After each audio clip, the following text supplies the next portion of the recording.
우리는 왕년의 대동력 지도를 근데 또 그려요? 아니 언제까지 그려요? 자, 이 정도는 돼야 그릴 줄 아는 거다. 네, 아니 점프 패드 타는 거 보여요, 백수 선수. 자, 우리는 왕년의 대동력 지도를 그리고 왔어. 그렇죠. 그때도 여기였거든요. 자 그러면 자 일단 변이 승모가 중요한데 엘레나가 버티는 것도 중요합니다. 자, 자 그럼 헤이즈라도 잡아야죠. CNJ. 헤이즈 잡았고요. 자, 근데 이후에 이러면 체인지 들어가고. 자, 펠릭스만 눕히면 되거든요. CNJ 거의 다 왔습니다. 근데 따끔따끔한데요? 슬래셔도 저력 있죠. 따끔따끔한데요? 슬래셔도 니지카. 자, 니스트라이크. 눈은 마이를 보고 있지만 등 뒤에 눈이 하나 더 달려 있어요. 펠릭스도 바라보고 있습니다. 이제 그리고 와, 들어오는 타이밍에 고속해줘. 대단하다 CNJ가. 마이가 순식간에 파고 들어서 헤이즈 쪽 물어주려고 했는데 잘 빠졌고요. 네, 캐럿크가 잘 피했었고요. 오, 진호가 진호가 굉장히 과감합니다. 와, 에어샷 이후에 블링크까지 그 뒤쪽에는 익스클루시브까지 연계되니까 맞습니다. 지금 주변에 본인들보다 자, 없으니까. 올가미산 이후에 근데 또 시넬라가 근데 무적을 잘 활용해주면서 오히려 역공각을 제대로 봤습니다. 로지가 이번에도 대전하나 CNJ가 그림 좀 그려보려고 했는데 전멸입니다. 마크를 잘해주고 수다가 저걸 만드는지가. 그러려면 레볼로 선수가 알아서 잘 빠져야 돼요. 자 이렇게 잘 빠졌어요. 근데 잘 빠졌는데 자 이렇게 서로서로 2대2 교환 이렇게 2대2 나쁘지 않거든요. 그러면 대전 시넬라를 잃어버리는 경기 이네이트가 조금 더 이런 대치 싸움에서 밀릴 수밖에 없습니다. 그렇습니다. 힘싸움 자체가 경기 이네이트가 밀리기 때문에 이렇게 되면 많이 힘들어졌는데요. 자 그리고 파랑새는 우리 카티아 한번, 파랑새 남은 하나는 진호 선수 눈에 한번 이렇게 들어가면 이거 대전 사이버즈가 살짝 웃는 그림도 나올 수 있겠는데요. 그렇죠. 그래서 마이가 수아를 최대한 물어주고 여기에서 수아 와우. 와 너무 아파요. 더블 기어팅도 너무 있고요. 못 나가게 막아주고 숨이 턱턱 막히는데요, 경기 이네이트. 이거 숄장막으로 막는 것도 한계가 있습니다. 결국에는 대전합니다. 1대1 구도는 로지가 수아를 이기기 때문에. 어우. 어떻게 보면 또 카티아 궁극기는 교전 중에 쓰기는 어렵다라는 게 단점이 되겠습니다만 그냥 오늘 딜이 너무 아파요. 와 레볼루 그렇죠. 딜 맞교환해주는 타이밍에 망나니 선수의 엄청난 좋을 것 같습니다. 좋은 전장 시작 전에 먼저 교전을 하고 있는 상황인데요. 근데 장갑과 자 그럼 요한이 위쪽에서 케어해주고 있는 그 가운데 아래쪽 와, 막나니가 요한이 진짜 중요했는데 싹 다 몰아냅니다. 전장 와. 시작 수준에 이거 지금 위험해요. 이게 방망이를 듣는 이유다. 커미네이트만 안 나가면 자 이거 하이퍼루프 때 좁은 골목입니다. 스파크타는 피했습니다만 자, 빈틈을 잘 노릴 수 있을까요? 깊었고요.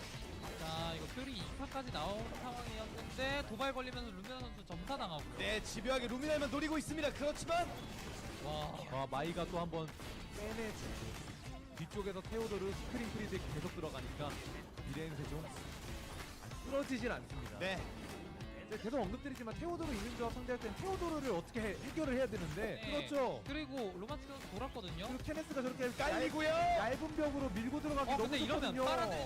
빨아들이는 구조이기 때문에 경기 이네이트 입장에서 할 말 많죠. 할 수 있는 것도 많고요.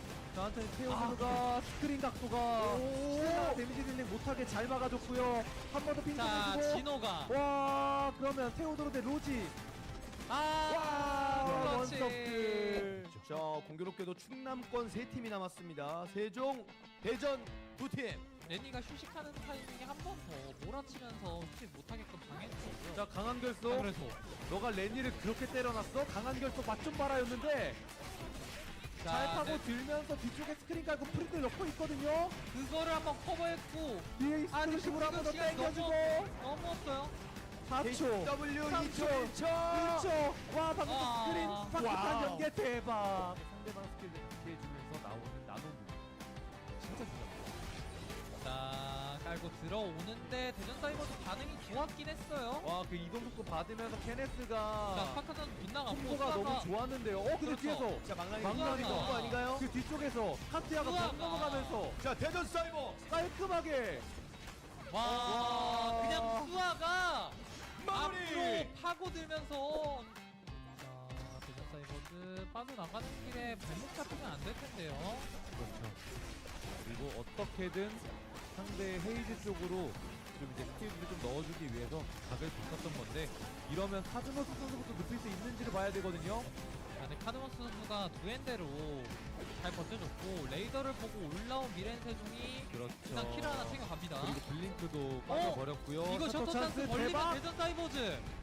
이거 위험한데요. 오! 많이 다운되면 이렇게 대전 사이버즈. 2위 팀이 빠르게 탈락을 합니다. 인천이 올라왔는데 첫 타격을 먼저 맞고 시작하긴 했습니다만 좁은 길로 나가야 되기 때문에 헤이즈가 와 이거 오! 주한난총으로 딱 이동하는 타이밍을 잘 끌어왔는데요. 대응은 일단 좋았고요. 자 이거 모두 해방이에요. 쓰면서 다음 페이지가 중요한데요. 자, 아, 와 이게 나가는 윈스턴 것도 좀 막았고요. 이러면 짧았어요. 근데 뒤쪽에서 리스카. 아 밀수 네. 좀 짧았기 때문에 네. 이러면 그냥 키오스크 쪽 잠궈주면 되죠. 오레지 인천. 자,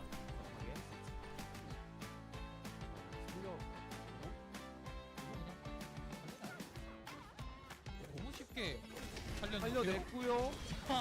너무 빨라 살렸고 이게 지금 이게 오히려 이상해졌는데요 그림이? 그렇죠. 이 그림 그래도 이겨내면 다릅니다. 그렇죠. 자 체력적인 이겨내면 상황. 그냥 단순 FP. 아 뒤쪽에 니지카 저거 한 번 때문에. 아 이거는 그러면 자 다시 현상금 만졌거든요 지금. 네 살려내면 단순 FP인데 와 이거 진짜 슬래셔가 제대로 걸고 갔는데요. 자 이거 5일차 금방 끝납니다. 자, 눌러야 돼요, 눌러야 돼요. 버저비터도 안 될 것 같은데요. 오히려 한 명 더 아, 잃어가면서 레이스 터미네이트. 2000. 반말사 선수가 눈을 홀리고 있는 사이에 타자가 상대 메인들을 암살해줄 수 있어야 됩니다. 그리고 헤이즈가 그렇게 대치하는 구도에서 크게 데미지 딜링을 넣지 못한 자 상황에서는 근데 이거 자, 오히려 로바나 펠릭스 락스가 오히려 펠릭스부터 예. 펠릭스는 이거 이거는 잡은 것 못 때리고 같은데요. 있어요. 네 구도 자체가 성남 락스 쪽에 더 그렇죠. 무조건 있었네요. 그래서 성남 락스 한번 가져가나요? 내셔널리그 한 라운드. 자 미래인 세종을 상대로. 근데 원투 선수의 헤이즈가 너무 아프다. 아직 끝난 건 아니죠. 그렇죠. 자, 한번 체력 그리고 관리 해야 돼요. 방금 타지아의 주요 기술들이 좀 빠진 타이밍에 밀고 들어가 보려고 했습니다만 아 근데 성남 락스는 똑똑하게 그냥 결속까지 쓰면서 파고 들어서. 그래요? 너무 깊었고 감이 되는 타이밍에 시야가 좋았죠. 아 한숨에 녹여 버립니다. 그래도 근처에서 싸우는데요. 할 수 있나요? 다 같이? 와 오히려 이게 정확하게 락스만. 그러니까 정확하게 락스. 다시 와야죠 이러면. 근데 헬기 한 명은 헬기로 넘어오고 한 명은 그냥 점프대 타고 넘어오고 그래서 결국 락스가 네 정확하게 락스만 갔다가 결국 락스가 승리했습니다. 그런데 아니 이게 무슨 KCW가 못 넘어갔는데요. 자 이거 혹시 납득? 넘어갔는데요. 지금 뭔가 이거 대전 하나 CNG 지금 될 것 같아요. 느낌이. 넘어갔는데요. 아니 이거 어차피 회복할 자 거니까 그래서 다시 돌아가는데요. 다시 돌아가는데요. 아 다시 돌아가는 척 합니다. 됐는데요. 돌아 안 갔는데요. 아 그리고 아래쪽에 그렇죠. 11이 진짜 반발 이러면 CNG 까면서 돌아버리죠 말랐는데요. 지금. 돌아 버리겠는데요. 아 블링크로 쫓아가면 진짜 돌아가시겠는데요. 아 이거는 이제 갈 길이 없어. 쥐고 있는 느낌이 좀 있습니다. 자 이거 보안호수를 어, 안 아이고, 갔는데 또 점프레드가 또 점프레드. 와, 나 많은 일이 있었어 하고 넘어왔는데 실제로 자 위쪽으로 자 가면 보는데요. 아 아래쪽에는 락스가 자 근데 옆에서는 TN 사이버즈가 그래도 일단 1킬을 챙겨갈 것 같은. 하나 나갔어요 에코 보이는 거. 그리고 이쪽도. 오 슬래셔. 잠깐만 너네 그렇게 넘어가면 나는 돌아올게. 그래서 같이 옵니다. 경기 이네이트도 마찬가지입니다. 2등을 하려면 상대팀이 이겨야 됩니다. 이쪽 교전도 일단 휩쓸기를 통해서 반말사 선수와 에스테를 잘 흘려내긴 했습니다만 아 이게 안쪽에 타지아가 잘 파고들어서 리오 잘라주니까요 싸움이 안 되는데요. 아니 성남 락스 이거는 그리고 서근함 선수도 너무 잘했지만 한기 선수가 이니시 과정에서 방패 돌진으로 비상을 예측해가지고 맞췄던 게 예. 그냥 그게 한타를 터뜨렸습니다. 그렇죠. 진짜로 마이너스가 될 수도 있는 상황인데 일단 저 밖에 있으면 20초간 안전하기 때문에 20초 안에 상대팀 죽으면 됩니다. 그렇죠. 그런데 이거 헤이즈 쪽으로 잘 파고 들었던 성남 락스가 자 계속 앞에부터 부시면서 돌격하라.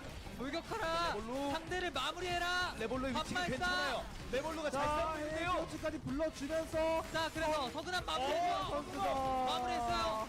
진짜 컨디션 좋게 유리수가 계속 주워주면서 배리어 받아주면서 밀어내니까 성남 락스. 성남 락스 옆에서 하나씩 스킬 던져주면서 상대 들어왔을 때 각계격파 느낌으로 싸움을 많이 유도하는데 이거 과정에서 일단은 안 맞았거든요. 그래서 진영이 좀 BNK의 많았죠.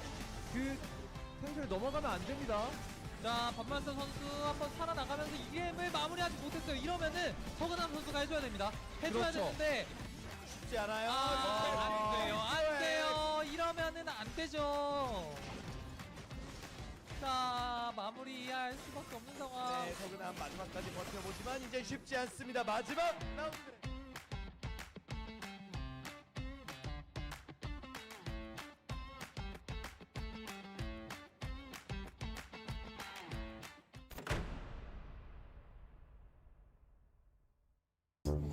잔다. 휴가 퇴근이다. 드디어 먹어본다. 신메뉴야?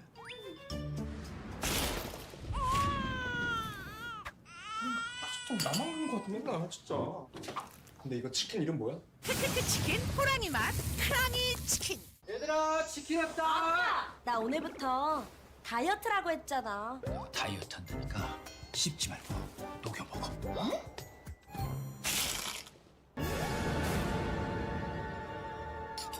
내가 그래서 내가 빠사삭은 못 참지. 바삭함의 끝판왕 크크크 치킨 호랑이 맛 크랑이 치킨. 콘 크럼블로 더 바삭하고 갈리 파우더와 콘 후레이크 시즈닝으로 더 풍부해진 맛. 맛있는 육식계 치킨 크크크 치킨 호랑이 맛 크랑이 치킨.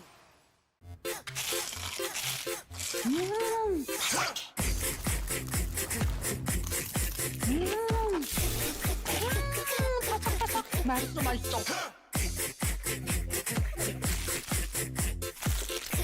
크럼블을 입혀 크런치하고 크리스피하다. 크크크 치킨. 바삭함의 끝판왕. 맛있는 육식계 치킨 크크크 치킨 이름이 왜 이래?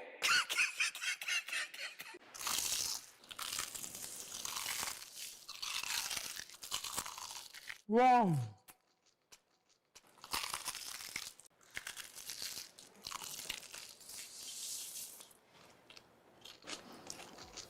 크럼블을 입혀 크런치하고 크리스피하다. 크크크 치킨. 바삭함의 끝판왕. 맛있는 육식계 치킨 크크크 치킨 이름이 왜 이래?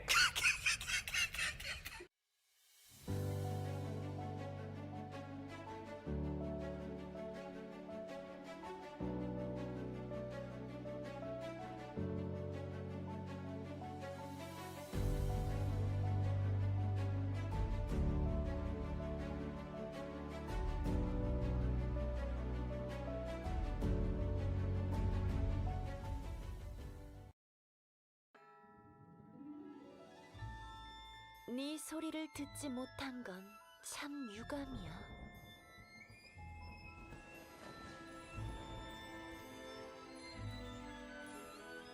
조급해하지 마렴. 공연은 이제 시작했을 뿐이니까. 네 선율을 들려주겠니? 휘몰아치는 선율. 여기까지.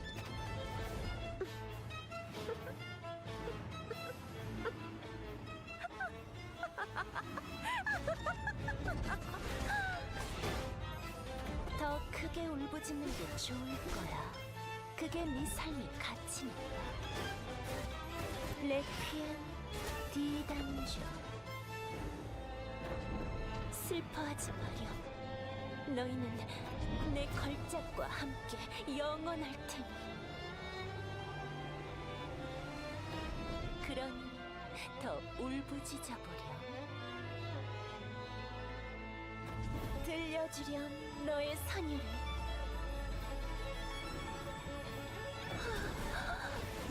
이제 거의 다 왔어.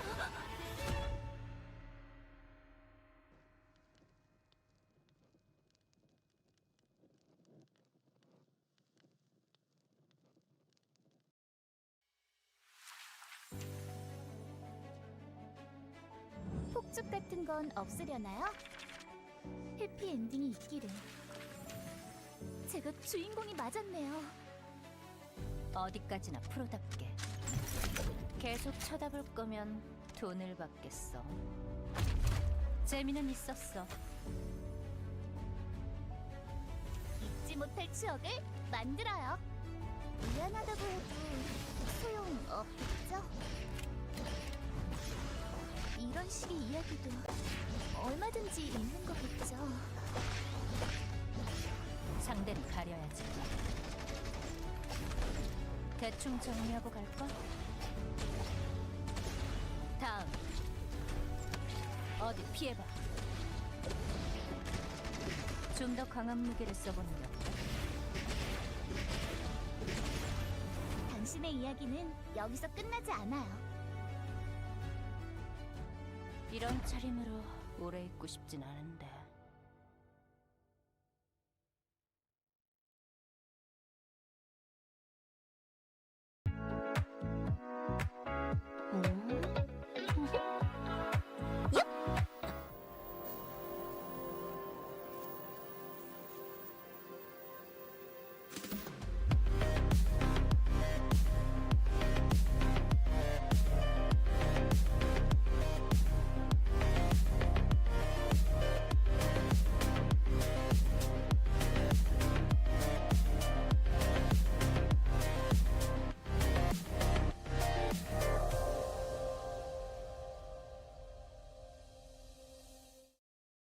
Alright.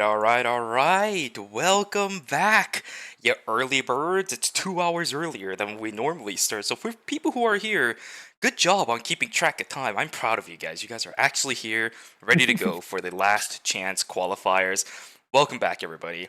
It's only been a week, but this is not a different phase. Now we are starting to get ready for the season finals, which means the last chance qualifiers are active. My name is Shuvi. I'll be one of your casters here for today, and to my left, what do you know? It's Super. He's back. Yeah, I'm excited, Shuvi. This is the last chance for these teams to make it into the finals. Obviously, we know the finals is going to be happening 2 weeks from now. It is going to be taking place, I think, at the usual spot this time, right? Yeah, at the Daejeon So- Esports Arena.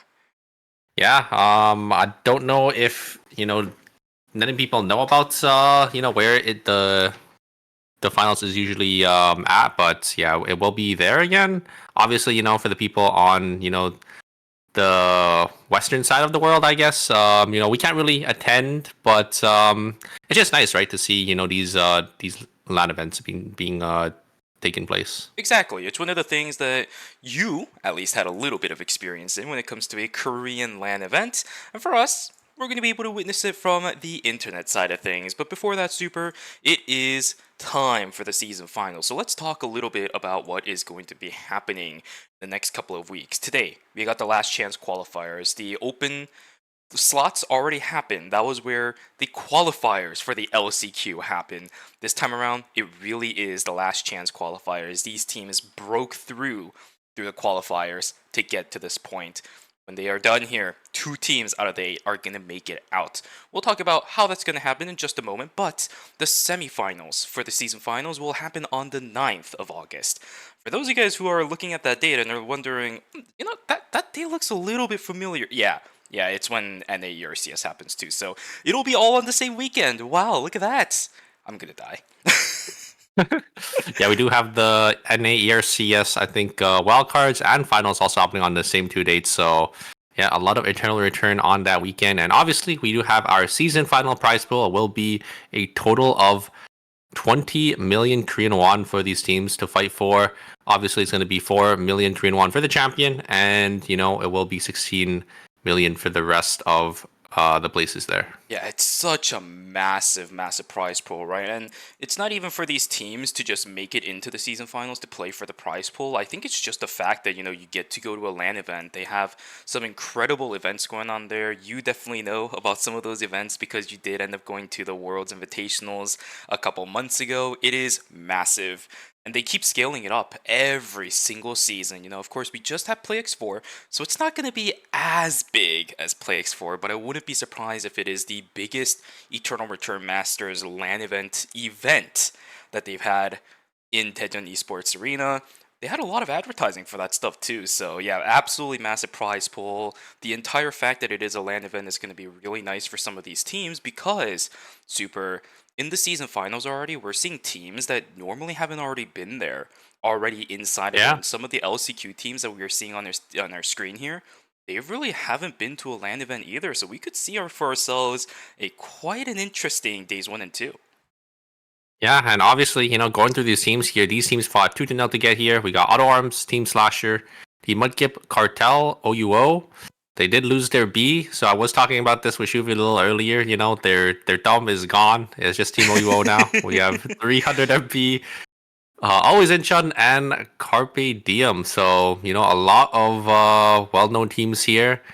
They crawled their way back up into the LCQ, and this is their final chance to make it out. Out of all these teams, only 2 will make it out. And Super, let's talk really quickly about how these teams are going to be able to make it out to begin with. Now, it's going to be similar for Season 3 people who are watching, who are still here. It's going to be very similar to that one. But for those of you guys who either don't remember or are new to the LCQ or even ERM to begin with, the way that LCQ works is going to be very similar to the checkpoint format. Now, when you think of the checkpoint format, as soon as a team gets into a certain point range, they are considered checkpoint, and then they have to win a game to get out of checkpoint. But that only takes care of one team. What do we do about the second slot? Well, the team that won doesn't have to play any more games. They're out. They're already in the season final, so they're done for the night. Now that leaves us 7 teams. Those 7 teams are going to keep fighting it out with only those 7 teams until another team wins with the checkpoint format, and they will take that second last spot for the season finals. Today, we don't know how many games there are going to be. Yeah. We might It could be here for a while. Yeah, it could go up to, 8, 9, even 10 games. Mm-hmm. We're going to have to see, if any of these teams do dominate, because I think in the previous LCQ, it was about like maybe 7, 8 games, right? Because there was one team, they made it to, I think they won 3 games in a row. They made it to checkpoint. They got out quick. But then the other teams, they were struggling behind. But I think it came down to, or there was, I think, one team that ended up winning 2 games in a row at the very end that ended up securing their spot in. So it's really anyone's game. Oh yeah, last LCQ was quite fun as well. You think about a format like this, you think, okay, so one team is going to make it through the LCQ, especially with the checkpoint format, that's fine. And then probably the game right after, another team will make it out. And usually, yeah, that's pretty solid thought. That's a pretty solid opinion. But with Season 3, that was not the case. After one team left, we had a couple more games afterwards. So I think one thing I want to see from all these teams is that even though one team makes it out of the LCQ already to begin with, maybe early, maybe a little bit further in, maybe round 5 or 6, I do not want to see these teams give up. They still have one last seat available for them. They need to fight as hard as possible to actually attain that spot. Yeah, and obviously it is going to be a lot different, I think, from the previous LCQ, just because of, the new checkpoint system, or technically we're going back to the old checkpoint format where, the team just has to win, and then they are going to be able to, secure themselves a spot instead of getting the most points in that round. Exactly. Ooh, today is going to be a mess, Super. I really, really believe so. Guys, let me just tell you, we've been talking about this pretty much the entire season when it comes to ERM, but there is a reason why you do not want to go to LCQ. We had 24 teams fight it out. 6 made it out. And let me tell you guys, those open slot groups were horrendously disgusting in how difficult they were to even get through. Yeah, I think the cutoff was 8.5 thousand, which is, Jesus. I think, the immortal cutoff right now. So everyone in, fighting for the LCQ spot in the qualifiers was at least immortal rank or higher. Like there was, I think the lowest player, or little, like 8.5k, I think in Korea is like rank 170 or something, or it's in like the like around close to like the top 100. So yeah. It's even to the point where, actually, I don't know if you knew about this, Super, but some regional sponsor teams didn't even make it through LCQ open slots. So we have ourselves some teams that really, really, busted their butts to get to this spot. They really worked hard. But today, is the end date. Only 2 teams out of the 8. So we're going to go down, I'm going to say 26, because we're also including the 2 teams that unfortunately kind of got put into the LCQ from their overall circuit points, right? So out of 26 teams, we're going to go down to 2. What is that the acceptance rate of? Maybe like 10%, even less? 7%? Yeah, I think it's around like 8% there, right? Yeah, it is. Wow. I mean, yeah. These teams. I mean, the last 2 slots, though, right? You didn't have to play in the the ERM phase, right? In the open slots. Yeah, you can't just have to make it in here. But we do have the Africa predictions. It looks like. And it looks like it's going to be Auto Arms coming out on the top side, and OUO going to come out on the bottom side here with respectively 45% and 56% of votes. I'm actually kind of surprised about these results because you take a look at the Africa predictions list. I mean, Auto Arms is going up against teams like Mudkip and Cartel. LCQ wise, OUO is going up against teams like Always Incheon and Carpe Diem. So the fact that these 2 are coming out like this, I mean, the fans have really kind of shifted their favorites, I think, over onto these 2 teams. And now, that's not to say that these 2 teams are not fan favorites. But when you consider teams like Mudkip, for example, who has had such high popularity in recent times, and Cartel as well, there's a lot of older Eternal Return players who definitely know a lot of members from the side of Cartel who could also vote for that team. Carpe Diem, let me not, I'm saying this over and over throughout the course of the season, but it is the League Pro team with Lokim as well as Hoyton there. Always Incheon contains players like Luminal and the such. OUO and Auto Arms are really holding their own with their popularity, which is an absolutely incredible thing to do up against some of their adversaries. Yeah, I think it just goes to show, how consistent they've been playing throughout the season. Because obviously, we do know Mudkip, they're a very consistent team, but I think recently in the at least in season 4, their performance hasn't been as good, as their previous seasons, right? In season 3, they made it to finals, I think, in season 2 as well, but yeah, they're just cutting it a little too short this time. It's almost catastrophic if I'm going to be really blunt about it, but I think this is another thing that even NA teams are struggling with, right? One of their main damage dealers is Rio on Curry. Rio has been struggling, and I think you framed it really perfectly during a lot of the talks that you and I had when it comes to ADCs like Rio. They're very strong at the beginning of the season, and then as the season itself goes on, she starts declining in power, as a lot of the items that she takes advantage of, a lot of the kit parts that she takes advantage of, starts getting toned down towards the end of the season. But the problem is, Team Mudkip couldn't really pull out any incredible plays during the beginning of the season for the competitor side either. Just doesn't seem like Team Mudkip had what it took to go into the season finals. But from LCQ, we'll have to see if they're going to be a team that can stand up to the adversaries of all of their contestants. Yeah, but it looks like we're just going to jump straight into it. Shuvi, do we have any bans here? We do have a lot of, I think, unique picks here. We obviously have, Umu on that Eva.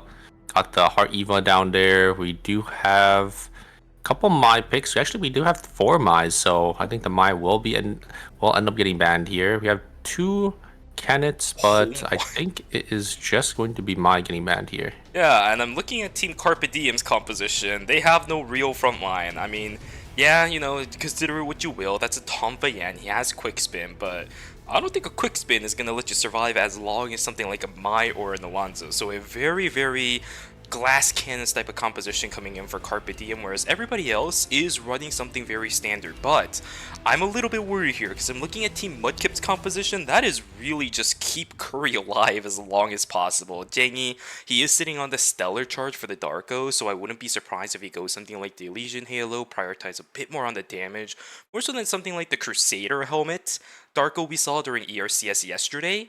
It's still worrying though, because we just talked about how Rio has been struggling a little bit. If they're missing damage, then the Darko has to make up for the rest of that. I'm not sure how well he'll do with that up against pretty much every other composition that exists in this game. Yeah, but I mean, I think Rio, does a decent amount of damage right now. He just needs to, get some items online there, and then they'll be okay. And then Darko, can maybe finish a job. Get that nice ultimate to peel, any engages off of Curry. So it doesn't seem like a bad comp on paper, but we are gonna have to see, how they do end up utilizing it here. Yes, sir. Yes, sir. Well, we are about to load into our game number 1. Ladies and gentlemen, once again, it is a double checkpoint format. If anyone in chat is confused about what that means, I'm hoping that the people who were here early lets people know, because I don't want to explain the whole thing over and over and over again this entire stream, and I'm pretty sure people are gonna be there to ask for it. So I'm hoping all of you guys in chat are gonna help us out. I beg of you, Prage, thank you very much. Before anything happens, I appreciate all of you guys. Thank you very much. And here we go. Game number 1 is loaded in. Let's see how these players do. We have an X amount of games waiting ahead of us, which means either we are here for the long haul or we are here for the short haul. Super.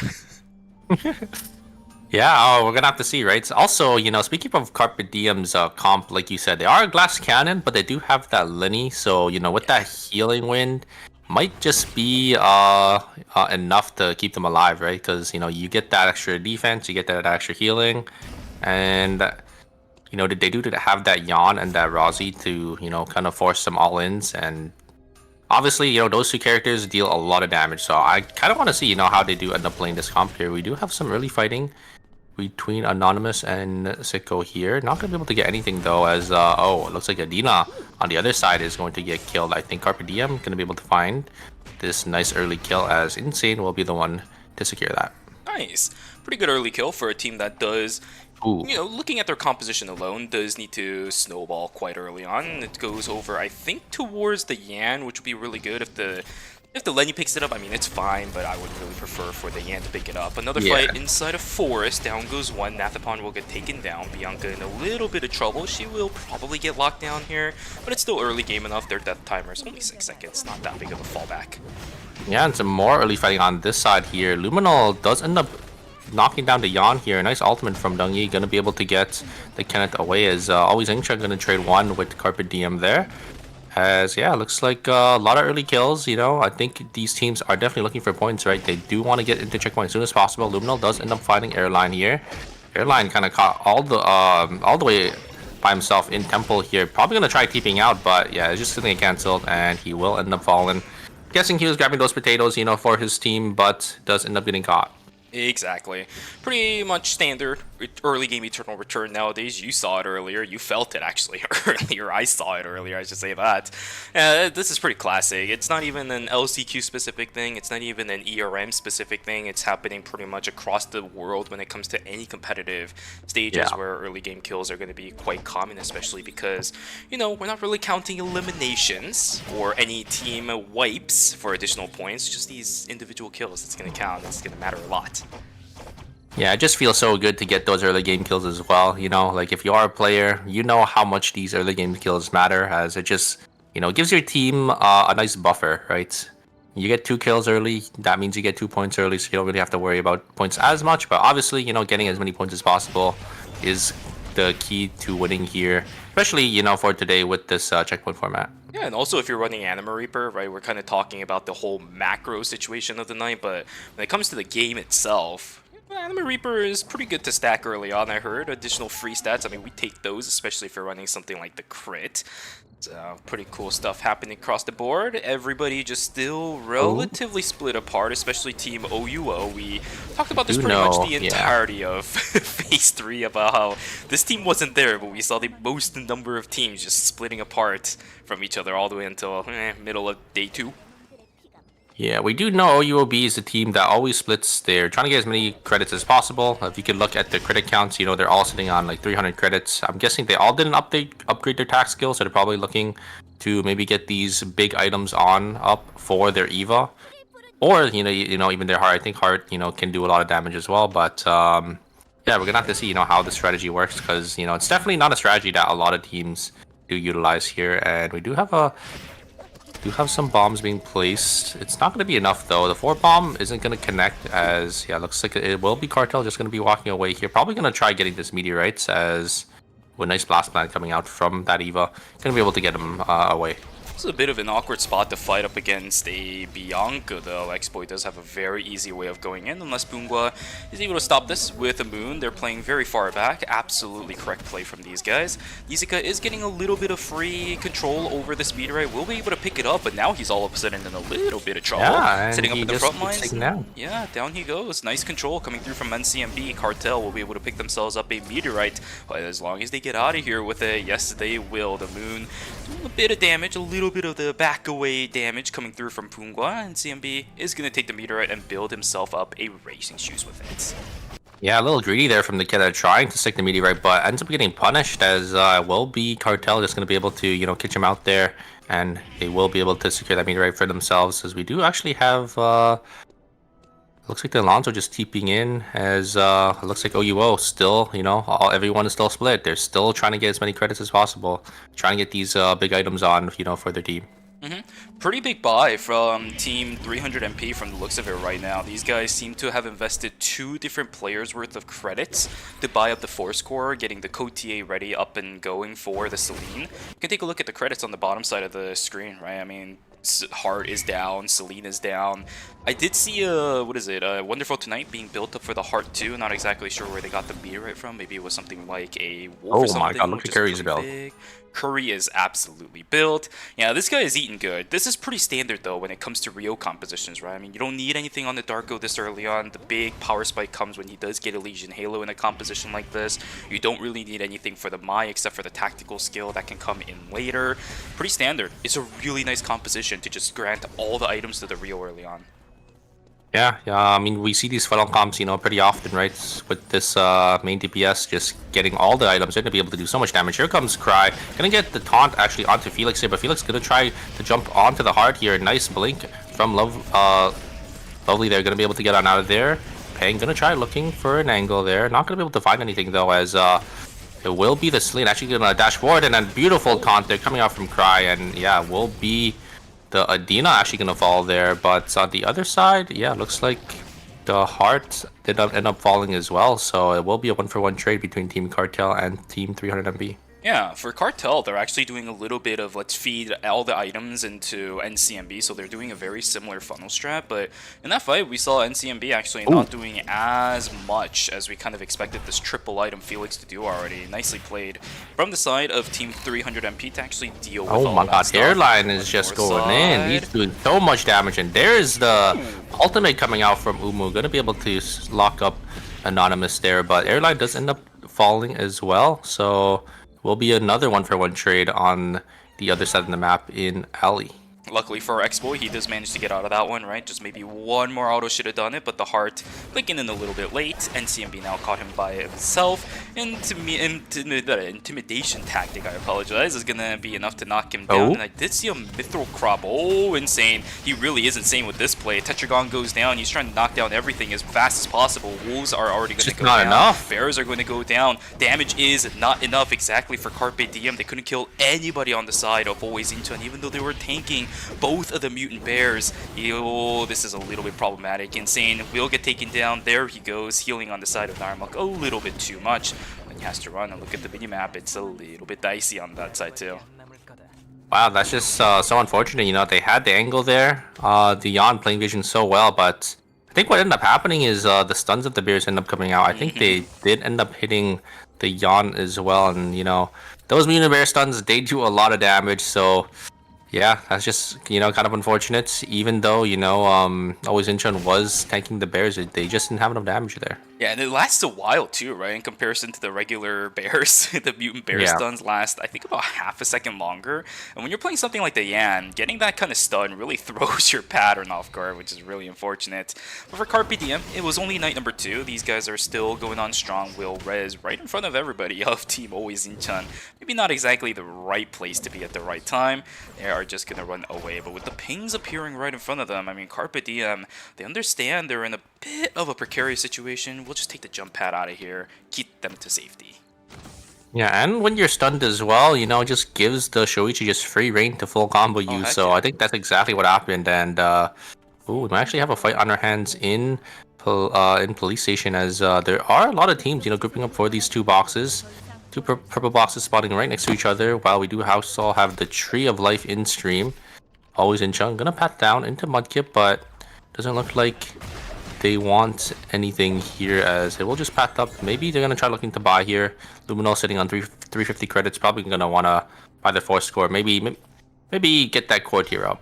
Yeah, he should. He really, really should. We saw, even with the fight that went as well as it did for Team Always Incheon, they're still missing damage. Oh. It's not exactly the best place you want to be. Oh Exploit my gets a flame. God. Oh my, even predicts the blink coming out from the Rio. Down he goes. Oh my god, never mind. That's not the Rio, but Cinema and JCP immediately taken down on the ground. Yeah, We've seen this Exploit. situation before. WT is not getting away from this. Yeah, and it will be that team wiping. Auto Arms going down. Exploit with the beautiful White Lily over the wall there, getting that nice Reign of the Vampire Queen onto both backliners, and then getting that blink as well. And it will be Mudkip also going to be wiping 300 MP here on the other side. A beautiful intimidation tactic to lock down that Mai, and yeah, it will be them falling as well. We're already starting out with some incredible plays coming out from multiple teams across the board. A lot of conclusive fights happening, which means these teams are making plays to make sure that happens. A lot of front-to-back compositions, very difficult to take down in full nowadays because of how ratty some of these backline characters are. An example for Team 300 MP, Heart. Very difficult to catch up to sometimes. Celine, exactly the same thing. When you're running away or into, a Celine, she is going to kite you very, very easily. And you do not want to do that. But the fact that these fights are ending conclusively means that these fights are big, Super. These fights really, really are big. These teams are definitely looking for blood. They really want the kills. Yeah, it just goes to show, you know, like, all these teams, you know, they've come to play, Shubi. They are ready. They want to get that spot into the finals here.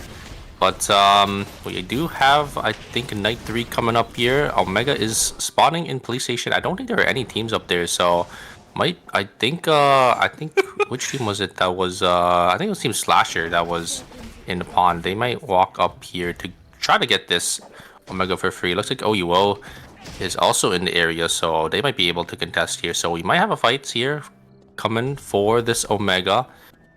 It looks like it will be OUO pulling the Omega first here. I think Team Slasher do want a piece. They do have the Bianca. Maybe if they can catch the backline with the Reign of the Vampire Queen, they could look for an angle here.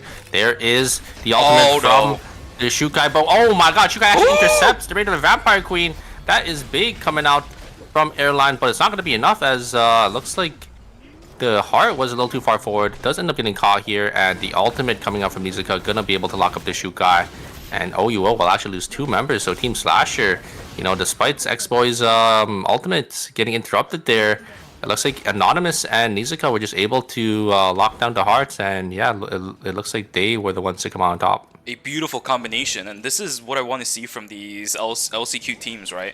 All of these guys are really bringing in all the cards to the table immediately from game number 1. They're really not holding back. Strategy-wise, that is exactly the kind of fight that that team is looking for. Team Slasher, the combination of Anonymous's, what is it?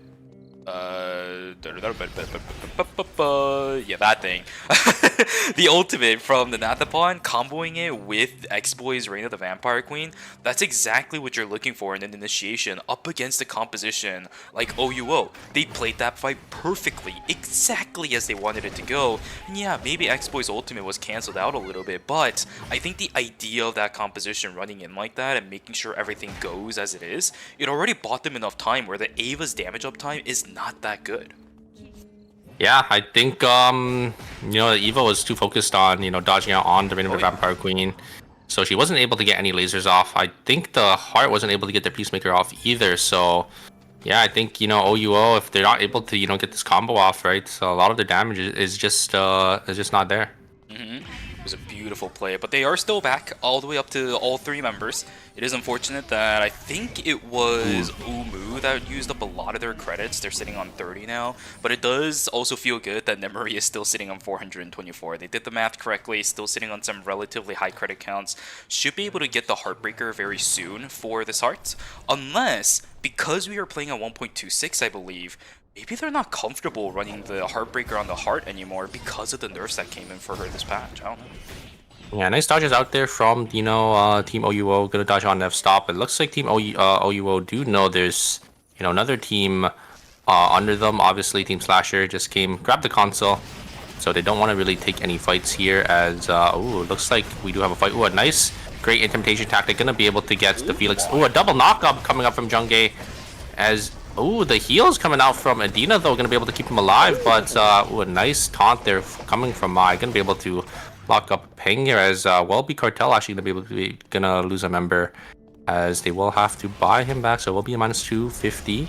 But, Team Mudkip, they're playing to their strengths here. Yeah, it seems like King Chun has found himself another whip character instead of the Lennox to play. He's got himself a beautiful combination, actually one-ups the opposing Mai, which is an absolutely wonderful play coming in from those guys. Mudkip are going to have sole control over that objective from the looks of it. No, for the side of Team Cartel, they were hanging around this area, but yeah, absolutely no dice. Team Mudkip is a little bit too strong. There's going to be a free Wickle line going over to them, especially with the Wickle line, the blood sample. Yeah, and massive. They call a blood as well. Gangchang getting a blood off, their credits, so they're going to have 2 bloods here. Ooh, it looks like a nice stun coming out from Adina. They're just going to be able to lock up Insane. He just instantly falls there. Great follow-up from the Felix to get a couple autos as well. Always Inchun, not going to be able to spot out Carpe Diem, so they will be able to live here and maybe get the res off. But, another minus 250. It's not looking too good for them. I just saw a Chinese opera mask being built up by the Mai on Mudkip. Now, I know they got a blood sample from one. Oh, that's problematic. They just called a blood sample. Nemery, he just called a blood sample. They might lose that if he hasn't built anything already. Nizika will get taken down. Umu is still alive in this fight. He needs to do some massive work. He's trying his best, but he can't get through the coffin. He can't get through the coffin. X-Boy stays alive just long enough that the Nathapon comes in to assist. That is devastating for Team OUO. What a tragedy. Dude, Coffin comes out just in time, and if you know the Eva-Bianca matchup, if the Eva doesn't have the knock-up, there's nothing that the Eva can really do to get the Bianca out of Coffin, and yeah, it will be Eva just not doing enough damage as the damage reduction from that Coffin is just going to keep them alive through the ultimate, and yeah, will be OUO going to fall there. Ooh, a great double stun coming out from the Dina here as it looks like Carpe Diem in a little bit of trouble, caught in the middle of 2 teams. Oh boy. What team is pushing them in here? The intimidation tactic does come through, and it will be Hoi just instantly falling here, but wait a second, Gangchang out of position. Ooh, a nice dash on out of there as Zhang Yi actually chasing really far here. He is really strong, so I think he can maybe take the 2v1 here. Just needs to live long enough for his team to get on in here as, yeah, it is going to be Gangchang going to be able to get that TP. Oh, and the Spirit Arrow just barely missing, but Loken only on 3 seconds of timer. Trying to get away here. I don't think they are going to be able to get out of here. A nice slow coming out from Mai. There's really nowhere for them to go. Yeah, there's no timer. They have to walk back into Mudkip, and yeah, will be them falling. So Mudkip's taking another team down, getting 8 kills for themselves so far. A little bit of a ring around the rosy. That was started by Carpe Diem, but in the end, Mudkip is able to ring that rosy around. Absolutely. Well played. 8 kills for that team. But another team that's been quietly getting and racking up kills, Team Slasher, sitting on 10. Nice check, on the corner from Anonymous. It will find out Tongye. Team Always Inchan still looking for some kills. They're only on 4 at the moment, one of the lower ones on this game left. Cartel sitting on 3. Both teams have to path in here, and it is going to be Cartel on the backside here. Always Inchan. They caught in the middle. I think they do know. They do have a ward down, so they do know there is another team behind them. There is Death Stop gonna hit the Nathapon. The Rin doesn't end up coming down, but the ultimate from both Kenneth's gonna land onto so many people there, and it looks like it's gonna be Luminal just gonna be able to clutch up, gonna be able to deal so much damage on the team. But a nice White Lily coming out from X-Boy, gonna be able to get them away.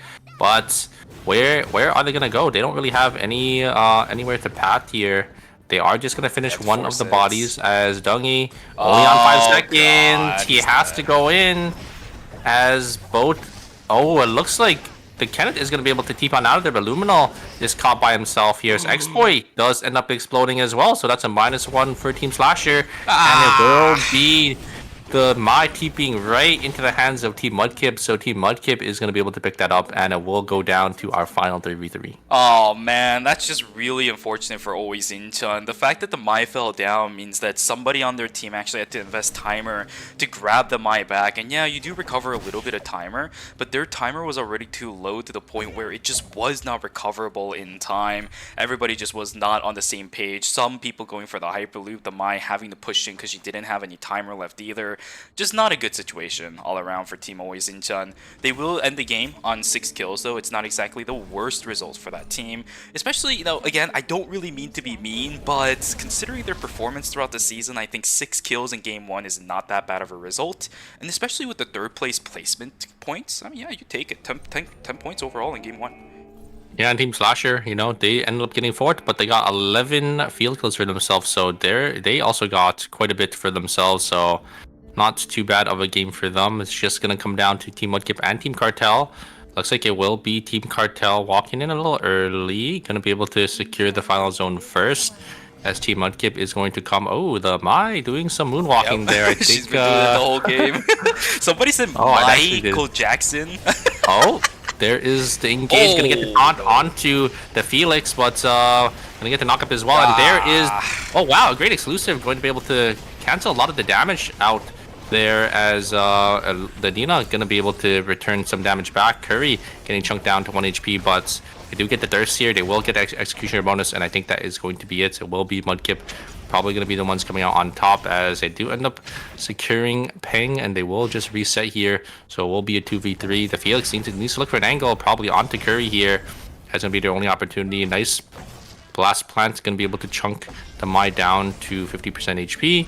But yeah, I think Mudkip is playing this very patiently, and great intimidation tactic coming out once again, and a great taunt onto the Felix, and it will be the Felix gonna be dropping here. Actually, it's gonna be Adina dropping first, and that is going to be it. Team Mudkip coming out on top with 12 kills for himself. GG's to Team Mudkip and CMB, playing it a little bit aggressive early on. Unfortunately, Tempest Hydra was pretty good at the start of the fight. The first fight actually went relatively well, but then after the Tempest Hydra, I think he used the Wind Scar back into a Darko and a Rio. He got Intimidation Tactic, and while he was in the air, Rio just pumped out damage. Not exactly the situation you want to be in as a Felix, because a lot of the sustain for himself up against an ADC like that comes from the Crescent Sweep. He needs to be using those E's in order to actually dodge out on auto attacks.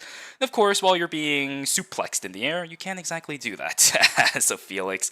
Pretty brutal fight for Team Cartel, but still, not that bad of a result again for that team either. 9 kills, was it? Maybe 6, somewhere around there, is going to end in 2nd place, so not exactly the worst situation that you can be in. But of course, for Team Mudkip, a great result coming out of Game 1. Yeah, I think this Darko pick is definitely, you know, showing up here. You know, that intimidation tactic is able to lock down these targets, and just letting the Rio, you know, get so many autos for free. You know, they're able to, you know, focus one target down, and yeah, that's going to be it, right? Nice 12 kills. So I think in total they got about 20 points for themselves. Yeah, pretty good place to be. And let's be real here. You take a look at the compositions between those two. Felix is very mid-range. I mean, yeah, you can use a Thunderstrike to try catching up to somebody, but then that means all of your spear weaving skills are pretty much gone. Adina is very mid-range. That comp is just almost never catching up to a Rio.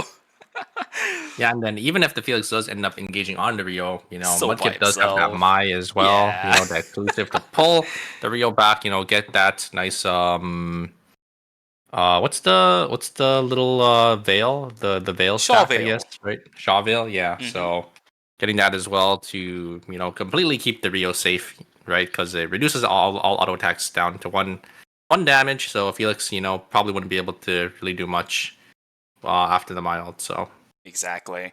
Pretty good fight from Team Mudkip. It seems like this Darko Mai composition is pretty much what they've been looking for a long time, right? Because Darko has been one of those big threats that's kind of almost come out of nowhere, if I'm going to be honest with you. There's still been a lot of discussion, I think, among some of these top teams worldwide on how Darko is actually supposed to be played. And in a composition like this, you actually don't have to worry about waiting for other teams' mistakes and capitalizing on it, because you still have the Rio on the backside that is going to be pumping out damage. You're not necessarily the only frontline either, because the Mai is going to be supporting you. You have the safety net of the exclusive in case you go a little bit too far. This is a really great composition where I think Darko can really show and start shining, even if he doesn't make that many mistakes. And even if he does make mistakes, he will still get damage out, because we indeed, as we saw, are seeing the Elysian Halo version of the Darko on team, Mudkips. Yeah, I mean, Halo, one of the, only headpieces that has a lot of, I think it has about 15 defense. So, it's quite the defensive item, while also, having the offensive stats of having that AP, that's that adaptive, and then also having that passive. So, such a great item, especially for a character like Darko or just any bruiser. And I think with the recent patch as well, with the 1.26 patch, where they ended up, buffing a lot of Darko's damage, I think he's definitely, quite the pick. I think for these teams right now. Although I'm a little bit surprised, I wasn't actually able to keep track of the Darko's item towards the end of the game, but it feels like they prioritized a Chinese opera mask on a Mai over a Rod of Hearts on the Darko. Maybe they'll change that around after what they saw in game number 1. But let's take a look at what the leaderboards actually look like in game number 2. Super, would you take it away for a second while I take a drink of water for me? Yeah, we do have Mudkip coming on top there, obviously. They did end up placing first with 12 field kills for themselves, so a nice 20 field or 20 points. And we do have Team Slasher coming out in second place, although they only ended up placing in fifth. They are our second place team, as they did end up getting 11 field kills for themselves, so a nice 13 points for them. Team Always Inchun and Cartel, both with 10 points respectively. This is where all those early game kills really start coming into play, right? Each one of these points are going to matter a lot for these teams, especially once we get to the point where some of these teams are going to be in checkpoint. It all comes down to how close are you to the checkpoint when one team makes it out, and how fast can you make it out into checkpoint if you aren't already, which means each one of these kills, each one of these points are going to go a very, very long way throughout the course of the night, because in the end, out of these 8 teams, 2 are going to make it. Yeah, again, for the people who don't know, it is going to be a double checkpoint format. So, once a team does make it to checkpoint, they do get that win, they're going to be out. They're safe, and they don't have to play any more games, and it will be just 7 teams going to be playing for that last spot. I love how we say they don't have to play any more games. That they're not playing any more games. they don't. They're just not playing any. Yeah, even if they want to, they don't get to. So I don't know. We kind of make it seem like these teams have a choice. Not really. They're just done for the night. We'll see them in 2 weeks at the season finals. But of course, yeah, for the rest of the 7, it's gonna be a little bit more of pressure. Man, they work so hard to get through the open slots and to end up not making it through in the LCQ. That has got to hurt. But as we saw earlier today in NA ERCS, in the end, this is a tournament. And in tournaments, we do have to see some of our favorite teams go. So, we'll have to see what ends up happening. Most of us are going to be heartbroken by the end of it. Just statistics are going to show that. But it's these games that are going to stick with us for a very, very long time. So I'm still expecting, even if these teams don't make it out of LCQ, some good quality games of Eternal Return. Yeah, and with that first game, I think we are going to be getting that, right? Because, Mudkip just, putting on a clinic here, is able to, show, kind of showcase, their comp with this Darko pick. I think they're definitely really happy about their performance, right? Yep. With, getting those nice 20 points early on. They just need to get, a nice consistent, game number 2 and 3 to put themselves in checkpoint, and then maybe close it out for game 4. We're gonna have to see though, right? Because obviously, we do have these other teams definitely fighting for a spot as well. But it looks like we will be jumping into it here, Shuvi. We do have that Mai ban, so I'm kind of wondering, what tanks, these other teams are gonna try pivoting to. Seems like we are seeing an Estelle come out. Shukai coming out for Airline, although that's actually pretty standard, so I'm not surprised about that one. King Chen, of course, this is his bread and butter. He's going to go back onto the Lennox. Sitting on that one, should be relatively comfortable on that one. WBT picking up the Alonzo, and we are going to see JCP back in the Fiora as well. Relatively the same picks, I think, across the board. Of course, 1 or 2 substitutions for the Mai isn't really going to completely, make or break some of these compositions. Estelle's coming in. And we are... Yeah, go ahead. I think you have it. We have a heart ban, it looks like. Oh, that's actually not the one I was looking for. We also have an Estelle ban. Oh, you're right. Yeah, so we have a heart and an Estelle ban, it looks like. And also, you have Carpe Diem playing this comp. I think I've seen this comp come out quite a bit in the National League. And I think from I think two of our sponsor teams were playing it. They were playing the Sua plus a Kaja, and then the last member was a support character. So I haven't seen it with a Lenny yet, but I've seen it with a Johan and a Charlotte. So kind of wondering how Carpe Diem is going to play it with this Lenny pick, because Lenny obviously one of the supports that doesn't have the consistent healing like the other two does with Johan and Charlotte. But if the Lenny is able to apply their heals and shields consistently here, I think it is probably the better pick, just because I think Lenny is a lot more versatile than the other two. Yeah, we saw something like this in the end too, so we know the general idea of how it works, so it's fine. Exactly as you mentioned. It's just a little bit more of, I think with the Lenny, probably a bit more aggressive too, right? Because you have a lot more ways of catching up to people instead of the Charlotte that you were talking about. It's a bit more risky because you don't have the safety net of something like it, but...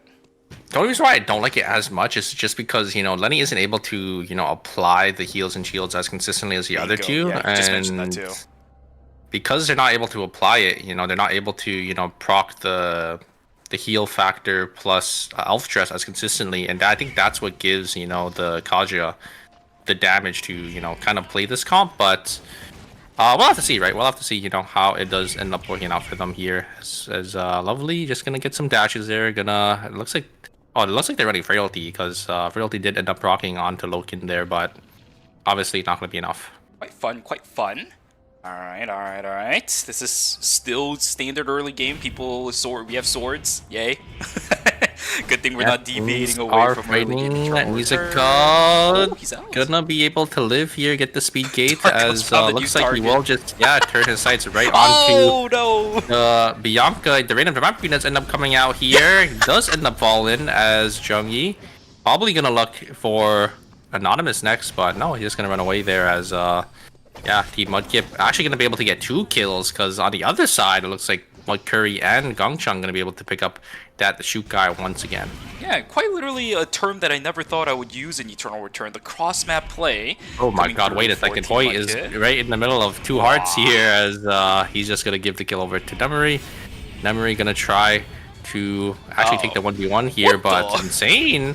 Wait a second, Insane's in the area now as well. Here is the Peacemaker gonna actually keep both members of OUO actually gonna be caught in there, and oh my god, it's going to be I think that was Loken gonna get that nice ultimate there from that Kaja, gonna be able to secure them, and Carpe Diem gonna pick up 2 kills, maybe 3 if they are gonna be able to catch Peng here, but the speed gates are just gonna be able to get them away.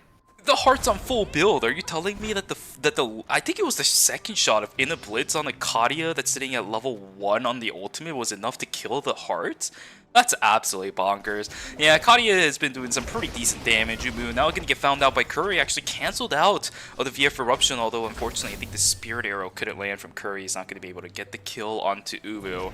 Does put this Eva a little bit on the backside though, split apart from the rest of his team. Again, we do not have to repeat this one anymore, but Team OUO, a team that loves to split. Now King-chan has him found out, maybe has his number, trying to get himself away, and it will, I think, be the Phase Vortex that just barely gets him out. But now he's gonna miss out on a lot of these bears. That's going to be quite rough, I think, for this Ava, who one of their early prioritization of this Ava split pushing is to get as much mastery as possible. Yeah, but they do get a consolation prize, the Wolves in gas station there. Umu kind of caught in the middle. It looks like they are going to be able to navigate around here. Probably looking, probably gonna look to grab some prep here. Gonna be able to get that bear in I think that is fire station, right? And I think, relatively speaking, they are going to be able to get a lot of farm. Pretty good place for Team OU to be. Where's their crit counts right now? 300. It seems like at least tactical skills were upgraded. I think Ubu had to level into it when he was getting chased by King-chan. It's a little bit unfortunate, but not too bad. Although, this is bad. Now they are fully caught here. Death timers are pretty long, so they're not going to be able to contest anything, but we know Team OUO, they usually get split farm anyways, so it's not going to be too big of a deal for them. As looks like we do have our first objective spawning soon in about 20 seconds here. Nice absorption from the Estelle. Is going to be able to block all 3 rockets there.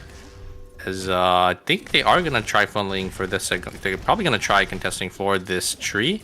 Celine going to try getting some bombs here. Not going to be able to land any. Not going to be able to get any poke. Nice movement coming out from Team Auto Arms. Fiora has to go if she actually wants to make an impact on this fight, otherwise Celine is just going to have free range over all of this. Another fight on the north side though, although on the bottom side, yeah, there's the heart. Peacemaker is going to be full on sent. JCP has access over onto Sicko, who is going to miss out on the blast wave, but does end up getting the White Lily to get out of the fight. Now this puts Lovely in a horrible situation. Will get tagged down. Fiora is the one to knock that down. JCP picking up a couple of that. Will chase straight on through, but why do you need to really chase when there is a big objective right there? WBT gonna back away from that one to grab the objective. Yeah, it's really unfortunate. I think Sicko tried to use the White Lily to jump over, that wall in Hotel, but unfortunately, it just wasn't enough. It ended up getting caught there, forced to sell ult, and then, they're just out of position as the Alonso just points at your heart, and, there's not really much they could do, right? So I think Sicko tried to look for the angle onto the... I think it was the... Who was it? Oh yeah, the haze in the back, but just not enough range there to get the bomb. So probably should have just unloaded onto the Alonso, but Alonso also just being really tanky. It's kind of hard to say, and kind of hard to navigate around in that fight there. Exactly. A lot of fights in this, especially at this stage in the game where you're not really sitting on any transitions, especially as a Celine. You're not denting that Alonso, right? You're just you're gonna be sitting there, putting a bunch of damage into him. He's gonna stay alive for a long time. You're not really gonna be happy. So I see the idea for Sicko. It just didn't work out in the end. That's just how team fights go every now and then. Not every single one of them is gonna work in your favor. So it's alright. It's still just day number 2. You just casually move on from that stuff. Forget about that. Move on. Get some transitions. They're calling it right now inside of Fire Station. But for Umu down he goes again. Exactly. Their credit counts are not bad though, right? For a team that already invested a couple of tactical points, tactical skills, level 2, 372 on an Ava, 391 on this heart, about 500 on a Shukai is not a bad place to be at all. Yeah, they might have gotten caught, but they've gotten their credits. That's all they're looking for. So it's not too bad for them. But we do actually have, I think, 3 teams going to be fighting for this Fire Station battle zone here. So will be Team 300 MP going to take the zone, the drone control first here, but Team Cartel just able to out zone the other 2 here, as it looks like it is just still getting chunked down here. Gongchang actually walks up a little too far, from the rest of his team. Curry also tried to look for an angle as well, as it looks like the third party got completely destroyed. And it's only going to be the Darko left in the zone to fend for himself here. As we do have Cry taking a lot of damage. Both the stealth skills are up, as the damage coming out from the other heart. They did so much there, as wait a second. The Darko maybe going to try looking for an angle onto the heart here. Nice war bomb onto the Dina. Going to be able to chunk them down to basically 1 HP. Sicko going to be able to kill the Dina there. Nice combo from Sicko, just going to be able to finish them off, and it will be Team 300 MP going to be able to secure the battle zone with going to be able to get 4 kills there and get that 4 score. Nice attempt coming through from Jangy, but unfortunately he only was able to tag onto a team that was already losing the fight. If you're looking for a third party in that kind of situation, you typically want to go onto the one that was winning already, but that's not exactly what we saw. So unfortunate for the Darko, and I don't know if anyone heard me in the middle of that battle zone, but maybe some people heard this, maybe some people didn't. I gasped in the middle of it because I was looking down on the bottom of our screen and I noticed something very peculiar, which is not something we tend to see as of late. Chained Nightmare on JCP, the two-handed sword. We're not going to see Almas this time around. Oh wow, so they're just playing for extra damage here, as it looks like we do have 300 MP completely caught out. Ooh, a nice White Lily to take the Stell back into their team. Oh, a good 4 bomb, going to be able to hit all 3 members, and a nice blast wave going to be able to catch Insane. Is that going to be enough? No, just barely not, as it will be Carpe Diem. Not going to be able to find any members of 300 MP. Despite them being caught out there, very, very nicely played by the still going. Wait, how did Celine die? Whoa! Oh wow, you're right.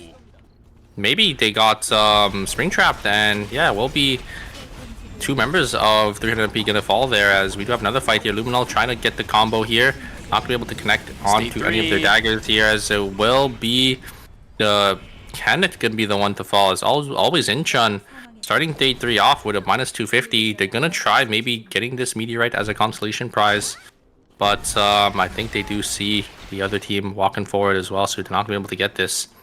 And yeah, it's just a minus 250 for Team Always Inchun. Team Cartel is just on top of everything at this stage, man. I mean, they know what they're doing. They understand exactly the situation of the map. They understood that they were very well ahead of Team Always Inchun. The fight wasn't even close on the south side of the map. Kenneth goes down. Everybody else has to just completely book it. They're immediately on top of the meteorite as well. Not going to let anything go unpunished on the south side of the map. Very, very well played coming through.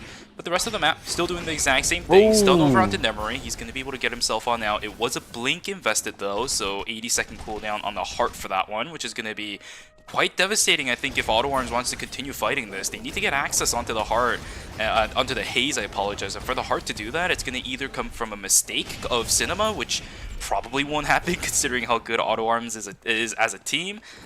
I don't know about this one. I mean, they're still looking for it. Poke from Umu is coming pretty well, but chasing into a haze is also not exactly the greatest idea when she's already made this much range. Especially, you know, them having that Alonzo as well. They could just turn it onto any of the members of Team OUO there. But yeah, Team OUO, you know, great reaction coming out from Nemery. Gonna be able to get, you know, that blink to keep the heart alive. And we might have a flank angle for Team Slasher here. Ooh, a nice buffer from that's Estelle there, and it looks like Dougie taking so much damage. The combo is coming out for Anonymous, but nice ultimate as well, and it looks like it will just be Always Inchun just on the back foot, just gonna be able to get the jump pad on out of here. I don't think they have anything to really stop a jump pad, no pulls, no displacement, so yeah, we'll just be them getting on out of there. It's not exactly the greatest place to be for a team that needs to continuously scale though. Losing out on fights in the mid game, great spot to be. NCMB actually forcing it. He is going to be able to get the kill over onto the Celine. And here's a now the fight, exactly. Does it land in time? It does. Ah, the Peacemaker is going to be there, so at least the Estelle is able to get on out, but this should be a 2-for-0 in favor of Team Cartel. A wonderful fight taken up against the members of 300 MP, and while that was happening, OUO loses another member. The Shukai goes down. Yeah, NCMB just recognizing the Celine, was just out of position, just blinks on forward there and just instantly kills the Celine. So very nice reaction and good awareness for him to, you know, recognize that and, you know, instantly punish that Celine for overstepping. Quite good. We might be able to use some of the I Am Atomic memes tonight because of how Atomic seems to be playing today. Ooh, that's going to be a fun reference if anybody knows that one. Please tell me you do too. I know you do. Yeah, because you're the one that told me about it. Yeah, but it looks like we have Team Mudkip funneling in down into Forest here. OUO on the back foot, but you definitely don't want to chase a Eva. There is the Spirit Arrow, but a nice dodge out from Team Umu. Not going to be able to get pulled there, as yeah, it's going to be really hard for this team to, you know, walk in, especially, you know, considering they have this Heart Eva. Kind of don't want to walk into this team, but maybe they can find an angle with this Lennox. Maybe get a nice pull into, you know, the intimidation tactic. As Team AutoArms also into the area as well, so, you know, if they do end up taking a fight here, we'll be under cams, so they probably want to avoid they definitely want to like avoid a fight here at all costs. Yeah, but this is something that I actually really like about this new version of Team Mudkip with the Darko. They actually understand their range of fighting capabilities, right? They're not going to full send it if no one's within their vicinity. There's no reason for a Darko and a Lennox to take that much damage before they go in. 5 seconds to go. It will turn day very soon. Team Mudkips are kind of putting themselves in a bit of a sandwich situation I'm surprised. Yeah, they're walking in here because Mudkip did end up using, or Curry did end up using a bow skill, so they should know the team is behind them here. This is rough, and that's full vision for Team AutoArms too. They know exactly what's going on. Yeah, they see both teams here, so Mudkip is kind of forced in the middle. Oh God. This isn't good. They're just gonna send it. It looks like onto Team OUO. Nice attack, but the Peacemaker is here to split the team fight. As wait a second, Mudkip is gonna get the res off, and the blink And the ultimate just not going to be able to hit anyone, but it doesn't really matter. It looks like they are going to be able to lock up both members here. Team Mudkip is back though. JCP doesn't have ultimate. He's down to half HP. Team Mudkip is looking for some more here. Gangchang going to get a nice double play here. Double knockup as well, and it will be Mudkip losing one member, and yeah, AutoArm is going to lose two here, as Umu is going to try getting the res, but a nice knockup. Not going to be able to get the cancel, but I think Jungyi is going to get bursted down. God! He didn't get the knockup, and he didn't get the kill, so he's just going to fall here. Oh, now OUO has sole control over this area, but Umu only has 5 seconds. He has to push through so many things to get into Uptown. The question is, does Mudkips know about the situation? Either way, they're down to 2. They can't pressure any of the members of OUO. They understand exactly what's going on, no. but AutoArm's waiting and wait. That is not what you want to see. GCP combined with Cinema puts on the show. Absolute demolition as they AoE from both of them tags onto both. Yeah, I think Jesus. that's so sad because the Darko just sent it, tried to get one, got too greedy. It just got instantly bursted down by the Eva. The Eva got a full laser beam onto the Darko, and they just ended up getting punished for that. Somebody clipped that one, by the way. That was probably one of the best AoE shows I've seen in a while. My god. What was that? I think it was a Fenty Flash into a Sokka and SMG burst. Just demolished everyone on the side of Mudkip. Oof. Yeah, that was really satisfying. But here comes OUO. They are going to contest the Wick here. They're actually not going to be able to get any damage. They're just going to burst down the Wick, and it will be the Celine actually going to be the one to secure it. And the last wave is just going to push the Shukai into the hands of Team AutoArms, but Airline just going to be able to walk on out of there as they don't have enough damage actually to finish him off. That is actually so big for OUO to get out of that alive, though, right? At this stage in the game, yeah, you didn't pick up the Wick line. Yeah, you didn't get a kill in the fight, but who the heck cares? Oh, the timers. Pop goes the Weasel. He's going to get taken down. Luminal now has to completely book it. He has no credits, whatever to speak of. He has items, but that's all he's got backing him up. Maybe he might have to look around for a potential temporary zone victory on his solo end. Another fight though being taken from Team 300 MP, I apologize, and Team Cartel. Not exactly looking the greatest. The heals coming from Bunghwa will at least heal NCMB up a little bit, but Cry sitting up in the front trying to do as much damage as possible. Actually, the Estelle now in a little bit of trouble. Helitech stat is going to be invested, but on the south side, third party. Lovely gets taken down. Cry gets taken down. Sicko now left by himself. What happened to the Wick team? Yeah, Team OUO, taking console, they're just able to see everything that's happening, and they're just going to be able to kill Cry here. Cry actually having 0 items, so it's no surprise that he kind of got bursted down there. Tanks, they usually get the short end of the stick. They're on 0 items, and yeah, if they're not on any items, they just get instantly bursted, and it will be X-Boy going to be able to find the Celine. Going to get pulled back, and that is going to be lights out for Team 300 MP, so unfortunately, they do only get 2 field kills for themselves, going out in 7th place there, so not too many points, but obviously, on the other hand, we did have Team Mudkip fallen, but they got a nice 8 field kills, so it's not too bad of a game for them. This does give a little bit of leeway for the Shoichi. I mean, Luminal is in hell, if I'm going to be honest with you, but he still is getting at least a placement point, assuming he dies now any longer. He'll be at a little bit more, but now he's actually sandwiched. Cartel my God. takes... No, no.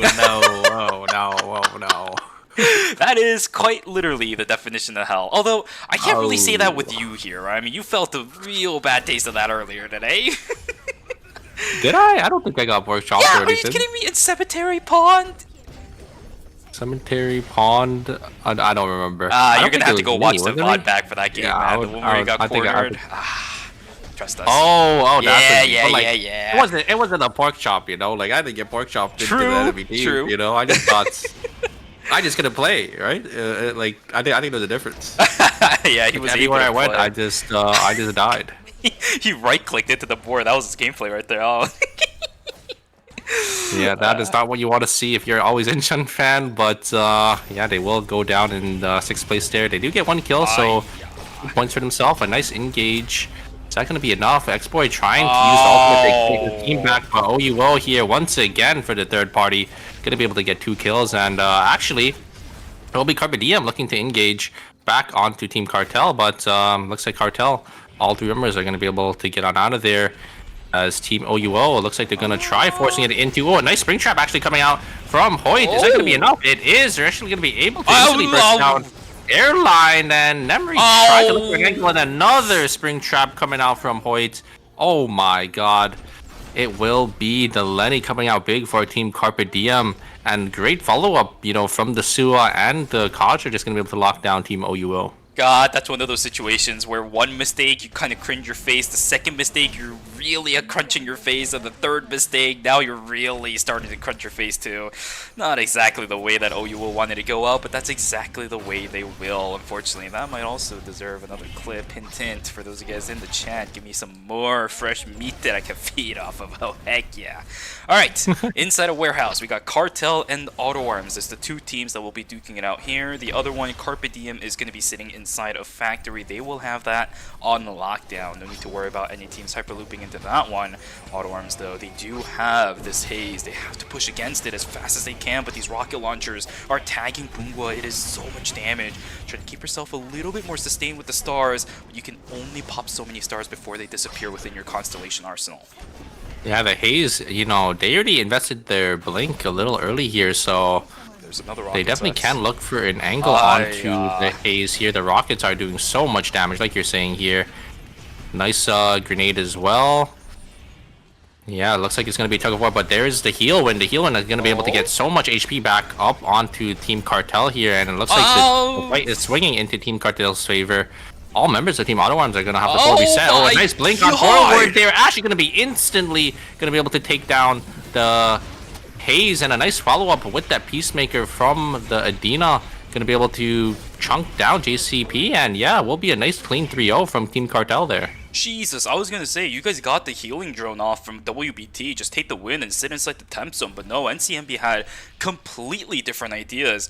I said they need to take care of the haze, and yeah, NCMB said, hey, I'll do this, I'll take care of it myself, and indeed he does. What a great play coming through from the Heart, and it's these Hearts in game number 2 making some absolutely incredible plays. Fantastic rotation, what we are seeing right now, absolutely amazing. Unfortunately, as we always do, these high-value characters not going to be playable in game number 3, as we do have the Heart ban coming in. So unfortunately, NCMB, you'll have to make your legacy right now. Great dodge against the Spring Trap, but Pang takes a huge amount of damage. Oh my god, that's just like, that was just like 2 auto attacks from the Kaja. But that is the power of, you know, this Kaja with, you know, support right now, getting that extra 30 or 40 AP. Is able to do so much damage. Dino getting chunked down to half HP as well here. It looks like they're gonna have to force it in soon. Dina trying to look for some Sun Conjuncts. Loken getting a lot of poke damage here. Pang gonna try to find an angle maybe. NCMP.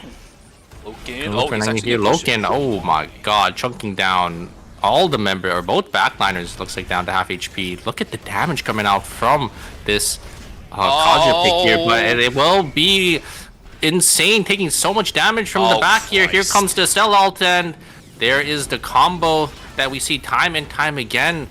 The Heart plus a Mage, you know, just able to do so much damage during that Peacemaker, and it will be a nice clean 3-0 sweep for Cartel. Great Peacemaker there, and a great follow-up from Medina. It's actually quite funny, because I could have sworn we saw something very similar to the Sua making a mistake initiating like that in Doc a week ago during Phase 3. Do you remember that? I could have sworn I saw something like that happening, and we cringed at that one a little bit as well. And it seems like, unfortunately for that team, it's going to be the exact same situation. But for Carpe Diem, a second place finish with, I think it was 7 kills. Not that bad of a result. They're actually playing for consistency here today. And you know what? I'm actually kind of liking that from Carpe Diem. It's not bad. Yeah, relatively quiet game for them. So they did have enough items, you know, to play for the win. But, you know, unfortunately, like you said, I think that Sua missing that dash, such a crucial ability to hit, right? If you do end up missing it, you're just out of position. And, you know, if teams are able to, you know, punish you for it, you know, it's quite devastating. So, you know, great, nice game for the other team there, though. Going to be able to, you know, get that nice Peacemaker. The Dina able to follow up and just lock that Sua down. Exactly. You say this all the time, and I agree with you nowadays as well. It's very easy to punish a Sua because a lot of teams are kind of oriented around punishing these frontliners, making mistakes on initiations like that. And especially for a Sua, yeah, she might have the shield for the CC immunity, but in the end, she's just a mage with just pretty decent melee stats. You can chunk through her damage, or not her damage, sorry. You can chunk through her health bar if she makes a mistake like that, and I think it was a perfect reaction coming through from the team that actually ended up winning. So, yeah, mistakes are going to get punished. I think Carpe Diem finally understands that at this point. They're going to play a lot more safer in the future if they do play something like this. But at the same time, I do wish that doesn't mean they're not going to play aggressive at all. They just have to take their fights a little bit more carefully, and the Sua has to make correct plays. Yeah, but Cartel, I think, playing that fight perfectly, able to navigate the fights, just able to dodge out on those Sua abilities as well, because it's obviously on the team that is fighting against the Sua as well to recognize that the Sua might be looking for that angle to dash in, and then just able to not get hit by that Don Quixote, and it is kind of lights out for that. Exactly, because a big part of the Don Quixote cooldown reduction actually comes from actually hitting it, right? Yeah. So cool stuff. Hitting it, you get the heal as well, and obviously, if it does get, or if it does land on a target, you don't go through To the them, boot. right? You don't have like the full distance, right? So you're not like out of position, and yeah, it was just nicely done from Team Cartel. Exactly. Happy fun day for Team Cartel as they are going to take a really good performance in game number 2. I don't think they were able to get the win in game 1. They fell, I think it was to Auto Arms. I don't remember. Whichever team got first place in game number 1, they were able to overtake Cartel in the last game. But this time around, they are able to hold their foot on the ground and actually win game number 2. So a great way for Team Cartel to go into the break that we're going to be seeing in just a moment as soon as the score sheets are up. And now we just kind of predict whether or not teams are going to flip things up, right? Swap members around, swap compositions around. That'll all depend on what the score sheet is going to look like, which we will have in just a moment, Super. Yeah, it looks like it is going to come up here. It will be Cartel coming out in first place. It looks like we don't have the round results this time around. So just going to skip straight to the leaderboards here for today. As Cartel coming out, ended up winning that game. They did have a second place performance as well, but they just got, I think, about 14 field kills for themselves. So a nice 32-point cushion for them. And Team Mudkip, not too far behind. Although they didn't end up falling in 8th place, they did end up getting 8 kills. So 8 points for themselves. They did end up winning the last game, so they're sitting on 28 points as well. So some of these teams are getting pretty close to getting into the checkpoint breakpoint here. And when they do end up getting into that spot, they will have to bring it home, get that win and secure themselves a spot into the finals. Exactly, and it's the two teams that have won games so far actually holding on to the lead pretty dominantly in comparison to the rest of the lobby. So we might have ourselves here two teams that are going to go into that checkpoint pretty early on into this series. But ladies and gentlemen, that was game number 2, and as usual, we are going to go on to a break for a moment. So make sure you guys go grab a snack, go grab some water, or at least refill it, and go take a stretch. We will see you guys back here for games 3 and 4. Take care.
생존자가 사망했습니다.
잔다.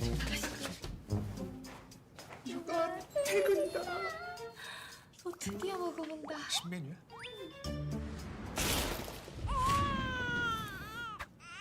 맛이 좀 나만 먹는 것 같아 맨날 진짜.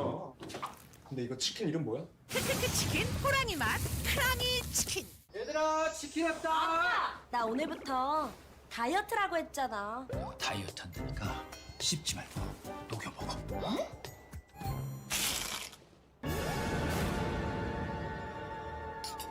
얘가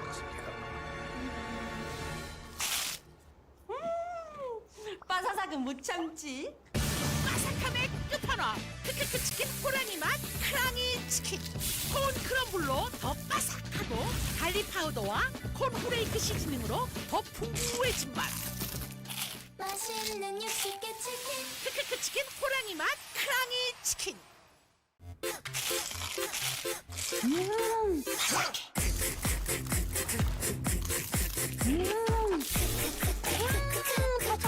맛있어 맛있어.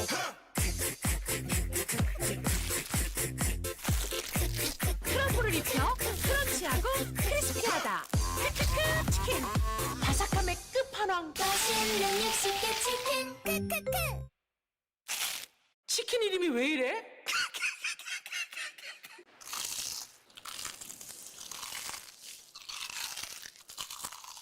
와.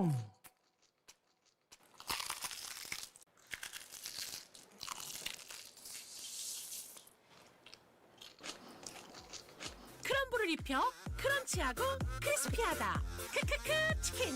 바삭함의 끝판왕. 맛있는 육식계 치킨 크크크 치킨 이름이 왜 이래?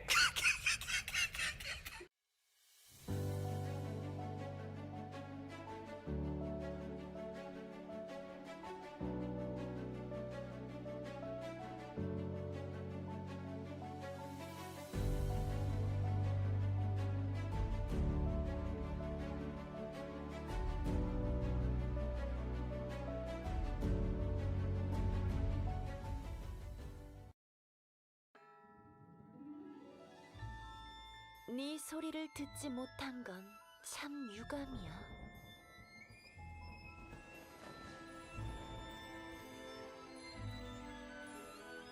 조급해하지 마렴. 공연은 이제 시작했을 뿐이니까. 네 선율을 들려주겠니? 휘몰아치는 선율. 여기까지.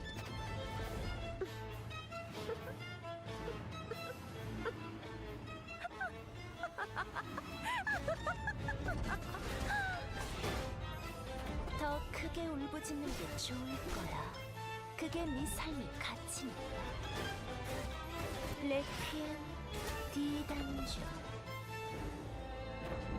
슬퍼하지 마렴. 너희는 내 걸작과 함께 영원할 테니.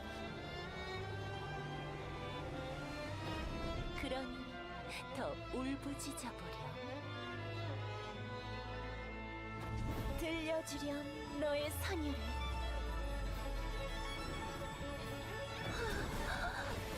이제 거의 다 왔어.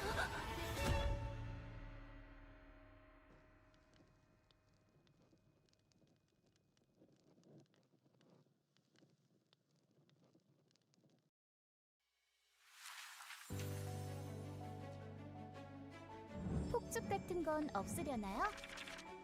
해피엔딩이 있기를. 제가 주인공이 맞았네요. 어디까지나 프로답게. 계속 쳐다볼 거면 돈을 받겠어. 재미는 있었어. 잊지 못할 추억을 만들어요. 미안하다고 해도 소용없겠죠? 이런 식의 이야기도 얼마든지 있는 거겠죠. 상대는 가려야지. 대충 정리하고 갈까? 다음. 어디 피해봐. 좀 더 강한 무게를 써보는 게 어때? 당신의 이야기는 여기서 끝나지 않아요. Alright, welcome back everybody. Skill gapped Shuvi here with no chicken pizza apparently. I'm sorry about that, but yeah, welcome back from the intermission. I had one bite of my pizza because I felt really bad about myself, so yeah, thanks guys. I appreciate it. How did your break go, Super? My break went fantastic. Thank you for asking. You Oh, know, okay, just went I to use see. the washroom, and yeah, I'm just chilling. I'm just chilling. Alright, cool stuff. All jokes aside, yeah, we just finished games 1 and 2, which means we're about to go into games 3 and 4. Of course, as usual, intermissions go.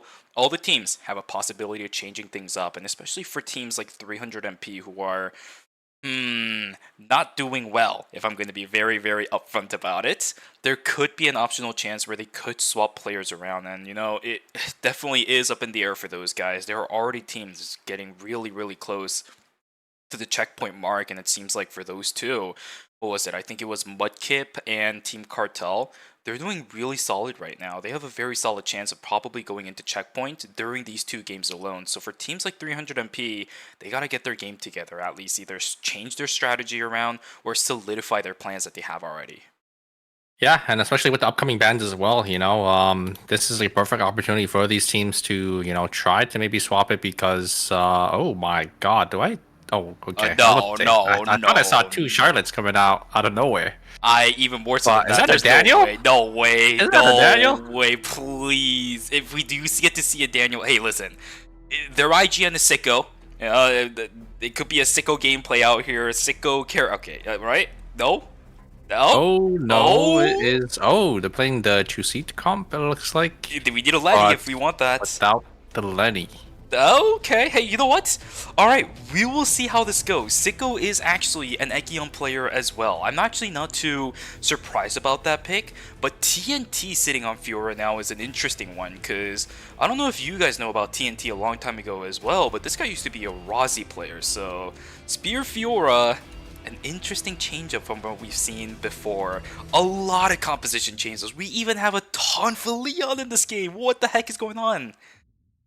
Oh, you're right. I did not even see the Leon pick. Wait, where's Leon? Oh, I see. It's on airline. Wow, so they're playing a more front-loaded damage comp, it looks like, because it is Tonfa. I think Tonfa is relatively on the damage side, but maybe he builds a little more tanky for, you know, their 2 backliners. We'll have to see.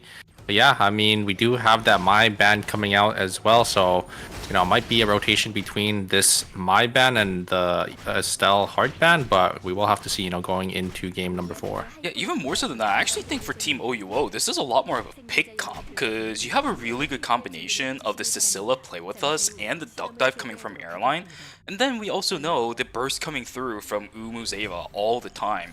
This might be a little bit more based off of a pick composition than anything else. I'm actually expecting a bit more of a damage focus Leon here instead. Because when you think of an amp Leon like this on a Tonfa, yeah, you do expect it to go a little bit more tankier. You're kind of sitting up at the front, and in comparison to the uppercut that you have access to when you're playing glove, you have the quick spin, which adds on to even more of the tankiness stat. So I'm not surprised that you were guessing that a tankier variant of the Leon would come out. But with the composition like this and knowing Team OUO's gameplay style, I'm actually expecting a burst one. Yeah, I mean, Leon also, you know, having that good poke as well with the, you know, their Q, right? Just able to, you know, do a lot of damage. Just able to follow up, you know, on the pulls, right? If the cell ever lands a pull, like you said, that duck dive into maybe, you know, the surf up can, you know, lock down some of these targets. So yeah, a very interesting pick to see, but obviously, you know, it's not that frontline pick, so Team OUO, they're definitely a lot more susceptible to getting, you know, locked down. If any of them get caught, you know, they could get instantly shredded, so, you know, they will have to navigate these fights a lot better. It's quite funny. It's kind of reminiscent of the Tonfa Yan that Carpe Diem decided to bring to the table in game number 1, but this time around, it's going to be on the Leon. And yeah, see, it's much more burst-oriented, right? We saw the Cardinal robes and everything else. They do have that EOD boots, but, you know, it's just EOD boots there for, you know, the tanky stats. But EOD boots is quite the item, I would say. You know, it has that tenacity, has 10 defense, you know, a lot of defense, especially for a shoe item. So kind of not surprised to see that being built on the Leon there. And it looks like it will be Sicko going to be able to get that nice dash reset onto the animal. Going to be able to get out of there. Is Lovely gonna maybe try to look for an angle onto Curry there, but a nice taunt coming out from Gangchang. No cameras actually placed down. I'm guessing no one really had any just yet because it is pretty early into the game. As Sicko gonna jump back in, but the heal drone gonna keep Curry alive as the TP does come through as well, and a nice taunt again coming out from Gangchang, gonna be able to lock him up. As Sicko, unfortunately, not able to get Curry. Tried to look for an angle back in, but just not enough damage here. Is Luminal gonna find an angle onto the Dina here. Dina caught a little too far forward. Maybe the exclusive is going to be able to pull them back to safety. Just not enough, as it will be Peng locked up by that Flame Crusher as well. And it will be Team Always Incheon finding 3 early kills. There is a lot of optimistic plays coming through right now. Sicko looking for a potential 1v2, maybe looking for a kill onto Curry, but he's dealt with that seasons and phases on the end as of late, right? Dealing with Chuseat. Yeah, that ain't Sebi, unfortunately. Sicko not going to be able to find the kill. Same thing on the north side as well, where Always Incheon finding 2. I was not entirely sure about the exclusive that we saw in that situation, but it is exactly what we got. TNT also going to be struggling a little bit here. Down goes to Fiora. Yeah, will be Carpe Diem going to be able to pick that up as well. You know, nice early kill for that team. Want to get, you know, items on for, you know, as soon as possible. Ooh, a nice buffer from the Natapon. Actually going to be able to land that pull onto Nemery there. And yeah, will be Anonymous going to be able to secure that one for themselves. Luminal gonna get locked up by Zhangyi. A nice intimidation tactic is gonna be able to lock down the Shoichi, and you know, if the Shoichi's not able to get dash their daggers, they are just, you know, a sitting HP bar for, you know, Team Mudkip to kill there, as Team Mudkip does end up picking up 1 from Team Always Incheon, and they're sitting on 2 kills as well. Exactly. It's a pretty active night number 1 for a selected number of teams. We actually have 4 teams right now sitting on 2 and 3 kills respectively for all of those teams. Everybody else is struggling a little bit, but that's pretty much what you would normally expect at this stage in the game. Although with 20 seconds left until until day number 2, I should say, you might be able to find a little bit of a cook. And for Team OUO, yeah, without the Ava, I don't think you're really looking for anything, especially this early on. You know, we're talking about a pick composition here, but this team doesn't really do that much damage until the later stages of the game. No, he's gonna get pulled back, does and end up getting caught. Yeah, nice find from Team or from Anonymous there, able to get that combo, and it will be Nomrak gonna fall here. X-Boy does end up missing, but there is the dash forward here as Dongyi is caught by Airline. Maybe gonna be able to get the White Lily. Yes, and they will be able to keep their team alive there. So will be Team Slasher picking up another 2 kills and getting that nice Tree of Life. Alright, well, that was a little bit of an awkward Wilson placement from Nemery. Although, you know, I'm actually kind of surprised that Team OUO is playing a composition like this. I don't think we've really seen Nemery playing Scylla throughout the season, and that play with us just now kind of makes me a little bit worried, if I'm going to be honest with you, but it is still early on in the game, not too big of an issue. Umu will get taken down, and Sicko is going to find that Ava alone by her lonesome still, as day 2 is going on. It's a standard game for Team OUO, not too big of a deal. Yeah, I mean, if you look at their credit counts here, they are going to be buying, it looks like Scylla, I think, buying that Mithril. Umu having enough for that 4th score, probably going to spawn in onto their team, and they are going to look to spike here and maybe try looking, you know, for this warehouse battle zone. But on the other side, we do have Team Auto Arms is able to get a lot of transitions for themselves. They're going to buy as well. Relatively slow part of the game now, where teams, you know, they just start to get their transitions, their first couple transitions at these kiosks, and they're going to be looking, you know, to contest either the alpha here or, you know, one of these battle zones. The map's actually pretty spread. The temp zones, well, not the temp zones, the battle zones are actually relatively spread out, but the alphas being right next to 2 of them is going to create a weird map dynamic where teams are probably going to try to contest for the battle zone and then maybe have that weird awkward dance of whether or not they want to go in the battle zone, stay for the alpha instead. We'll see if that's going to matter, because 20 seconds is all these players have left to fully decide on that one. It seems like 300 MP is looking for a fight inside of Hotel, but with Cinema holding guard... Always Incheon, I think, coming in as well, so oh, yeah, they lovely kind of caught a position here. Oh, she doesn't pop play that, that's big. Oh, wow, and she does use the pistol skill to get enough movement speed to actually get away there, but a nice Flame Crusher coming out from Nizuka, actually going to be able to lock down OU well. They'll be instantly falling as they just win the battle zone instantly there. Nice follow-up there. Unfortunately, not able to get any of the kills before the battle zone, so it's all going to be battle zone kills, so it's not going to be worth anything. But Ekion dashing on into the backline here. JCP gonna get locked down. It looks like all the members of Team 300MP are just going to be able to follow up there as, yeah, it will be the Alonzo there by himself, but here comes the third party. Uh-oh, Sicko's got to do something. He's trying to go back to the drone. That's not the play. Lumino holding up in the backline. Lovely. Will go into the play dead. But now this is time for the Shoichi to start popping off if he wants to get any kills. Timers are starting to pop, but on the side of Always Incheon, that's not exactly what you're looking for. Sicko, now his timer starting to go. He's in exuviation, but now the Jenny is sitting inside of the zone. 5 seconds is all they have to hold out for, but I don't think it's happening. It's not happening. That is just so brutal. Downtime on the Ekia just came at the worst time possible. A 4-score picked up for Always Incheon. This has got to feel good for this team. They need the kills, and this 4-score is a great start to it. Yeah, that core tier on that Shoichi. The Shoichi is going to be looking pretty strong now. But yeah, 2 seconds left, Shuvi. It's just wasn't enough time to stall out there. Always Incheon almost exploding there. Was a little close, but they do end up getting that kill to reset their timer, and they will be able to secure that battle zone for themselves. So nicely played by Always Incheon. Nice third party.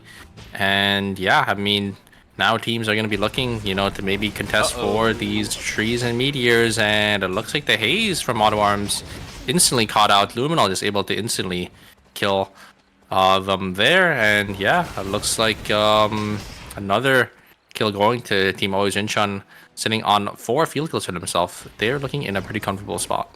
Another fight on the south side potentially as 300MP actually going to try sending it. Sicko gets access over onto the backline. Umu holding the VF eruption. Just ignoring him. But and he will be able to get the kills. Lovely. Is about to go get taken down. Wait, he doesn't have to play dead. Sicko, oh, you don't have the resets anymore, my guy. You gotta get out of here. But I don't think he's gonna be able to. Down he goes. 300MP wipes before day number 3.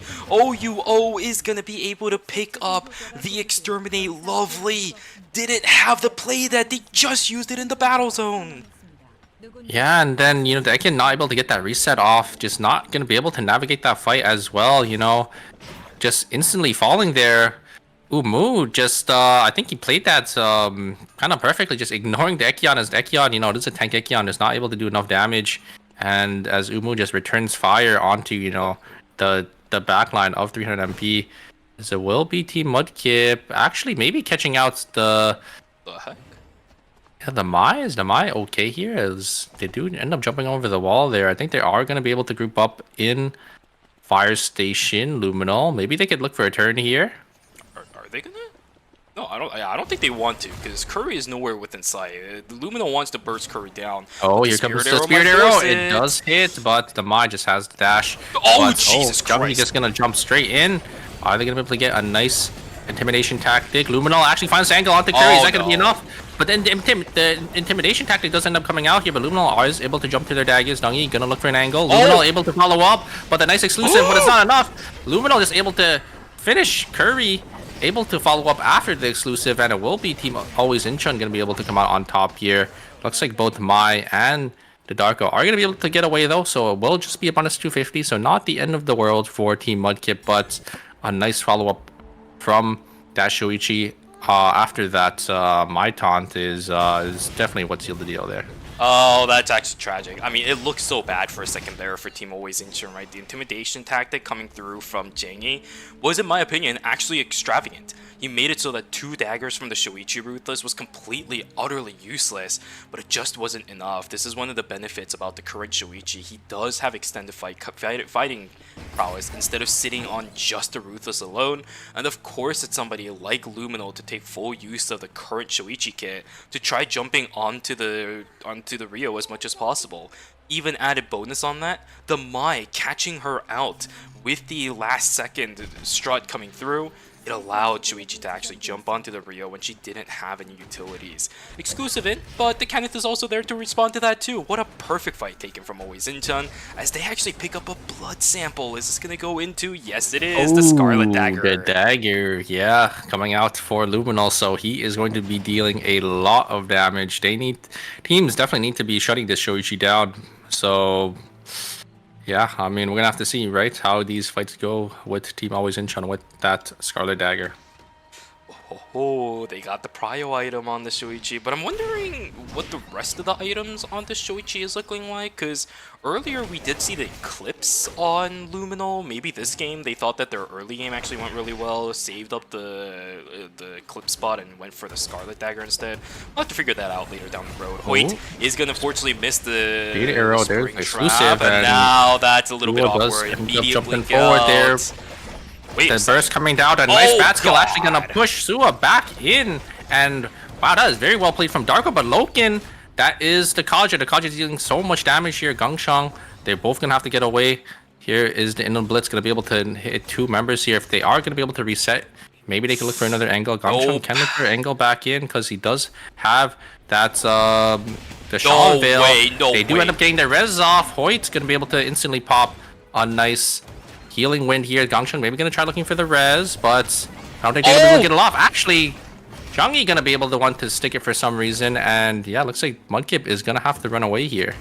Oh, the decision making from these teams are a little bit awkward as soon as Night 3 begins. Kangchan and Jengi, they are going to be able to get away because Kadia can't really chase this that well, but now they're forced to invest a lot of timer for this, and also the pressure from this team is just going to decrease monumentally as it's about to turn into day number 4, so Temple will close, even more timer loss for the Oh Mai. This time my around, Umu God, is able to chunk X-Boy. through X-Boy, but it's a 1-for-1 trade, and Emery, I don't know if he has enough health to try taking care of this. He will have to walk away. Airline down, Umu down, it's a 1-for-2. Yeah, Expert getting that nice blink with that Reign of the Vampire Queen, but you know they didn't press the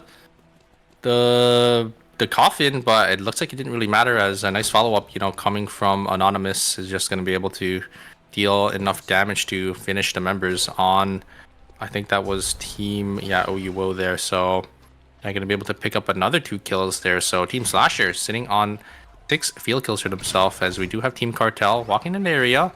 Maybe going to be able to fight Team Carpe Diem as look for an angle back in here. Oh, There is the Sun actually going to land onto Loken. Bookmark does hit onto the Adina in a blitz, does hit 2 members. Casually walking away from the fight. Okay, they're safe. It's alright.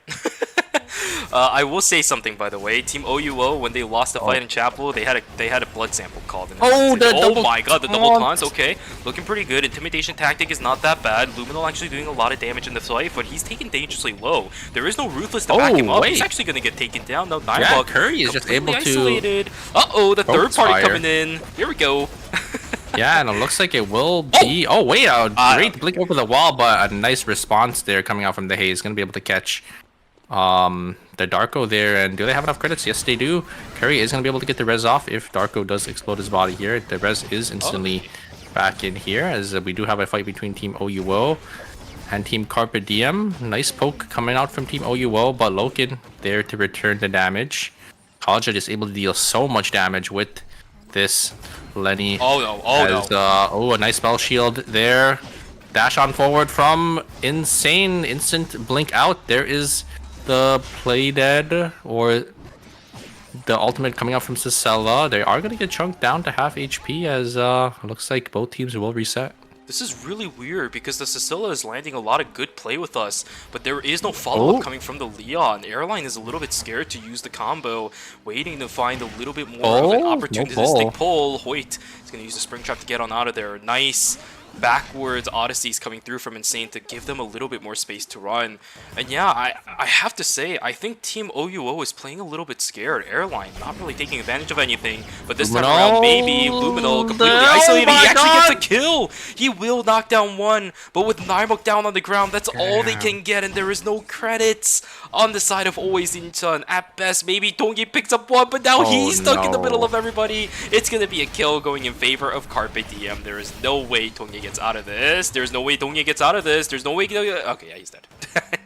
And you kind of have to wonder, you know, if the Mai did end up helping the Shuichi there, maybe they could have wiped the yeah, what the? But, oh, it will be Loken getting caught from Team Cartel. Cartel taking the wick line and instantly just beelining it down. It looks like Carpe Diem, they have the credits to res, but look at the time. They're being gate capped. They're not going to be able to get this res off as the the thing is Insane? being contested, but wait a second, Insane gonna be able to get the res here as both teams end up fighting on the other side, as it will be the Mai actually gonna be the one to fall from Team Cartel. That is not going to be good for this team here. The ultimate does end up coming through. Death Stop does hit the Mai here, as Level B Carpe Diem actually just gonna come in, and they're gonna finish the Mai as Team Cartel. Wow, they unfortunately they greeted a little too hard, you know, trying to stop the res there, and they lose the Mai for that. Completely lost sight of what was behind them as soon as they were focusing on one objective a little bit too much. Absolutely brutal for Team Cartel. They have the Wick, but all they have left now is going to be the Felix as well as the Adina. A ton of damage coming through from this Kadia. We saw this, but they all walk into a raid of the Vampire Queen. Massive damage coming through, but that's a triple tag in the Blitz. 1, 2, 3. Nice blocks coming in from Nizuka. He will be able to tank out a lot with the shield and the damage reduction.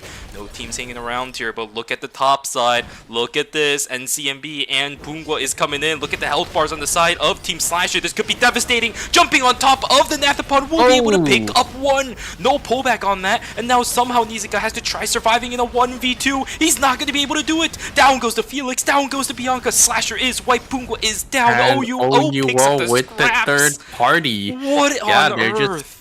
They're just able to get all the kills there. They're going to be able to get all the credits as well. So they're going to be looking pretty strong for themselves. They are going to funnel the credits into this Sicela to maybe buy that blood for that Eva. And they're going to be looking pretty strong here, as we do have another fight on our hands. The Mai taunt does not end up hitting anyone, but Junghi is able to chunk down JCP down to 1 HP. Just able to completely solo him. And it looks like it will be a nice clean fight from Team Mudkip. The Alonso gonna try to TP out, but not gonna be able to get it in time, as Curry will end up finding him as well. So yeah, Junghi there just able to completely rip Auto Arms to shreds by himself, and yeah, they will secure a nice 2 kills for that. This is the Mudkip that fans wanted to see. This is the Mudkips that they wanted to play throughout the entire course of the season. It seems like the Darko was the right idea. They finally have multiple pronged attacks, multiple threats on this composition that can actually stay alive throughout so many of these fights. If you focus on the Rio a little bit too much, the Darko will punish you. Intimidation tactic is really good at completely isolating away some of these frontline threats coming in from so many compositions, and the Rio is there to punish any mistaken initiations. I love it.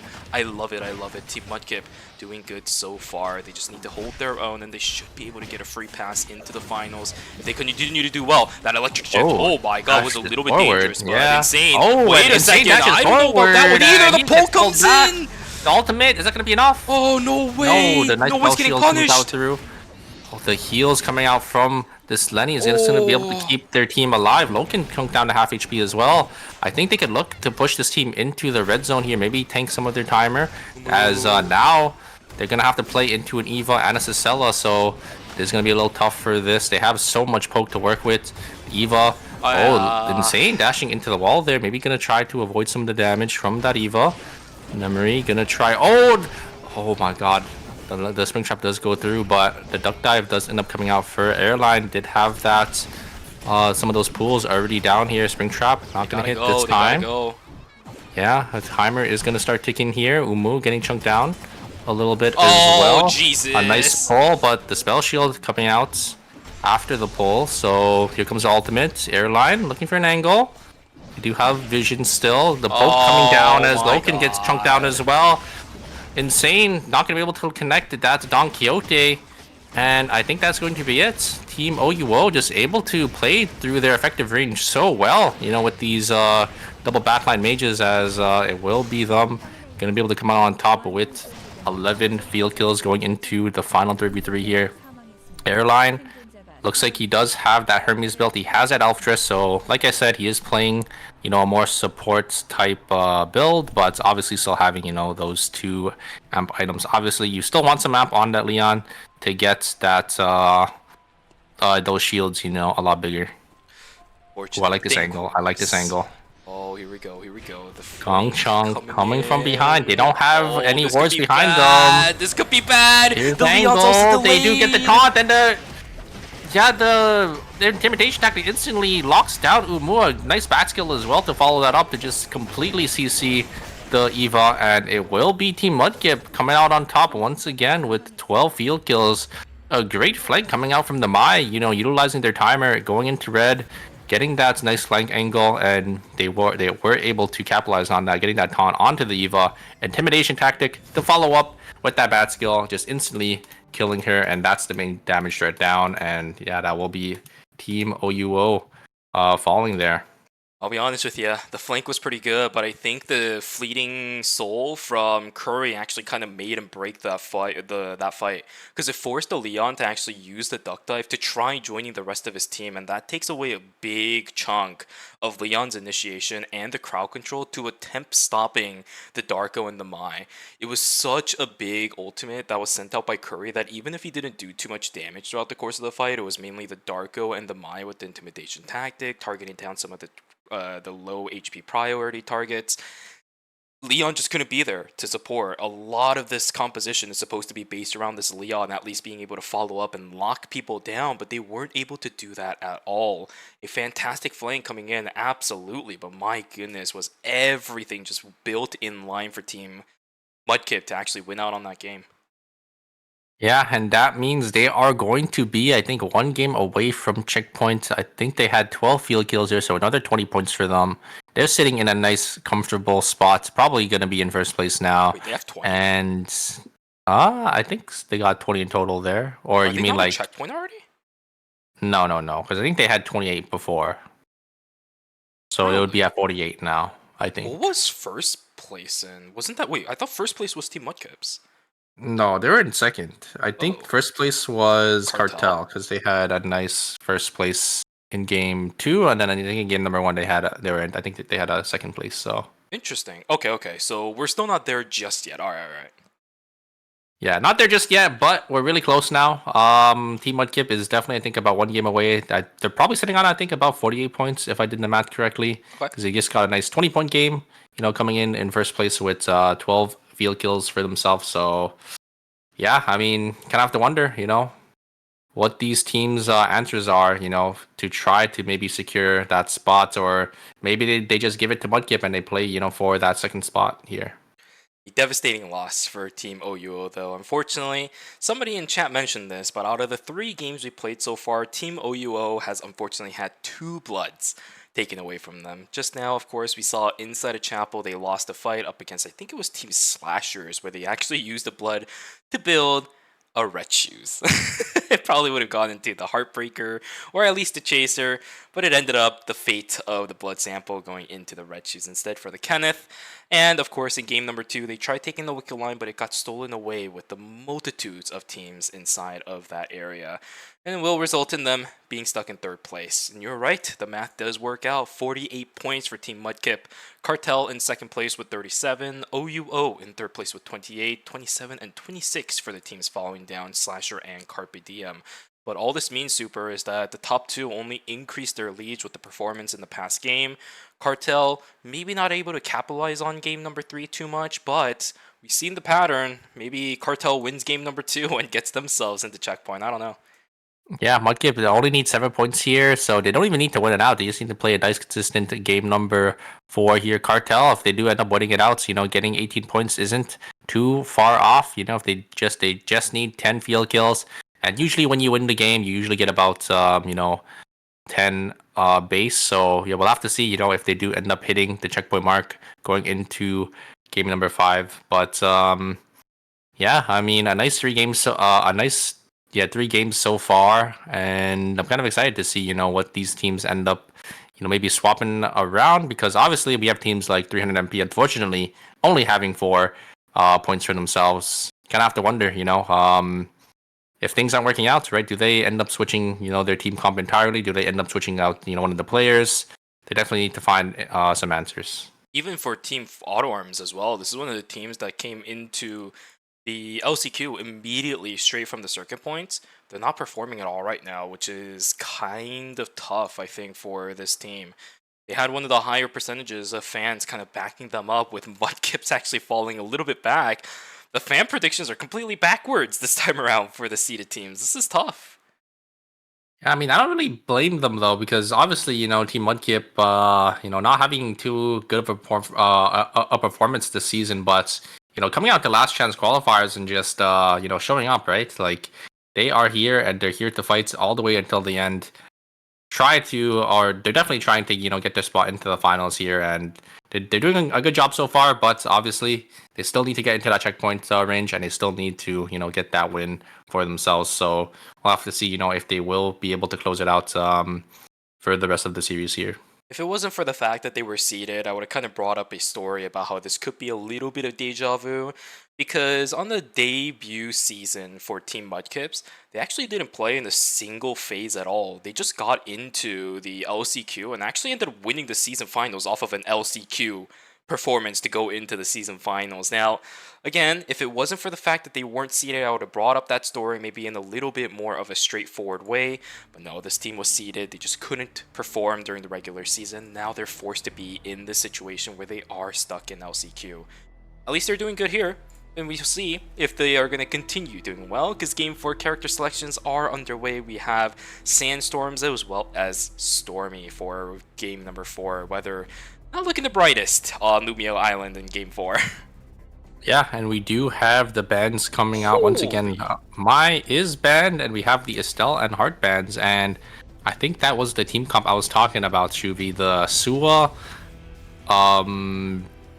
Kaja, and now we have a Charlotte. So we have 2 of the same comps, but one with the Charlotte and one with the Lenny.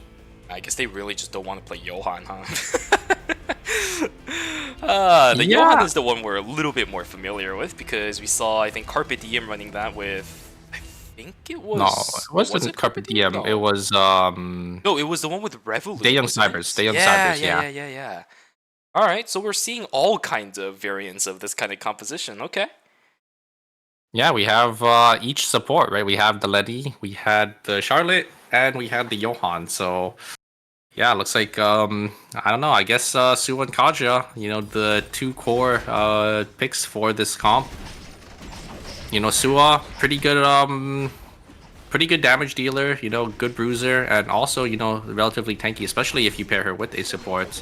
And you have the Kaja just able to deal so much damage, especially with that elf dress and that healing factor. Here's an extra, 30, 40 attack power just stacked on top, of the, the Kaja's build, and yeah, they just chunk.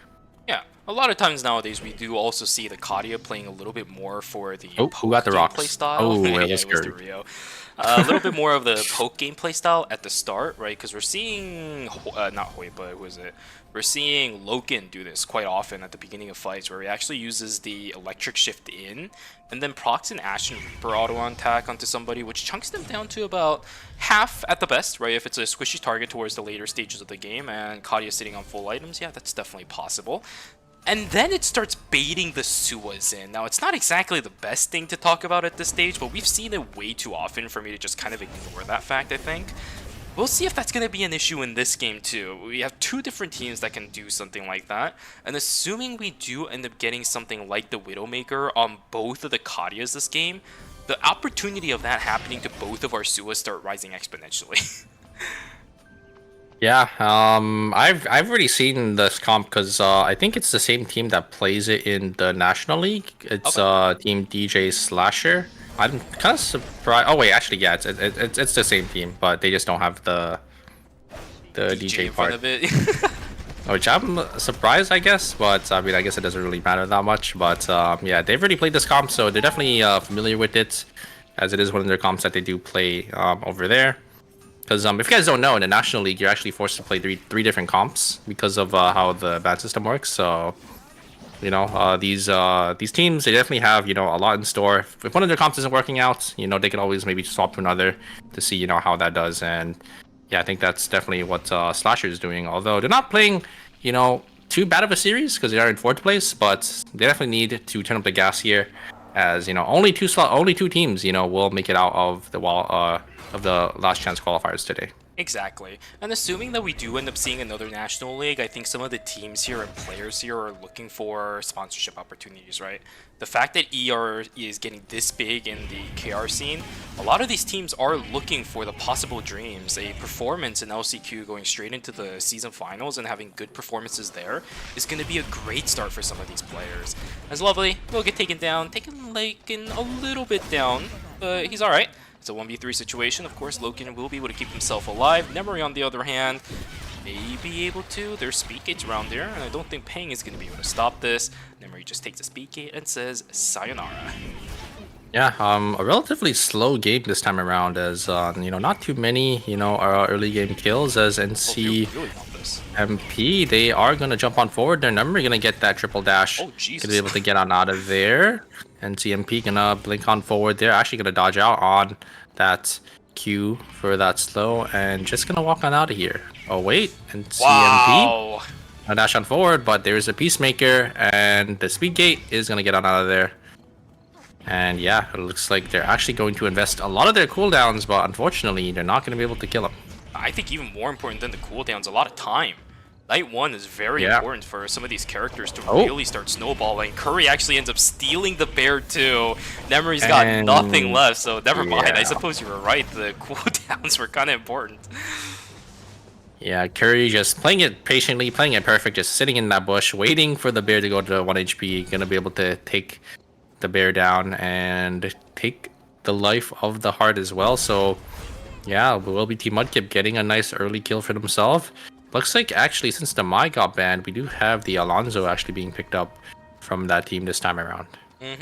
Pretty good front line, right? We talk about this all the time. You're very familiar with the pick too, but here we go. Fight on the side of Factory. We're going to get the Shoichi going into the fight. He hasn't invested the Ruthless just yet, but now Tongye is in a little bit of trouble. Yeah, down he goes. Alright, a bit of an awkward start for Team Always Inchan. Surprised that the Shoichi didn't full send it, but at the same time, yeah, in hindsight, it was smart. I think the HP bars were still a little too high. They didn't do enough damage, so Luminol just opting, I don't think I'm going to be able to kill any of these members, so we'll just get on out of here, because I think, Hoyt still had that healing wind as well. I don't think they would have had enough burst damage there, so they're just gonna walk on out of there. As yeah, I mean, a little unfortunate, but Carpe Diem come out with another kill for themselves. So, nice 2 early kills. Always feels good. If anything, I think it's really good that a team like Always Incheon is making those calls immediately. Right, one of the biggest problems with this team is that they are triple melees. Once they're in a fight, they're in a fight. They really are. If you're going to abandon fights like that, you really do have to make the decision before you're really in the thick of things.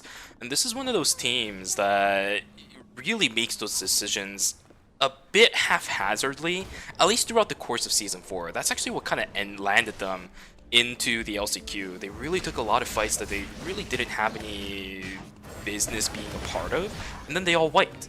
That's exactly what happened in so many situations. The fight just now, though, really does tell me that they are playing for the overall goal of maybe, actually winning fights, winning games, slowly pushing their lead as far as they can go. Yeah, looks like we do have Team Mudkip here, kind of looking for an angle. Here comes the Spirit Arrow. Is it gonna hit 2? It is actually gonna hit 2. Nizuka tried to walk in front of it to maybe block, but it looks like it just went right in between, and it will be Nizuka getting chunked down to half HP. Zhangyi gonna get chunked down to 1 hit as well, but nice lockup coming out from Gongchang, gonna be able to secure X-Boy, and it looks like they will end up falling there. So unfortunately, Nizuka tried to block the Spirit Arrow, but they just weren't able to get in front of that with that spell shield, and Luminol kind of here getting a lot of nice resets, gonna be able to kill 2 members, it looks like, of Team 300 MP. A nice cleanse actually from Luminol. Oh wow, okay, so he's back on the cleanse here. Instant reaction on that stun, and yeah, they're gonna be able to pick up a nice 2 kills, as it looks like a nice Spring Trap coming out from Hoyt there is gonna be able to lock up the team of Cartel, and yeah, it looks like the Stell will just fall here.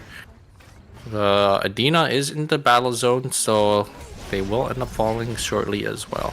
This is the Mithril picked up now for Team Carpe Diem. A huge start to night number 2. That should at least net the intervention if they haven't gotten that already. Another objective being contested over. This time Alpha is going to take the fall.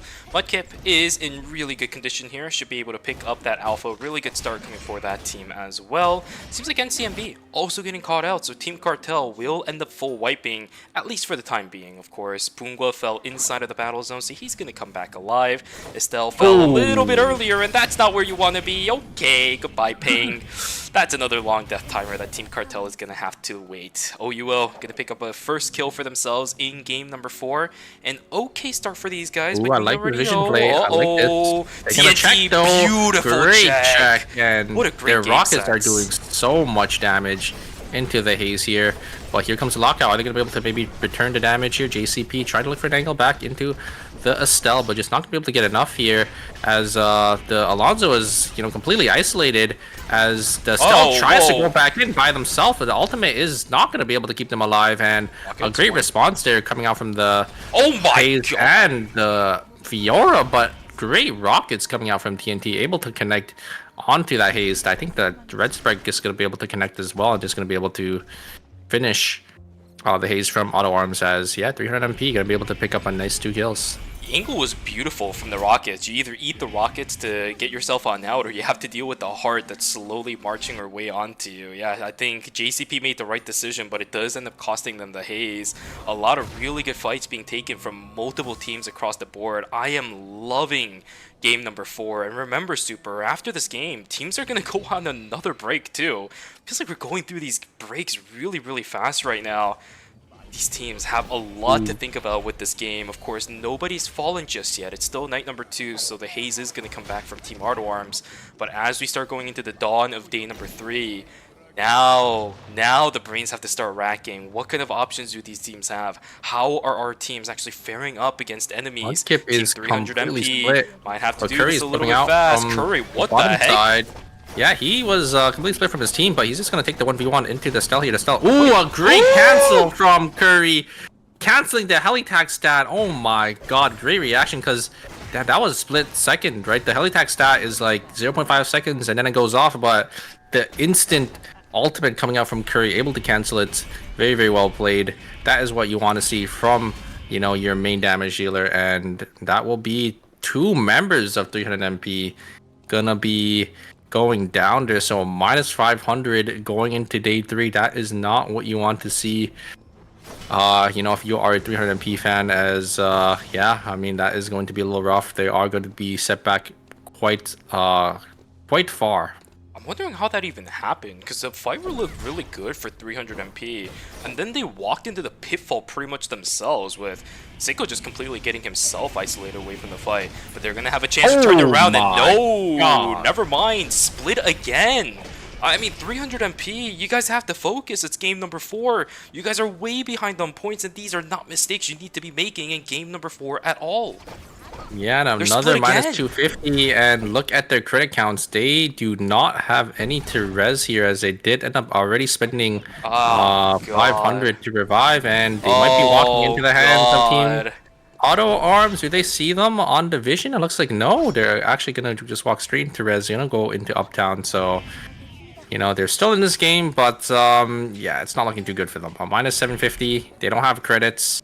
They're gonna be set back so far here. They're so low on timer now too. Probably sitting on low 10s at the moment, because beach was also closed. They had to walk their way into Uptown to keep themselves safe from popping inside the restricted area.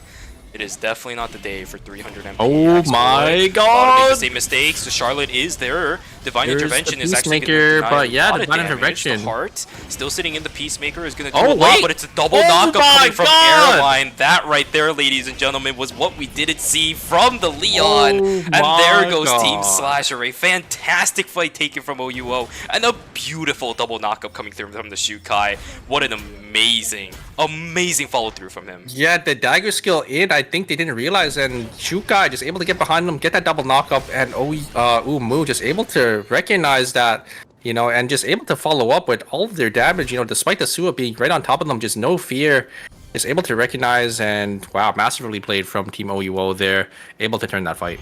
Actually filthy. Now they're looking to fight up against Team Cartel, but Cartel sees the Shukai and says, no thanks. We do not want any business with that right now. We don't even have an idea of how Umu is built. And we'd rather not deal with that at the moment. Here we go, another fight inside of school. This Alonso a little bit isolated. Will get taken down early on. Unfortunately, King-Chan, you don't have access to the exclusive. Mai is banned in this game. Intimidation tactic going to come out from Jengi, but it's a suplex of death for himself. Will get taken down. Unfortunately, Auto Arms finally finding themselves a little bit of a break, sitting on 4 kills, Mudkips do have enough credits for this, but it's going to take away a lot from a potential fail now that could have been built for this Rio. Yeah, Gangchun going in a little too aggressive there. I think they just thought maybe didn't have maybe they had a huge item advantage, and maybe they thought, you know, they would be able to just go on in there, able to tank up a lot of damage, but just gets instantly punished by that haze and that Fiora having so much burst. And yeah, they will be Mudkip, you know, losing 500 credits there. You know, a devastating loss, as that is a lot of potential items going for that team. Nullmark actually gonna find an angle onto Loken there, getting a nice double knock-up. Is Nullmark gonna be able to follow up, though? I don't think so. Oh, actually, he is. But the Spring Trap coming out big from Hoyt, actually gonna be able to peel Loken off. Wait a second! So well, and yeah, on the other side, Insane is gonna winning the 1v1 onto the Kenneth, and I think that will be Team Always Incheon probably gonna fall here. I think Lumino just missed his second Q too. Oh, he doesn't have any resets to come through off of. Oh god, he's in devastation mode. There's Nullification. the movement speed He from does have level 3 on Nullification. it. He gets the movement speed, trying to run away from Insane, but this is a Sua. The Wait, they bookmark get is going regrouped to though. They clap get on regrouped. They're coming. him. This is problematic. No, the res over onto the Estelle will actually come on through, luckily for Always Incheon. No minus 250, but a ton of timer invested for Luminal. They are on the back foot. What a great split from Team Carpe Diem to deal with them Always Incheon. And we're going to have to see it here again if they want to win out on a second round against this Exclusive team. is back up. Here's the engage from Dongyi. Gonna be able to get some damage. Maybe they can find the angle this time onto Loken there. Nullmark not gonna be able to land anything here. Luminal does end up going into the back. Here comes ultimate. Here is the cleanse as well. They're gonna be able to kill Loken. No, they're not. Loken does actually end up falling, but it will be a 1-for-1, and Estelle is going to have to get on out of there. It looks like their ultimate actually got cancelled, and it will be Always Incheon losing another 250 credits as Carpe Diem does end up picking another kill for himself. That is devastating. Carpe Diem's composition is so good at dealing with some of these ranged characters. Always Incheon, they have 3 of them. These small mistakes coming in from Narmok, Dongye, Allen, and he's Luminal. walking straight My into him. god, yep, there it is. The Yeah. flash.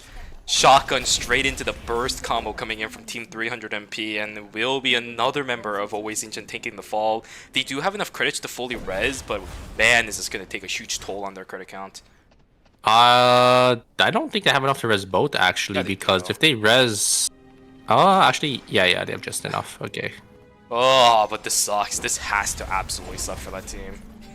Yeah, another minus 500 from Always Incheon. That is a lot of potential, you know, transitions just gone here. As you do have Carpe Diem coming into the zone in Factory, as cool, Wickline is completely uncontested, as Auto Arms will be able to get it for free. Quite an interesting situation that is. There's a lot of teams still left on the map, 7 actually, as a matter of fact, but only 1 team is on top of the objective.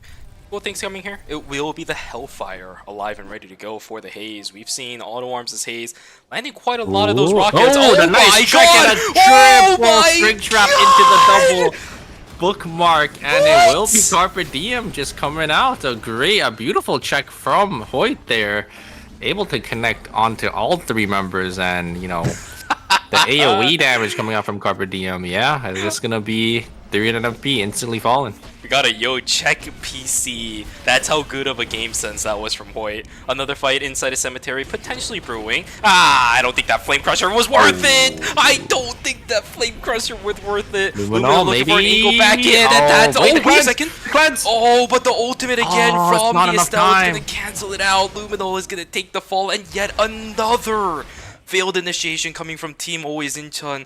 Somebody is just taking these fights a little bit too early every single time. And these fights are being decided by such close margins. Teams Always Incheon losing out on kills, losing out on credits. They just don't have enough damage to back up those mistakes. Yeah, it was just slightly short on the cleanse time there. Just a little unfortunate, you know, with that cleanse nerf from back in it was season 2. Definitely cost him that there, as you know, if he had that extra second, he definitely would have been able to get one more reset there. That would have been enough to at least kill the Adina. Don't know if he would have been able to kill the Hearts, you know, but yeah, I will be Always Incheon. I think they are going to fall here, as we do see some combat pings onto the Stella, but I think they are actually gonna be able to get away there as Mudkip keeping directly into the hands of Carpe Diem. But wait a second, here is the ultimate actually gonna be able to lock up Insane. Is that gonna be enough? Gungchung gonna go forward there. Oh, Curry actually gets caught by the Don Quixote. That is not what you want to see, and will be Carpe Diem actually gonna come out on gonna be the one to come out on top there. I think Curry got a little too aggressive there. He saw the angle, you know, to do damage onto Insane, but unfortunately gets punished for that. And Carpe Diem, looks like they're going to be able to secure another kill. Maybe they could get Zhongyi here. Looks like no, as he will just dash on out of there. Surprisingly enough, actually, Darko seems to have a lower cooldown on his mobility skill than Lenny on her mobility skill. But now Curry is a bit isolated on it by himself. Recognition signal will not see Curry. Have enough timer? Yes, he will. Timer. Yeah, just barely. We'll live with, I think, 2 seconds of timer on himself left, which is quite good. But without the Alonso, their double frontline situation is kinda in the dirt. And of course, in a situation like this, you might want that Alonso a bit more than the Darko, because he is just a better raw tanker than it is a Darko. But that's what they got. That's the card that they were dealt. That's all they get for the remainder of this game. Curry forcing Dongye out, the last sole survivor on the side of always Incheon. Dinghy completely isolated away from his Rio, and look how many people are inside of this quadrant of the map. Yeah, and he doesn't have any timer left, and he will end up falling. Able to tank so much damage though, but it's not going to be enough as Dongye will end up falling. So OUO picking up another kill for themselves. Fortunately, always Incheon, that is going to be it for them for game number 4. Dongye and Curry are just trying to get as many placement points as possible. Looks like, you know, they are only a 2-man here. The rest of the teams are fully alive. OUO might look to contest factory here, as we might have a 3-team factory zone. Maybe Curry and Junghae also come down, so 4 teams. So it's looking it's gonna be a little weird here, Shubi. It's going to be a mess. It's going to be a mess. And the thing about Factory is that it's big enough to actually accommodate all these teams. The moment Team Mudkip comes into Factory, it will be an absolute massacre in the temporary zone. Considering a little bit on the otherwise, though, no. Team Mudkip is going to make their way in here, and now their decision is going a little bit awry. This team doesn't even have any timer to go back into pawn with either. Now they're stuck in a sandwich situation. Jengi's going to get himself on out, but Curry, he's only sitting on 10 seconds. They have full information about this. He's got to go back in. He has to go back. The D-shift, and Curry is going to drop to Team OUO there, and Jungyi gonna TP to stream, or to pond. And it looks like, you know, obviously we have Team Auto Arms here, so I think that it will be it for Team Mudkip, as we will have a 3-team final zone though for Factory. This is going to turn awkward. I really like the fact that Carpe Diem takes this White Lily. They're not going to get caught out by any random flank coming in. But this does give OUO a really good jump in towards this final zone, this temporary zone, sorry. Oh, I like this. They're playing the timer well here. It's quite tough. Oh, they're sending it onto Team Cartel here, as Insane is getting chunked by the heart, and they will just fall. And here comes the Peacemaker to reset the fight here. The Shukai Airline gonna maybe try to look for an angle here. Memory actually getting chunked down to half HP as well as Cartel. They might be able to actually turn it. They're kind of winning the 3v6 here, as Hoyt is gonna go back in to try to get the res. As it looks like, they actually do get the down here. And wait a second, they gotta get something. They gotta get something. No! Oh wait, they don't have timer. Oh, bye Hoyt. Oh my god, and it will be Cartel coming out on top there. I thought Carpe Diem had it because they came back for the res. But yeah, they just didn't have enough timer there. I think Hoyt may have had it, but he had no idea what was happening inside of the fight. They had no cameras within that area, which means, of course, for the best choice on Hoyt's side, get the Sua back up. But her timer was so low. Was that res worth it? I think they might have -1 for that as well. I think they got the res, and Sua instantly exploded, so it just -1 them. So that was a little unfortunate. But you know, there was an angle there, right? I think if they calculated the timer, you know, correctly, maybe if Hoyt came back a little earlier, then maybe they could have looked for something. Because if they get the kill, they get that extra 10 seconds, and then maybe they could look. But do actually have a call in from Cartel here. Team Auto Arms does end up responding. Heartbreaker was built for NCMB. like the optics for this fight, but the problem is now they have to push into a haze inside of this tight corridor. These fences are going to prove disastrous for Cartel trying to walk into this. Yeah, looks like they are gonna just walk straight in though. Peng getting chunked down to about 70% here. Hayes getting some nice poke damage off, but the heals coming out from Medina are nice. Both tanks down to half HP. 20 Here seconds comes left the for rockets. NCMB, Only though. one connects here. Oh, they gotta go in eventually. 18 seconds left for NCMB. This has to be the fight they go in for. Alonso sitting up in the front. Will just blink on out of there. There's a double guillotine to keep himself a little bit safe. But that beautiful Peacemaker is going to ruin the chances. Cinema, yeah, there is no show here for you today, buddy. You are past your expiration date. Down he goes. Cartel, what a wonderful fight taken. GG's. Yeah, and NCMP getting those 3 or 4 auto attacks onto JCP there before casting that, Peacemaker, chunking down that Eva, or sorry, not Eva, but the Fiora down to 1 HP, and then casting a Peacemaker to split the entire team fight. And then the Dina is just able to, cast some abilities here and there and, finish the job. So yeah, very well played to Team Cartel, and they got the 18 points, Shuvi. I think they will be in checkpoint, I think. Maybe, just maybe. I think they were at 37 points, so you might just be right. We're not going to get the 1 point away curse this time around. Cartel. All right, they are looking good. And from the looks of it right now, Super, you and I talked about this a little bit during the podcast about how the heart nurse might make a lot of our teams kind of dissuade them away from picking the heart. But not at all. They are really favoring this pick at the moment, especially with the Heartbreaker towards the later stages of the game. This character has so much utility in their kit with the Peacemaker. All of these teams are utilizing this character's kit to the fullest extent. And even despite the damage nerfs, it seems like she's faring pretty well for herself. Yeah, especially pairing her with, that backline mage like we see time and time again. If you are able to get that nice Peacemaker, that team-wide Peacemaker, and your backline mage is on the outside of it, they're just able to deal so much and just able to get so much free damage, right? And just able to finish these teams, especially in the later games when your mage has those full items. They're just able to rip through these teams. So yeah, this combo,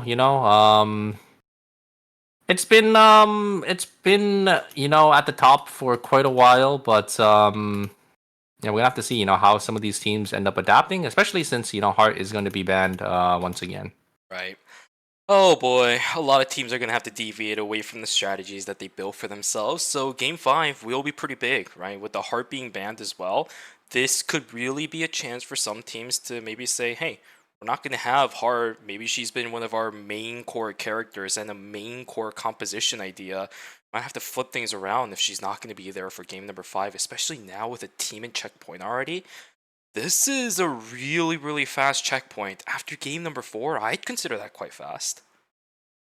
Yeah, and we will go on to our break as well. So maybe some of these teams end up maybe swapping out their comps, especially, obviously we have Team 300 MP, they're not really having a nice performance for themselves. So maybe they end up swapping out one of their team members or, their comp entirely. We're going to have to see, how these teams navigate around the break here as, yeah, I mean, a nice, exciting 4 games already, Shuvi.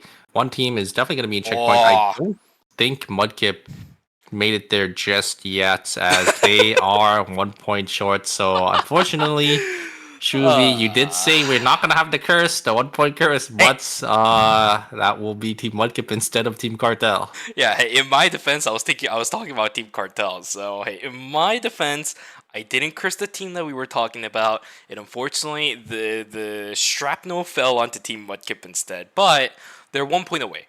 Right, and with the double checkpoint format, we still have a little bit of leeway where Team Mudkip, no matter what, as long as their performance doesn't go into a -1 territory for some reason in game number 5, they should safely be in checkpoint considering their performance so far.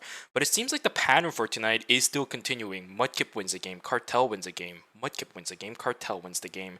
So theoretically speaking, assuming the pattern still goes on, Cartel should be able to take away a game in game number 6. But again, that could change, because now that they're in checkpoint, a lot of teams might consider how to deal with this, or maybe Cartel is going to step it up a little bit to immediately get themselves out of contest and go straight into day number 1. There's a lot of ways that this can go, but either way, we still have to think about what teams are potentially going to go through any substitutions, what kind of strategies might happen, or what kind of strategy changes might happen during the break. Yeah, especially with Heart being banned as well, they're not going to be able to have their comfortable composition, for game number 5, But game number 6, it's going to be completely open on the table. But yeah, I think with that, we will go on to our break here. So yeah, make sure you guys don't go anywhere, right? Exactly. Just go grab some water. Go grab a snack. Go take a stretch. But don't go anywhere because we'll be back here with games 5 and 6 to determine whether or not Team Cartel will punch their tickets into the finals or other teams are going to look for that chance. Yeah, take care, take care. We'll see you guys in a little bit. More chicken heads.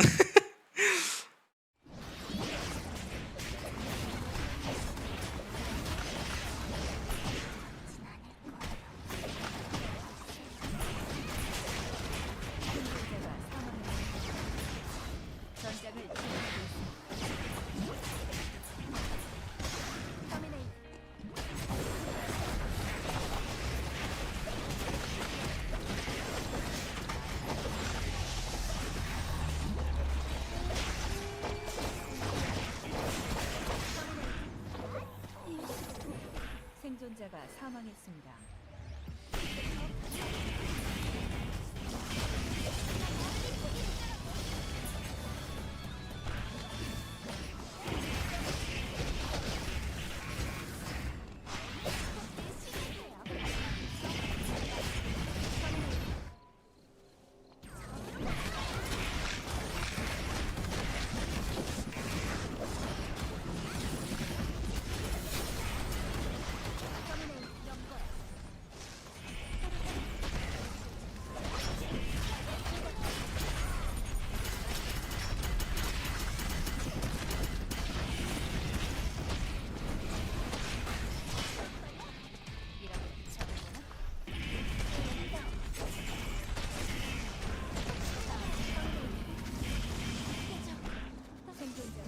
잔다 잔다.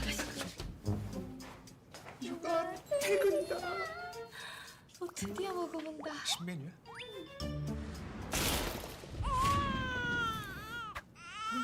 좀 나만 먹는 거 같아 맨날 진짜. 근데 이거 치킨 이름 뭐야? 크크크 치킨 호랑이 맛 크랑이 치킨. 얘들아 치킨 왔다. 나 오늘부터 다이어트라고 했잖아. 다이어트 한다니까 씹지 말고 녹여 먹어.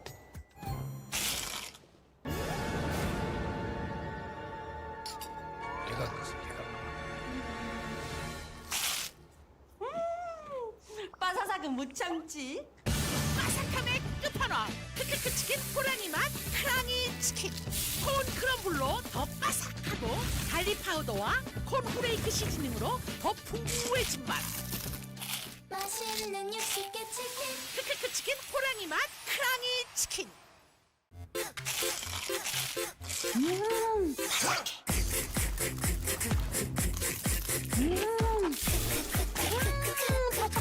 맛있어 맛있어. 크럼블을 입혀 크런치하고 크리스피하다. 크크크 치킨. 바삭함의 끝판왕. 맛있는 육식계 치킨. 크크크. 치킨 이름이 왜 이래?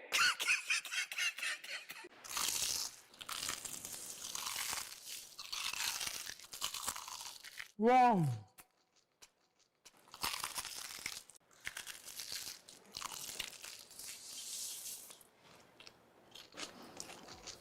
크럼블을 입혀 크런치하고 크리스피하다. 크크크 치킨. 바삭함의 끝판왕. 맛있는 육식계 치킨. 크크크. 치킨 이름이 왜 이래?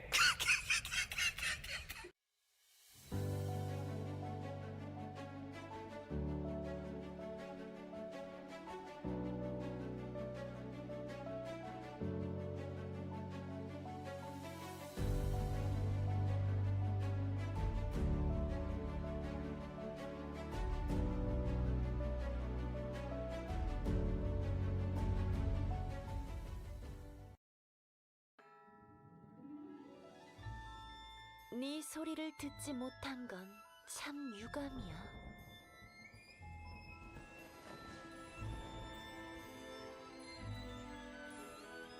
조급해하지 마렴. 공연은 이제 시작했을 뿐이니까. 네 선율을 들려주겠니? 휘몰아치는 상인. 여기까지.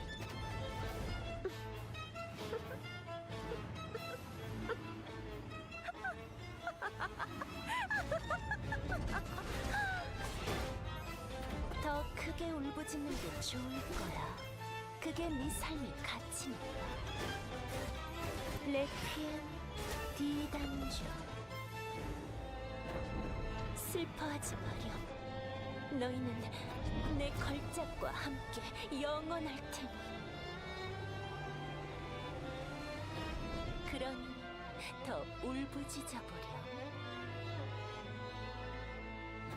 들려주렴 너의 선율을.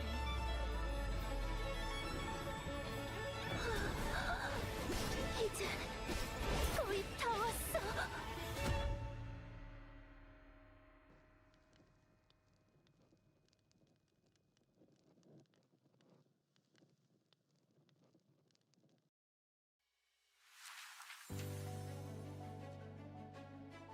폭죽 같은 건 없으려나요? 해피엔딩이 있기를. 제가 주인공이 맞았네요. 어디까지나 프로답게. 계속 쳐다볼 거면 돈을 받겠어. 재미는 있었어. 잊지 못할 추억을 만들어요.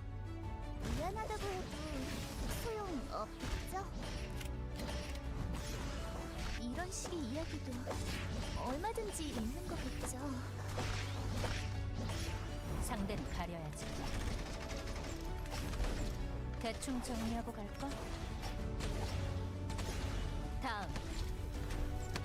어디 피해봐. 좀 더 강한 무게를 써보는 거. 당신의 이야기는 여기서 끝나지 않아요.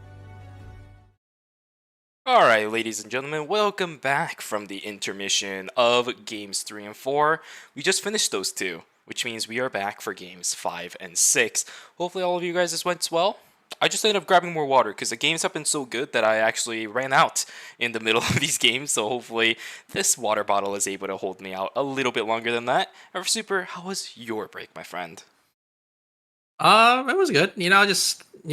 Just chilling again. Got some water myself as well. Just able to cool off here, especially during the summer. It's been pretty hot these days. Exactly.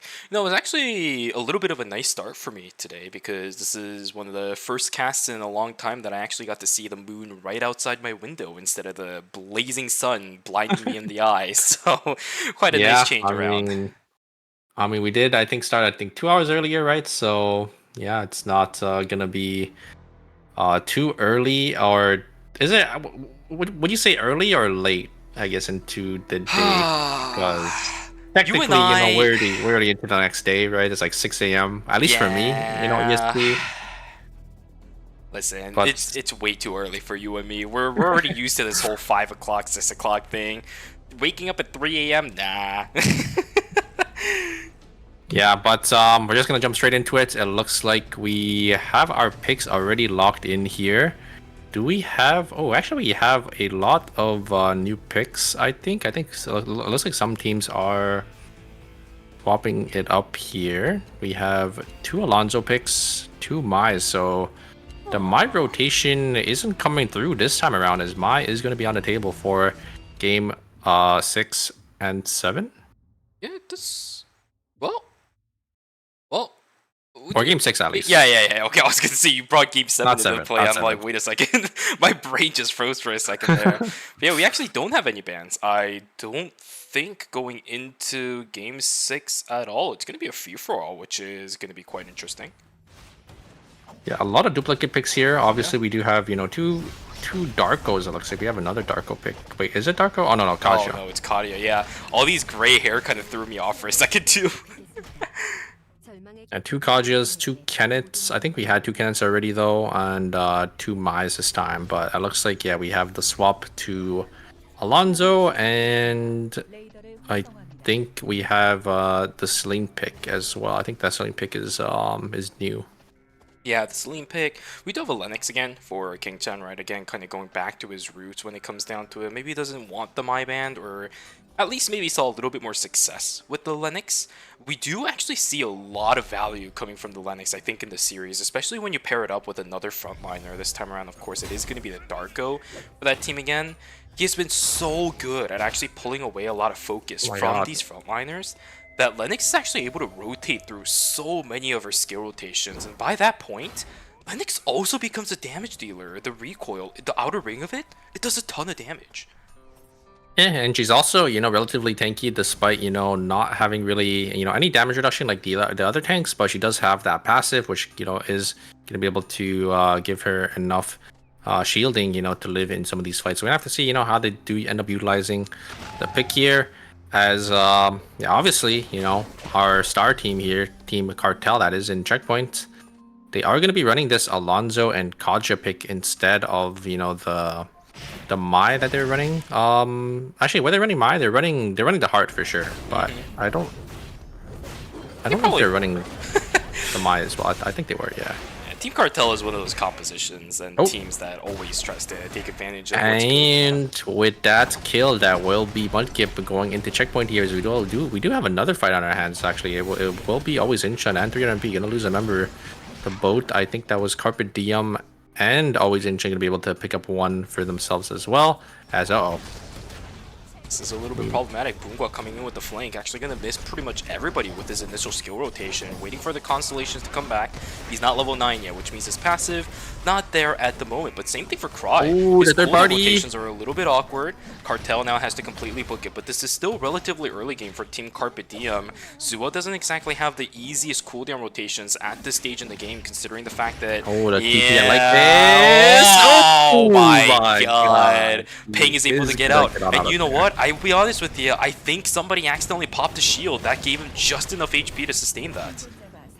Yeah, just barely able to get on out of there, and unfortunately Carpe Diem not gonna be able to get that kill. But it looks like a nice spring trap. The spring traps coming out from Hoyt have been insane this series. Get it? Insane. Yeah. I get it. But it's not the player, so you kind of missed it there. But it's alright. I'll give it to you because you're my buddy. It's all good. Yeah, but that's Insane is able to follow up here, and another spring trap. There we go, and actually gonna be able to use the White Lily too. And Carpe Diem gonna be able to pick up another kill. So sitting on 3 kills this early on, you have to be feeling good about that. Especially for a team like Carpe Diem, these guys are pretty good at kind of taking this early game advantage and actually snowballing with it pretty well into late game. Now, they might actually not convert that into too many kills, but they actually do convert it into a lot of pressure, which is really good. We move falling, nothing too surprising here on the screen, right? Again, split pushing as always, sitting on around 300 credit for all players across the board, which is well above pretty much any other team in the lobby at the moment. Arrow. It will only hit Ping though. Land. Ping getting pushed away a little bit. His shield has been popped, so any Darko knockups coming from here onwards will actually devastate this Alonso's fighting capabilities a little bit. But look at that, King Chen and Jang a little bit on the back end. This third party situation is actually really bad. Insane, changing the target priority onto the one person who's trying to walk away. That is wonderful. A nice Ping, he will get taken down here too. 20 seconds until the Tree of Life is going to spawn, and now Carpe Diem's in a little bit of an awkward situation. Insane is going to be able to get out, at least within the thick of things, but it only puts him into the corner. Down goes the Suo, which means Hoyt and Loken gonna have to break away from this one. But even bigger than that, Cartel actually managed to live as Pungwa somehow managed to get out of that fight.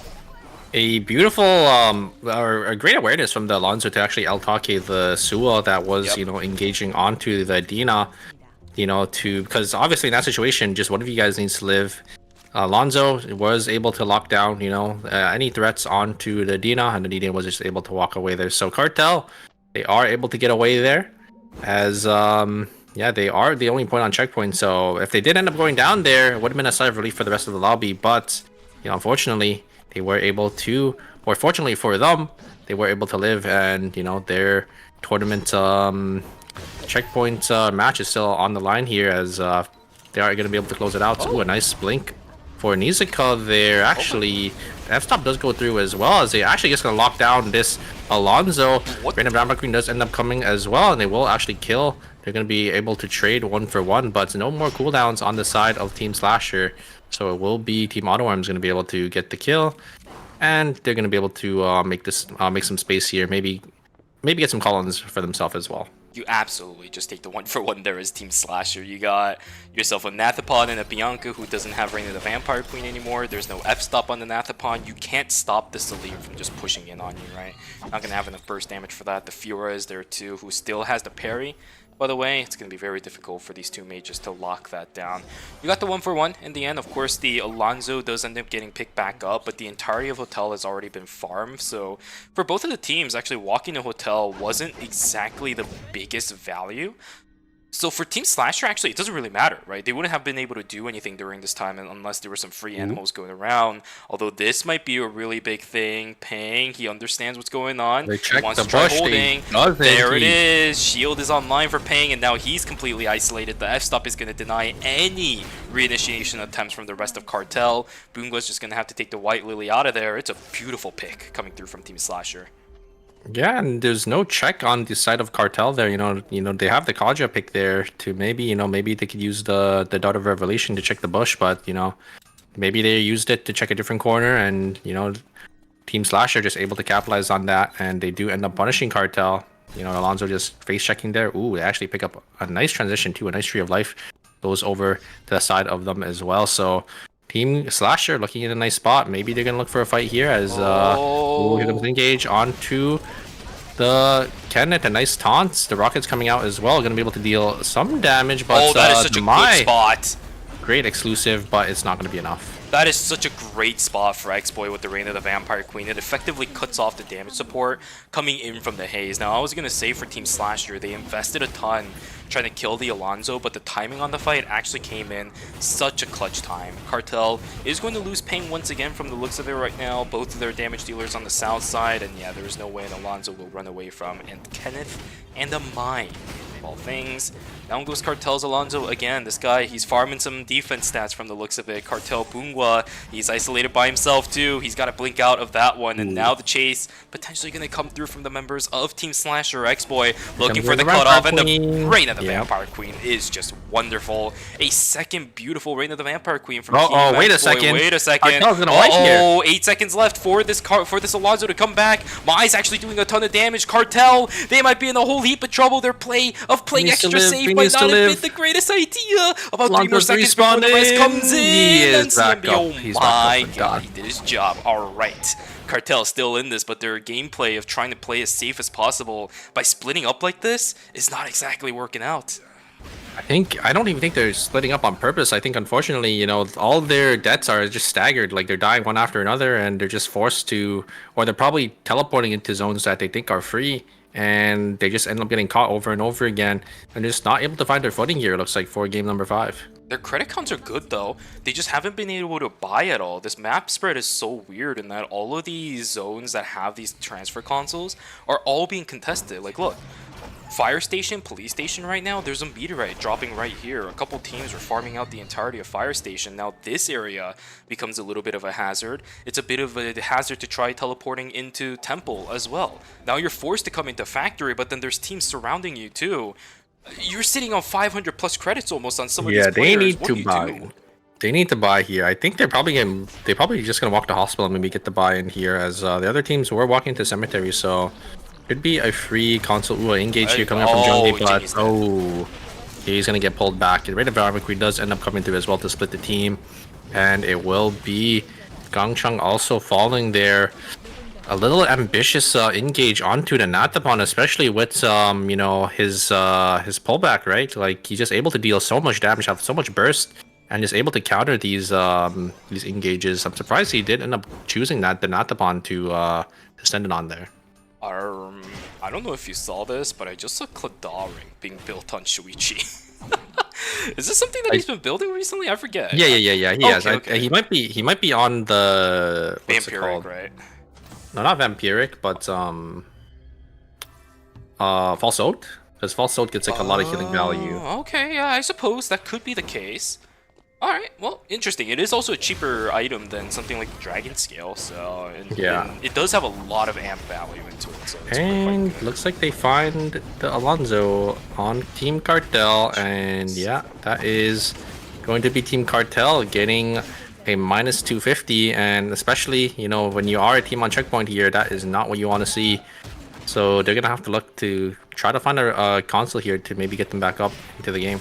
They still haven't been able to fully buy. I mean, you gotta send the Cardio to call now. I mean, the Adina is pretty close to a blood sample call in. The Alonso sitting on a Force Core Plus. I feel like that's what they were doing. Like they were buying in Chapel and then they just get sent on. So there's just no available console for them to buy. It looks like they're gonna be able to walk all the way around. They're gonna be able to get the resident school and maybe get, you know, 1 or 2 buy-ins, but yeah, we'll have to see. But here comes Engage. Nice taunt there coming out from My Luminal. Gonna send it onto the backline here.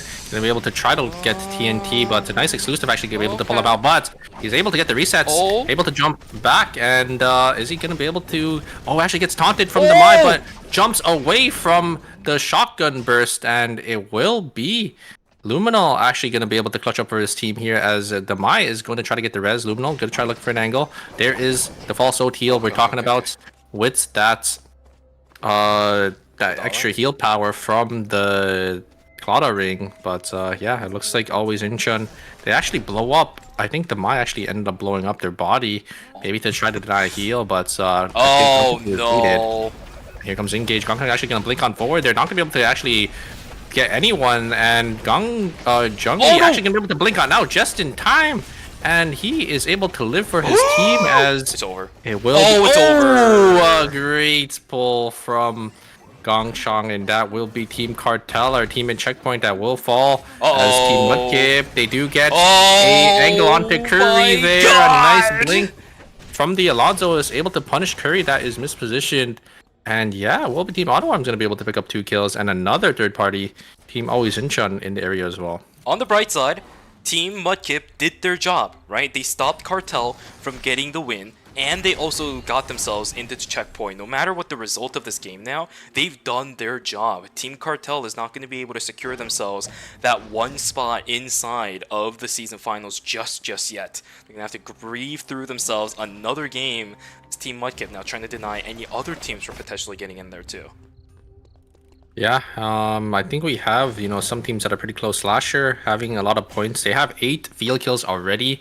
They just need to get a couple more, maybe secure the win, and they'll also be in checkpoint. So we're gonna have a lot of teams, I think, maybe reaching the checkpoint for game number 6, but we'll have to see. This is getting pretty close. Quite an interesting series we actually have on our hands here. Let's see what ends up happening for the rest of these teams. OUO now looking for a potential fight up against Team Carpe Diem. Carpe Diem actually not comfortable taking this. Yeah, they're gonna go into Factory, which is gonna turn red. So I'm kind of wondering where they're gonna end up going. Maybe they're gonna TP out from from Factory. Team Mudkip is gonna walk into the hands of Team AutoArms here. Maybe. Oh, here comes the TP. Oh, they actually didn't let any of the members TP, so all members are still there. As ooh, that might have been a misplay. Maybe they should have let, you know, 1 or 2 TP. I don't think they all challenge TP at the same time. As it will be Mudkip just gonna walk on all the way over back into police station. As the Lenny, wait a second, where is Carpe Diem? I think they split their TP. Oh boy, look at them, they're stuck in the middle of everyone too. 2 members from Team Slasher, slowly they're making their way up. Oh god, they saw X-Boy, but it's too late. It's too late. Yeah, and it will be Loken getting taken down. That is the power of the Reign of the Vampire Queen and the Blink. It is a really tight timing. Ooh, the spell shield, but now there's not enough time for them to TP away and to pull back. And it will be Team Slasher picking up another 2 kills. So they're sitting on 10 field kills for themselves. They are getting closer and closer to hitting that checkpoint breakpoint as well. They are one of our sponsor teams desperately trying to get into that checkpoint mark. Mudkip's already in. If Team Slasher is able to get in as well, we'll have 3 checkpoint teams going into game number 6. The chances of one of our teams going into the season finals is at an all-time high. And of course, for the teams that are sponsored, they desperately want to get themselves in. And for Team Mudkips, They might not be sponsored, but this is a seeded team that have been forced into a situation where they're now playing in the LCQ. Ooh, Exactly and a nice the easiest engage thing, a beautiful from fight start coming from Luminal. Luminal. The Ruthless is down on the ground. A lot of Ooh, the good combo! setups. The dash-ins are so good. So much value coming out Oh from my Luminal. He just God. obliterates the Wait. Alonzo, but Cinema does the exact same thing. Dongye is going to be down on the ground, but of course the value comes in for Team Incheon as Luminal just wipes the floor with WBT and JCP. A great engage from Luminal. They're actually using the dagger still, utilizing that so well. You know, out of vision, just able to, you know, get in there, you know, while being invisible. The other team just was not expecting the Shoichi to be that far up, and yeah, just able to, you know, get those resets off. The Flame Crusher does end up going through, just able to let Luminal, just able to get that combo well. You know, they are CC'd in that knockup, and yeah, will be Team Always Incheon picking up another 2 kills, so they're also sitting on a nice 8 kills for themselves as well. The only problem with Team Always Incheon's composition is that they can't take Wick Line really quickly. Another fight inside the fire station and police station is a Flame Crusher. Gonna go completely wide from Nizuka, but they are gonna be able to lock down Chang'e at least for the time being. Down goes Anonymous, Curry is gonna get taken down too, and now somehow Kangchan needs to solo, but I don't think Nizuka, as the Kenneth, is ever gonna be in danger up against the Lennox. Kangchan has to get himself on out of here. This Bianca trying to chase this down, dodges out on the Sanguine Javelin, about 35 seconds to go until everything is gonna be gone, but for Kangchan, look at the credits on this team. They have done their job, and they will let this Lennox be the last remaining alive. We saw this seeing before. it again. It's the same TP. Well, it's not the F-stop this time around, but Kangchan will take the fall. That's completely fine. Again, Team Mudkip has done their job. They're in checkpoint. They stopped the checkpoint team from winning the game. They did it. Yeah, but Team Slasher with 13 field kills, they are sitting in a nice, comfortable spot for themselves. They're definitely, I think they might already be on checkpoint. I'm not too sure exactly how many points they had, but it will be Team Always Incheon going to be the team that does end up getting the wick line. So they are probably going to be looking really strong for themselves as well. Yes, sir. Yes, sir. But even if they're not, right? Even if they are, they just have to prevent other teams from getting into checkpoint. That was what Mudkip's idea was after they knocked down Cartel. Even if you're in checkpoint, I mean, you don't want other teams having that chance either, right? You want as little other teams as possible being on checkpoint so that the series will continue and you have more of a leeway. You have a bit more of a cushion to keep yourself in checkpoint and also not let other teams have a chance to actually get into the finals and lock their ticket in. You want that chance as much as possible to yourself and yourself only. Yeah, we do have Team OUO, you know, maybe posturing up here to maybe zone these other teams that are going to be funneling in from Fire Station. They have 0 kills, but if you looked at their items, they have, you know, that Chaser already on that Eva. I think the Cicella was also already fully built here. TNT. Oh, a nice reaction, just going to instantly blink on out of there, respecting the Leon engage or the Cicella pull, and it looks like they are just going to walk on into Fire Station, or they're just going to sit in this corner here. So a lot of teams are going to be funneling in. We have 4 teams almost that, or I think all 5 teams actually are going to be in school here. But the final and temporary zones are pretty spread apart. School in Uptown is a very long distance away. The only question it's 5 teams. Yeah, all 5 teams are here. Oh yeah, they are. But at this point, I think the team that has advantage of actually winning this game is going to be the one that goes in Uptown. Because you take a look at the map spread right now, temp zones are going to be School and Uptown. If you're looking for the long game, right, then you do want to go into Uptown, so you actually have the positional advantage going into the final zone as fast as possible compared to the other team. Nobody is making the move. Yeah, right now, every team is here. I wonder if any team does go into Uptown or if all 5 teams are going to be in this temporary zone. That would be kind of funny. Auto Arms, yeah, can TP as well. They have, you know, or they are down a member, and I think they just they might think there's another strong team in Uptown, which is why they don't want to do it. But ooh, it looks like Team OUO caught in the middle here. The Rockets are gonna go through, but the shields is gonna be enough to keep their team alive. Uh-oh, Team Luminal gonna look for an angle here. OUO just go as Auto Arms. into I a don't know. corner You should see here. the The fighting taunt does end up hitting the Cicella. The Rockets are doing so much damage, and it looks like Oh no, they are split What now. the heck? Oh, this is bad. Nemery holding on the other side. Play with us is going to completely whiff. Now Umu caught inside a horrible situation. OUO now stuck in a little bit of an awkward spot themselves. Quick spin is actually pretty good. The counter damage is there, but unfortunately for JCP and Cinema, they already took down Airline. Now Nemery trying to salvage this to the best of his abilities, and the beautiful blast wave is going to push everybody away. Now, oh, that's not exactly the situation you want to be in. Sicko is going to be able to find out one of them. Celine taken down. There goes the Cecilia. Now 300 MP holding sole control over this area. Auto Arms, JCP trying to recover this to the best of his ability now. Sicko finds the other two. Now JCP, he has no other options. They should have gone to Uptown miles and miles ago. He's going to be locked inside a school. There is no way for Auto Arms to come back now. Yeah, and it will be all the teams here gonna be fighting out for one temporary zone. So you guys know how that goes. It's just a temporary zone. There's gonna be no final 3v3. Timers are gonna start funneling in. The timers are gonna matter quite a bit here. Will be always Incheon gonna be able to secure the zone for 10 seconds above everyone else here. So they have a lot of timer to work with here. I would just, if I was them, I would just give the zone here, as both teams are going to be forced to fight in. Will they be able to get that kill? They do! Yeah, and they get that extra 10 seconds now, so it will be Team 300 MP going to have to be the ones to force it in into Team Slasher, as they will explode if they don't send it here. Luminol actually going to jump on forward here. Wait a second, they're jumping on out, and they're actually going to be able to kill a lot of them, but here comes the third party. Ooh, they do get the full exterminate, and that's the Reign of the Vampire invested. I think the F-stop was also used, so they don't really have any cooldowns here. But the Rootless is also down as well, so they gotta go. They gotta go. Yeah, they need to look. They need to look for an angle here. Gotta go. 9 seconds left for Nizuka. I mean, everybody on Team Slasher is low on timer. X-Boy about to get taken down. He's gonna go inside of the coffin, but it just does not matter. Down goes one, down goes two. Anonymous will take the fall in just a moment. We got Always Incheon, Shoichi winning a game in LCQ, ladies and gentlemen, in Season 4. 15 kills for Always Incheon, first place. GG's. That is the luminal factor we want to see here, and yeah, they came up and they got quite the game for themselves. A 15 kill banger to go into game number 6. I wonder if that's enough points for them to qualify for the checkpoint breakpoint as well. Oh my god, but that final zone felt so forced, and I can say final zone this time because it wasn't even a temp zone, right? It was quite literally the final zone for all of these teams. Again, I really just think that Team Auto Arms should have sent it. I mean, you should have at least been able to see the combat pings. Yeah, they reduced the range of it, but you were standing right next to a fight that was happening right around the bushes on the entryway into Fire Station. They should have seen those pings, and as soon as you see that, you gotta send it.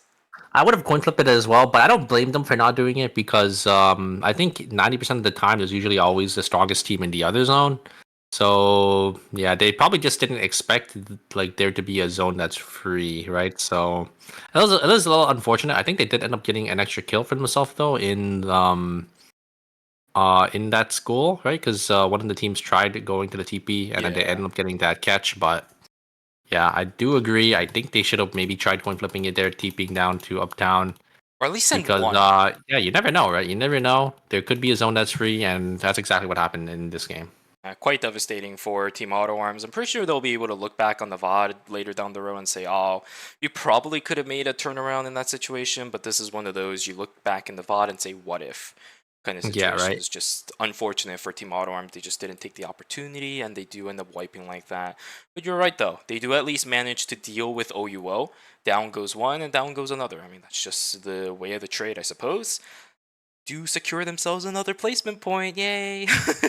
I'm kind of curious to see which teams are in checkpoint now, because Team Slasher also had a nice, I think, 20-point game, almost 20-point game, and they were pretty close as well.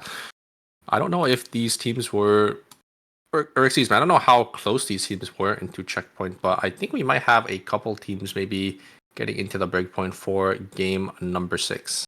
As soon as Game 5 started, it seems like all of our sponsored teams are starting to step up a little bit. These regional teams have something to prove. We saw National League Week 2 happening a couple days ago. Yeah, they're fired up. They want to go into the season finals as well. National League is not the whole side of the coin for these guys. They have a lot to prove if they want to continue their streak inside of the National League. Of course, this is not just good practice, but it's going to be a way for them to kind of solidify the trusts in their fans, right? Especially for Always Incheon, who's had a little bit of a tough season this time around. Before, Luminal, this is the chance to turn things around, give his fans a little bit more of a sigh of relief as they punch their tickets into the season final. Same thing for Team Slasher. That's another regional sponsor team too. There's a lot of things on the line for these teams. Yeah, they definitely, and especially for these other teams as well, even if they're not sponsored, these players definitely want to make a name for themselves to maybe try to get into, or onto one of the sponsor teams so they could play in the National League. And yeah, it's just great to see, the talent level here. Everyone's definitely trying to get their chance to that finals, but only 2 teams will end up coming out here. Sir, yes, sir. It's getting close. It's getting close. Unfortunately, no teams actually making it out in game number 5 means that we're at least guaranteed for game number 7, right? Even if a team goes out and punches their ticket into the season finals in game number 6, there's still another team that has to fill up the slots. Yeah, for the people who don't know or who are coming in late, it is going to be a double checkpoint format. So once one team does end up winning in checkpoint, they will just they'll be done for the night, and it will go down to a 17 lobby, and we will have to have another team that does end up winning. So yeah, it will be 2 teams that are going to qualify on out of here. But it looks like the leaderboards are here, and it's only going to be 2 teams actually that are going to be in checkpoint here. It will be Team Mudkip and Team Cartel. Oh my god, but look at the middle of the pack right now. 3rd to 6th place. If Mudkip and Cartel slips up a little bit, the rest of the lobby pretty much still has a chance of going in. Save for 300 MP, of course, they're a little bit far away, but even Auto Arms. Again, this is a team that got into LCQ straight from the circuit points. That's a team that could still pop off, absolutely. Cartel and Mudkip, just because they're in checkpoint, they're not safe right now. Game 6 has to be a game where at least one of these 2 get out. Otherwise, we're going to see teams coming into checkpoint by droves. Yeah, 7 points, 10 points, 12, and 12. So that's really, only, a couple kills and look like good placement, right? Any team here can really hit checkpoint, especially Team Slasher. They only need 7 points. Always Incheon only needing 10 as well. So yeah, like you said, if these teams don't win here, there's going to be a lot more on the line as more teams are going to be, getting into that checkpoint breakpoint. Well, Mudkips didn't win game number 5, meaning that maybe the pattern itself is broken, and team, what is it? Team, I'm forgetting the name. Yeah, that one. Cartel. Team Cartel. Is not going to be able to win game number 6. The pattern itself is broken. Yeah. You never know, right? Maybe we might guarantee ourselves a game number 8 after game 6. But Heart is back on the table, and we know how strong Cartel is on their comfort picks. So, yeah, we're going to have to see how these teams do end up adjusting to, obviously, the team that was, kind of dominating on that team comp. But it looks like we're just going to jump straight into game number 6 here. The picks are going to be shown here.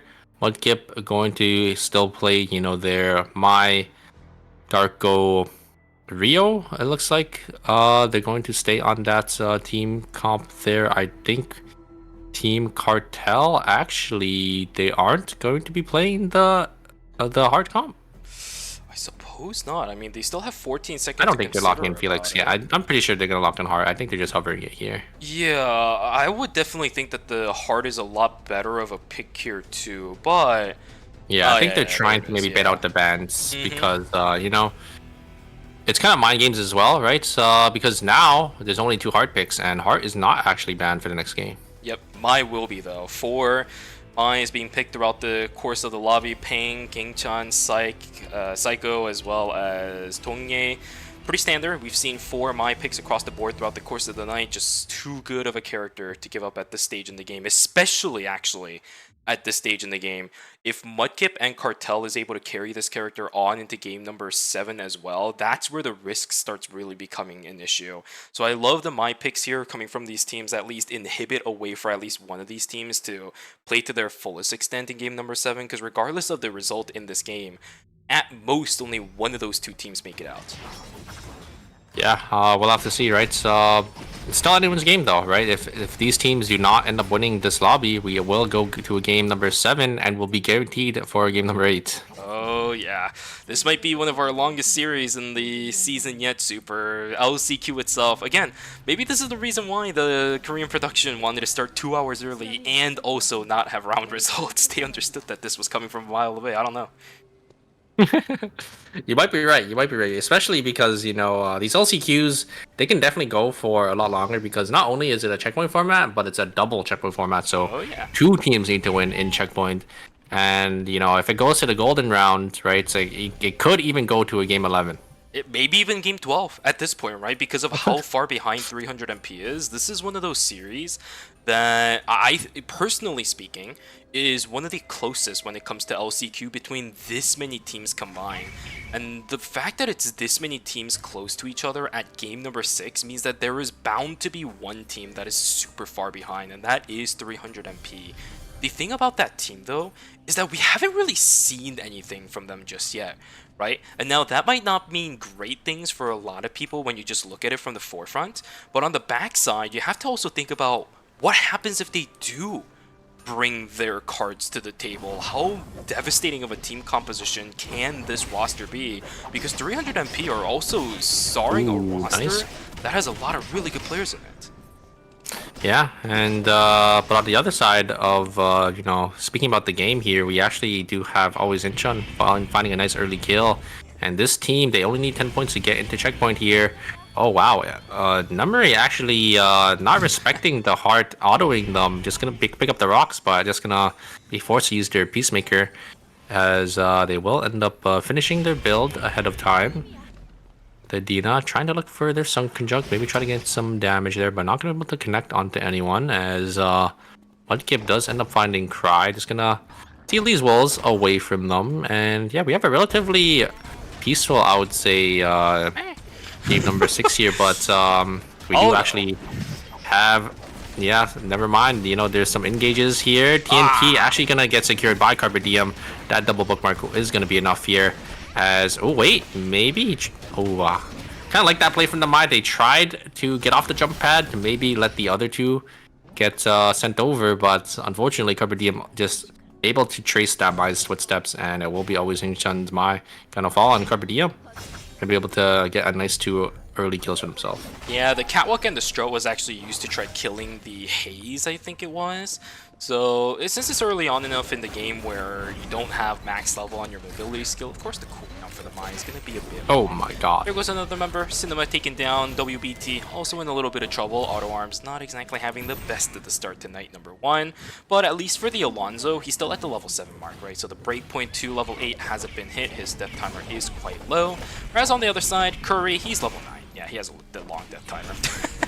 Yeah, he got caught out there trying to do those mutant boars, but unfortunately his team is nowhere near them. I think they usually split a little early on here, try to get as much farm as possible, but it didn't really work out for them this time around. And it looks like we do have Seiko gonna be able to get on away, but Alonso's arm piece is not done yet. I think they do have the items to craft it, but trying to maybe get these early game kills, look for this early game aggression. I think they're probably gonna craft it now, and yeah, it looks like maybe they look for an engage here, 300 MP, maybe gonna try to look for an angle back in.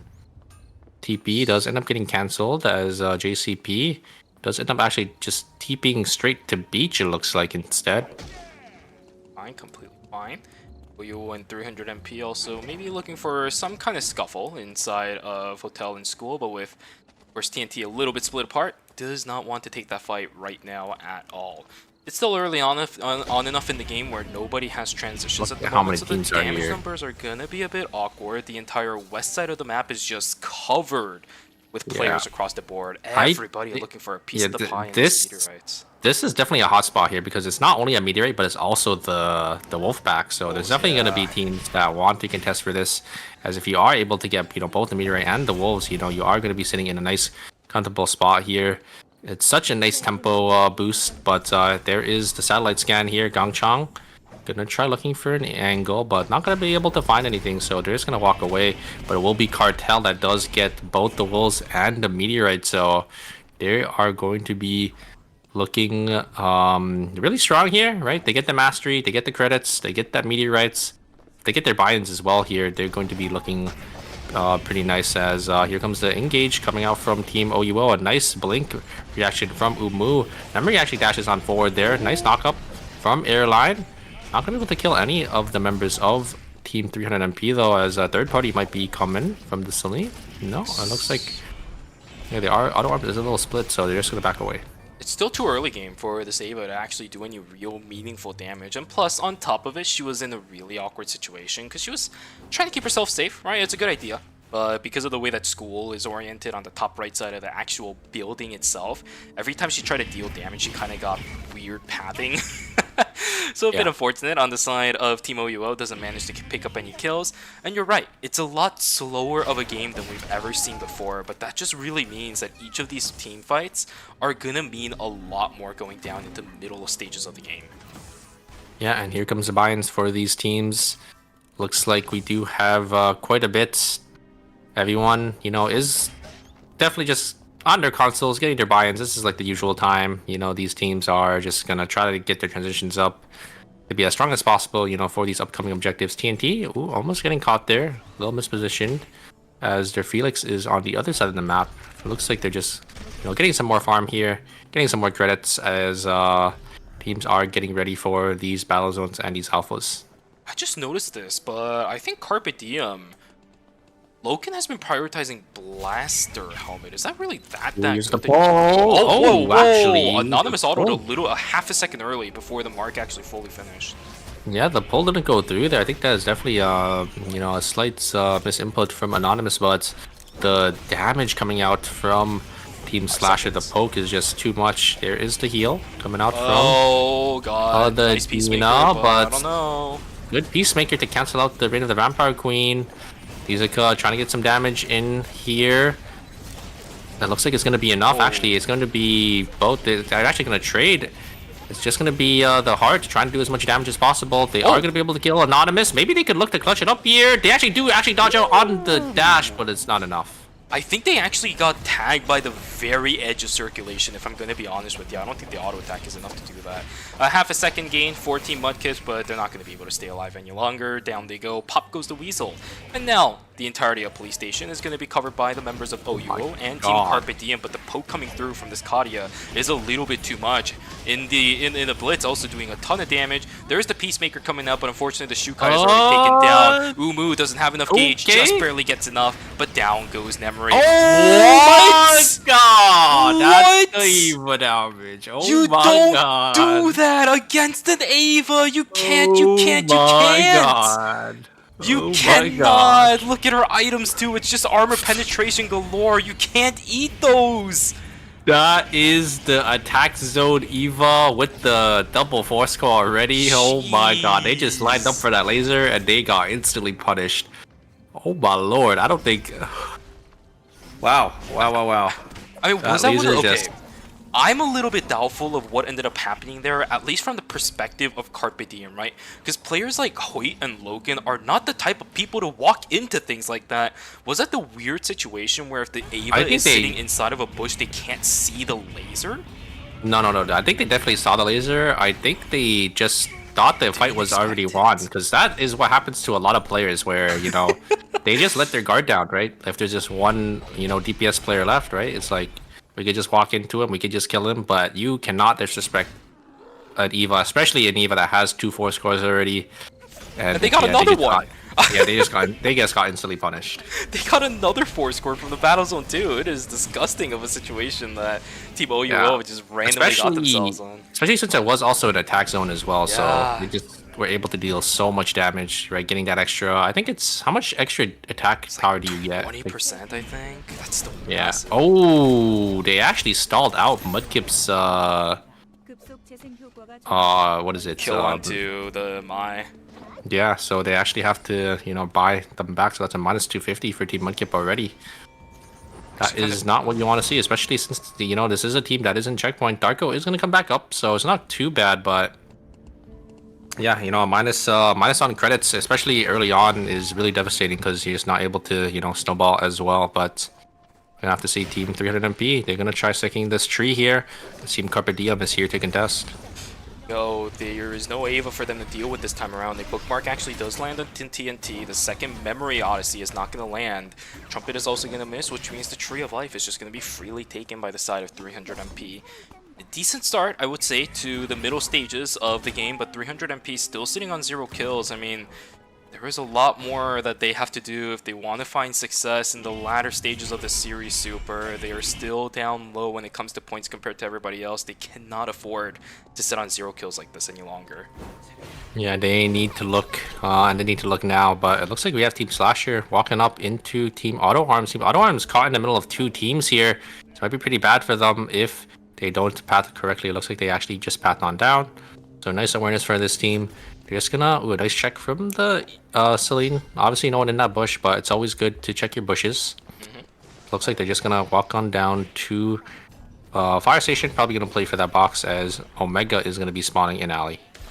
Yo, Nizuka is looking for it. He's got the Swift Strike. F-Stop is going to miss, unfortunately. The Cloaking Dagger actually does end up coming out. Airline not able to find the follow-up on the half-chunked Nathapon, and the range, I think, is a little bit too far. Yeah, with that single Javelin, Airline not going to be able to follow did invest their Blink in that fight, because they tried to get the Blink on over to try to instantly burst down the Nathapon. Obviously not going to be able to do enough damage, as the Nathapon also just blinked away. So they could look for an angle here. If Slasher is able to find an angle onto, you know, Umu, get the Eva will just instantly die, as, you know, they're not going to be able to blink on out of any engage.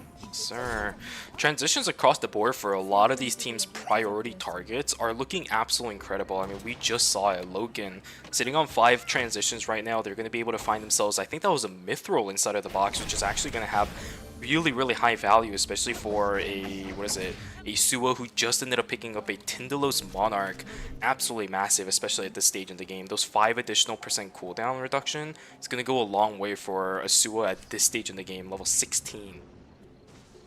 Yeah, I think he's running more of a damage build, which I particularly don't like as much, just because you already have the Kaji doing a lot of damage. Like, I personally would play a more tankier build, especially in the comp with Lenny, but you know, maybe the Lenny is just able to keep them alive for a lot longer, and they're just able to, or they're just missing that damage from that poke. And here comes F-Stop. It does land onto 2. It does hit Umu. There's no blink onto. Oh, a great Peacemaker though, actually, to cancel it out, as Umu is able to maybe get away here. No, like I said, there's no blink onto this Eva, so Eva is just a sitting duck here.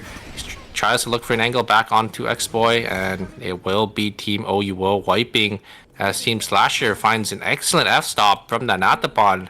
Anonymous hitting that perfectly onto 2 members, and yeah, it will be Team OUO gonna go down in 8th place, unfortunately. They were pretty close to checkpoint, but getting a 0-point game for themselves, that has to be heartbreaking. But you have to wonder, what was the hesitation on the Peacemaker, right? I mean, in that kind of situation, it's so painfully obvious what the plan is on the enemy team. You saw the Bianca, you saw the F-Stop landing on the 2 members. As the Soul Heart, you're the only one that didn't get tagged by. Well, just blink in and Peacemaker, right? It's the only way that team gets any follow-up from the beautiful F-Stop that was set up by Anonymous, but it just wasn't there. And that hesitation from memory is what ends up costing Team OUO their win in that fight. Another fight begins as Narmo going to get pulled back thanks to the panorama, and the pull down into Anonymous not going to happen just yet. A half a second is going to be bought, not going to last that much longer. Down goes the Bianca, down goes the Nathapon, 2 for 0 in favor of Team Oizinchan, as Nizuka now going to be stuck in the middle of nowhere, surrounded by enemies. Archery range, the only place that is open. He's going to have to eat timer to get himself on out of here. Is he gonna go? It looks like he will. I thought he was maybe just stay out of vision there, maybe try waiting, but I think he does have enough credits to buy back both of his teammates. Actually, he's only gonna be able to buy back 1, as yeah, they're still gonna be missing 50 credits. No, because if he minuses 250 for himself, right, he's not gonna be able to buy both. 70, 129. Yeah, I suppose they're pretty close, around 50 away. Oh, Nizuka is so good at keeping track of the map right now, man. I mean, he understands the precarious situation he is, and he's not risking too much of it. Carpe Diem looking so strong. Insane already on that Peacebringer, and I think Loken already having full items as well. And it looks like they're going to be able to get a free wick line. Loken probably going to use the sniper skill to maybe see if there's anyone that's going to come over the wall. These are going to be able to get the res off here, but like I said, they don't have enough credits. They will need to maybe farm up a little bit more here. Luminal getting locked down, already chunked down to half HP. Oh, boy. But the exclusive actually pulls them back into the 3-man Flamebringer, and it looks like, wait a second, ooh, TNT God. actually going to be able to burst down Nullmuck here. It looks like they will be able to get away. Dungy gonna be able to finish Cry off as well. So 300 MP. Gonna lose out on 2 members. It will be a minus 500 for that team. Fantastic fight, fantastic Flame Crusher coming through from Niremok, fantastic exclusive coming through from the rest of the team too. My and this is a little bit problematic. Cinema is the one stuck in the back end, and unfortunately Wick is going to leave the jump pad over again from Team Autoworms. They just opt to keep themselves alive. A fantastic decision. And yeah, that's really unfortunate because Wickaline just barely lost the aggro. She started stepping away. Maybe in the best case scenario, Team Autoworms steals away at least a buff. But no, Wickaline decides to say, see ya. It helps Carpe Diem out. They get the Wickaline buff and also the blood on top of it. This is going to set up so well for Carpe Diem in the next few minutes. Yeah, great Spring Trap into the Suo combo to, you know, chunk the Slain down to half HP. And then, you know, the Slain actually able to land a nice blast wave, able to push both members of Carpe Diem back and just able to jump back on out of there. So nothing really happening, you know, for those 2 teams, but it's coming down to the wire now. We have our 2 checkpoint teams still alive and running. Obviously, Carpe Diem, I think, our strongest team in the lobby because they did end up getting that Wick line, so they're going to be sitting on 2 bloods as we do have a fight on our hands here. Always in Chun, trying to look for 300 MP. 300 MP did end up getting the res, but they only resed 1, so it will be just free pickings for Always in Chun here. As Cry gonna try walking into red. I think they will be able to get away, but they're not gonna be able to get any reses off here. Timer is not looking really on the side of Cry either. Even if he does get to safety, there really isn't that much of a lenient way that he could keep himself alive anymore. He's going to put down a camera for himself as a Felix will be able to jump the wall, but now he's stuck in the corner for pretty much the remainder of the game. And even if he does get lucky to the point where he's not going to get found out, 5 seconds is not that long of a time, especially considering the fact that temporary zones only recover a certain portion of the timer, not all of it. Mudkip and Cartel are looking to fight each other here, but we have 2 teams above them. Ooh, a nice engage from Mudkip. Gonna be able to get onto the Dina, get a nice taunt there. Looks like both teams are just gonna slowly kite back though. Both ADCs are trading some autos, but nothing really happening here. Surprise Cartel is, you know, zoning this team off. But if another team from the top side is gonna be able to get them, then yeah, they might be in a really bad spot. We do have both teams. Luminal, I think, already investing his Rootless, but they're able to get a lot of damage. But Anonymous is able to deal so much damage onto Luminal. They trade 1 for 1. Is that going to be enough? It's just X-Boy and Nizuka. Is it going to be enough here? Nullmuck is just wreaking havoc, still full HP. Going to be able to lock down X-Boy. And it will be Always in Chun coming out on top. So on the other side here, it will be Team Mudkip actually going to be able to kill one of the members on Cartel, as the Dina also getting chunked down. Zhang gonna try looking for some more. Not gonna be able to find anything else, as Mudkip is going to be the only checkpoint team now with their full 3 members. They're cannibalizing each other. They are cannibalizing each other, ladies and gentlemen. Not that much timer left on the side of Cartel means they're going to be forced into this fight. Peng sitting on 5 seconds. Same thing for Pungwa. He's not even going to be able to have the leniency to walk back into the zone. With Peng sitting on only a few seconds, this is one of the most awkward corners to be sitting on if you have no timers, whatever, to speak of.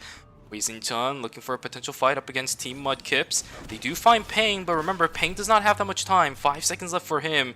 Mudkips, they want to chase this down as far as possible. White Lily actually not going to be taken. Wait a second, a little bit weird for Peng. He's still going to get ran down by everybody on the side of Team Mudkips. That Hanare is going to slow him down a little bit. The Dark was going to follow through. Peng, intimidation tactic. It will absolutely work. Peng is intimidated unless, wait a second, no, he's dead.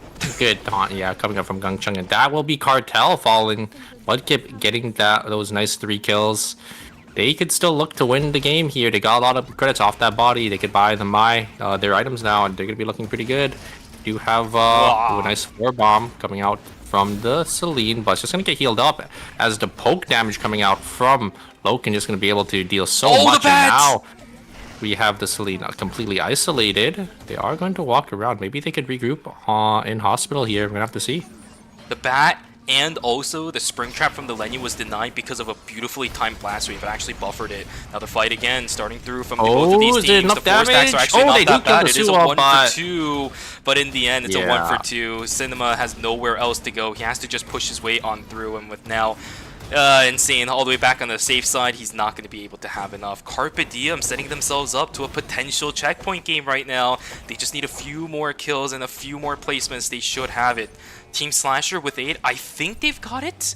They got the additional placement points as well. They might already be in checkpoint. Super, we are looking at multiple teams going into checkpoint after this game. It all comes down to always Incheon getting a couple more kills. They're looking for 12, I think, for points. Oh, They're looking for the fight. God. Intimidation Ooh, tactic a nice is good. steal back A from beautiful Curry. soar from Curry. He is going to keep himself alive. Kington, although, is going to be the first one to fall. Cinema just randomly joins the party here. He's trying to look for something because his timer is just not looking that great. The slow from Scotty's is there, but his timer just takes one after another. He will get taken down. Pop goes to Weasel. Mudkips will be able to pick up the kill, but look at this. The timers are Yeah, even. they don't have enough damage. 2v3. And Luminal finishes that off as well. So Oh, baby. we are guaranteed a game 9. It looks like Shuvi, as both of our checkpoint teams are gonna die here.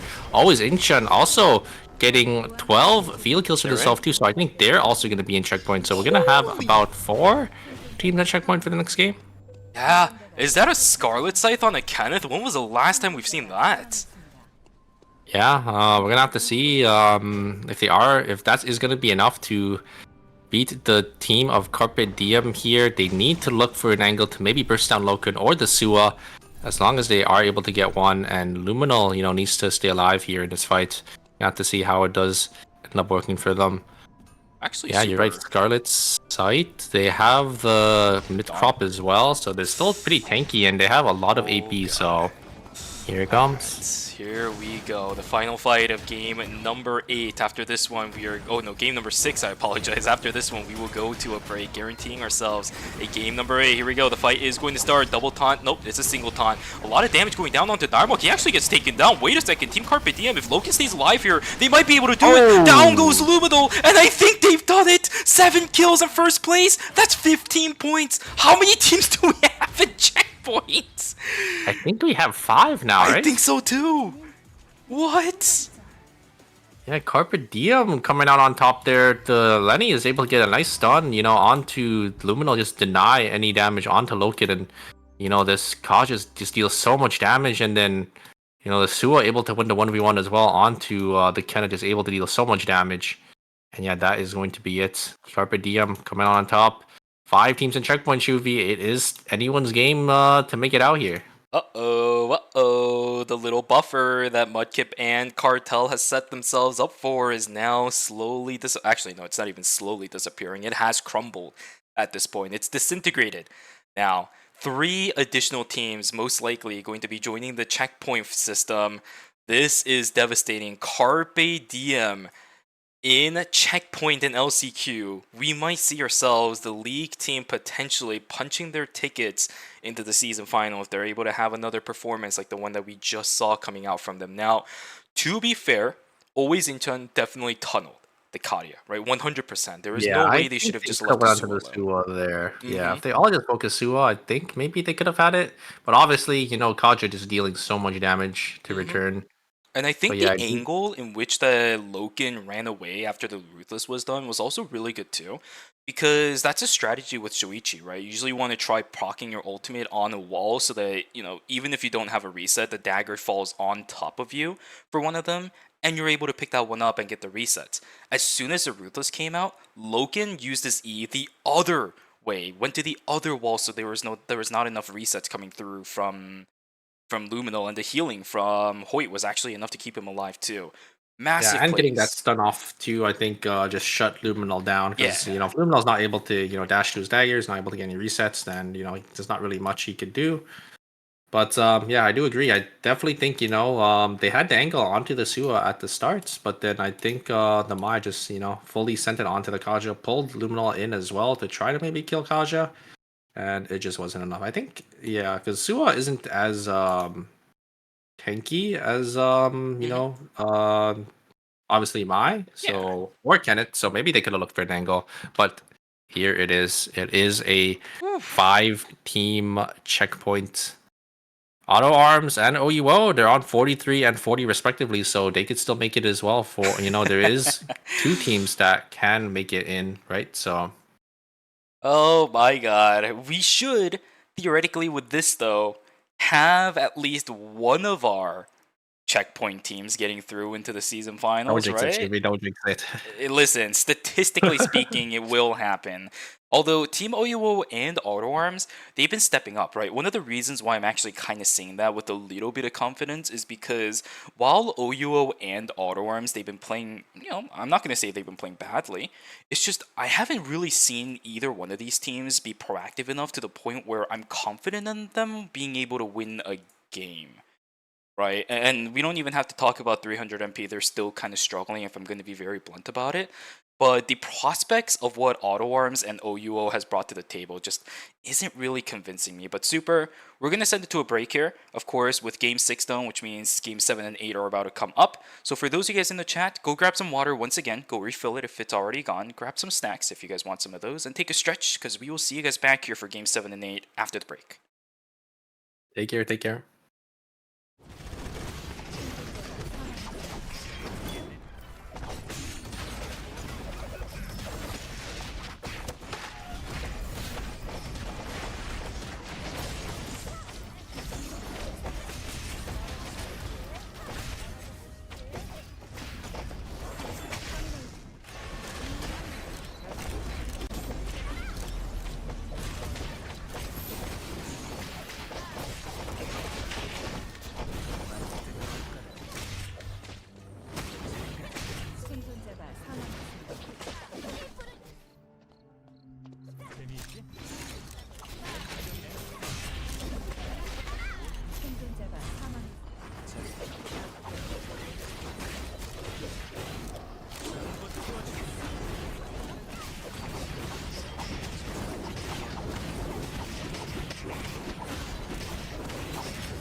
잔다 잔다. 휴가 퇴근이다. 드디어 먹어본다. 신메뉴야?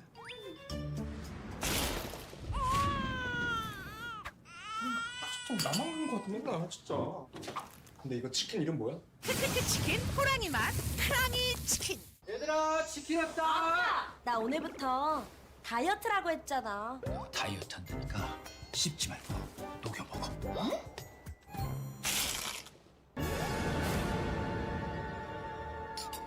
얘가 그래서 얘가 빠사삭은 못 참지. 바삭함의 끝판왕 크크크 치킨 호랑이 맛 크랑이 치킨. 콘 크럼블로 더 바삭하고 갈릭 파우더와 콘 후레이크 시즈닝으로 더 풍부해진 맛. 맛있는 육식계 치킨. 크크크 치킨 호랑이 맛 크랑이 치킨.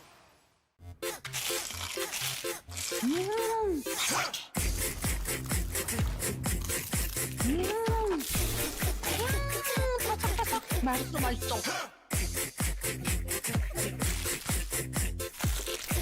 크럼블을 입혀 크런치하고 크리스피하다. 크크크 치킨. 바삭함의 끝판왕. 맛있는 육식계 치킨 크크크. 치킨 이름이 왜 이래?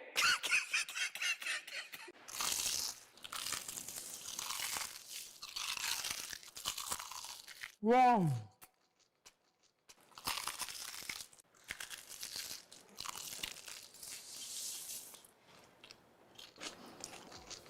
크럼블을 입혀 크런치하고 크리스피하다. 크크크 치킨. 바삭함의 끝판왕. 맛있는 육식계 치킨 크크크. 치킨 이름이 왜 이래?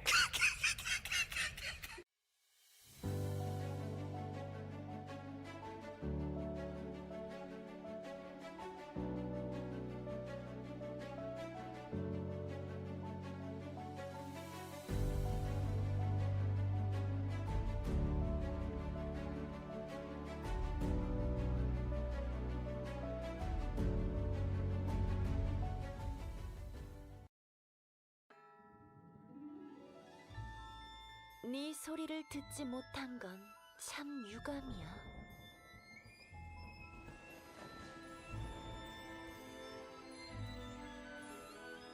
조급해하지 마렴. 공연은 이제 시작했을 뿐이니까. 네 선율을 들려주겠니? 휘몰아치는 선율. 여기까지.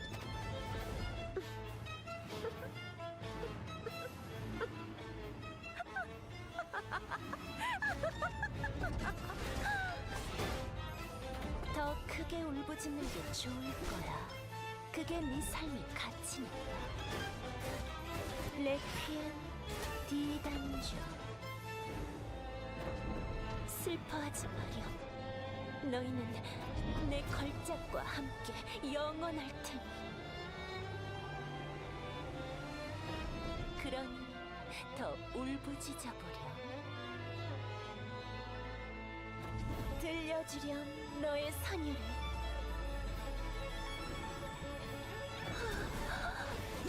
이제 거의 다 왔어.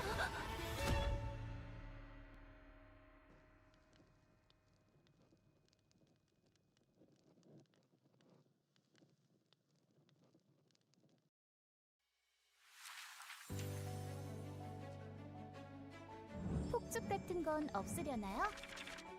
해피엔딩이 있기를. 제가 주인공이 맞았네요.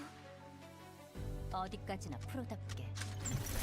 계속 쳐다볼 거면 돈을 받겠어. 재미는 있었어. 잊지 못할 추억을 만들어요. 미안하다고 해도 소용없죠? 이런 식의 이야기도 얼마든지 있는 거겠죠. 상대는 가려야지. 대충 정리하고 갈까? 다음. 어디 피해봐. 좀 더 강한 무게를 써보는 거. 당신의 이야기는 여기서 끝나지 않아요. Alright, ladies and gentlemen, welcome back from the break. Guys, you have a lot of teams at Checkpoint. If you guys saw on the right side, and as long as you were able to do the math, right? 56 is greater than 55, 58 is greater than 55. As long as you can do simple things like that, we have a ton of teams in Checkpoint. And I do want to also mention that I appreciate all of you guys for teaching players that are potentially coming into the stream now who are a little bit confused about the checkpoint system and the LCQ's double checkpoint system. I appreciate all of you guys helping out one another to teach everybody how it works, because it's kind of difficult for us to answer that every single time it comes up in the chat, and we know that LCQ also has a little bit of a unique system in comparison to regular checkpoint format. And we also understand that with the influx of new viewers that have been coming in, a lot of people might be a bit confused about how things run around here. So we really want to just take our time to say thank you very much to all the people who in the chat have been helping out everybody. Yeah, and obviously, I guess I'll say it again, for a nice reminder for the people that are not or kind of confused about, how it works. It's going to be a double checkpoint format for today in the LCQ, and it will be obviously the teams need to get into the 55 checkpoint breakpoint, which obviously we have 5 teams now. They have to win the game, and once they win the game, the first team that does win the game, they will be automatically secured into the finals, and they won't have to play any other games for today. And then we will have another team, another team that will have to make it into the checkpoint breakpoint, and they'll have to win a game as well.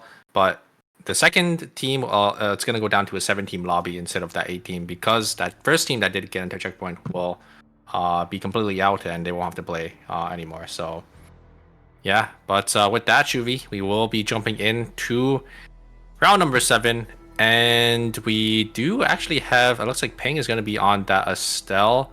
It looks like this time around, since Mai is going to be banned. A lot of picks that are going to be pretty similar, and Auto Arms is going to be playing a completely new comp. They're going to be playing that one-shot comp with that Nikki Carla plus that Fiora.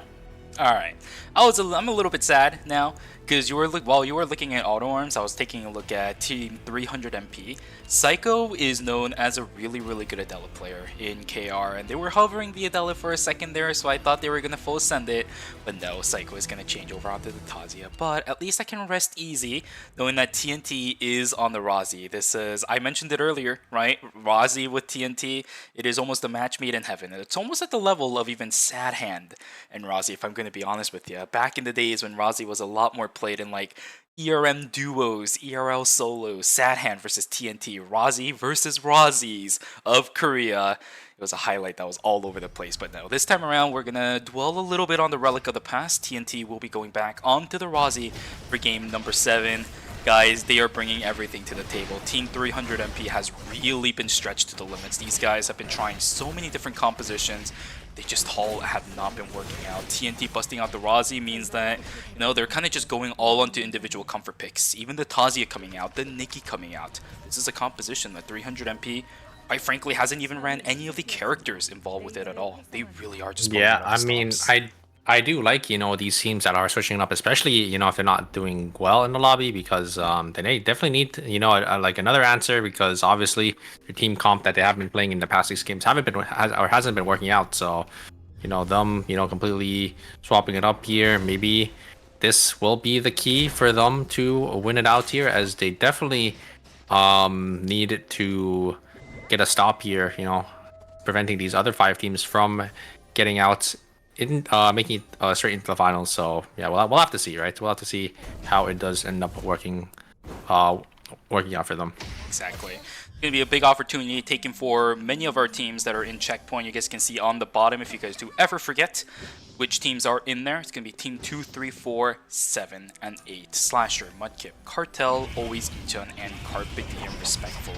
Lumino looking for an angle onto Nemery, but it's too early of a game for the Shuichi. He's just going to have to take the Speaky, especially considering the fact that he doesn't even have his weapon built up. So, yeah, going to play a little bit slowly here. Same thing for even Nemery, as he is slowly pushing the distance, I think. Wait, Lumino, he's got the shield coming back in. He's got the resets. Okay. Oh, the Speaky. Dash.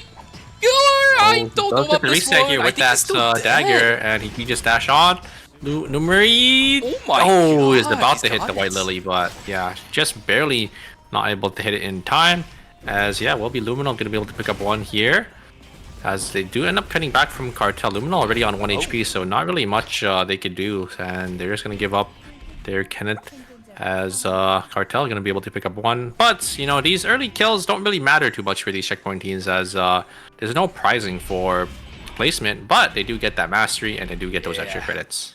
Sir, that's what I was about to bring up too, right? It's the pace of the game that now really matters for the teams that are at the checkpoint mark. These individual kills, yeah, you're right, it might not matter when it comes to the overall placements. There's no prize pool today either. It's all about the entry ticket into the season finals. It's all about the pacing for this game, for these 5 teams. They need to get the kills, they need to get the mastery, but even more so than that, as soon as we start going into our day 2 phase, it's all about the credits. That's where the big money starts coming in for these players, these kills. Yeah, rewards might not give you that much in comparison to the transition value that they actually have, but it's still so much that these teams can work off of.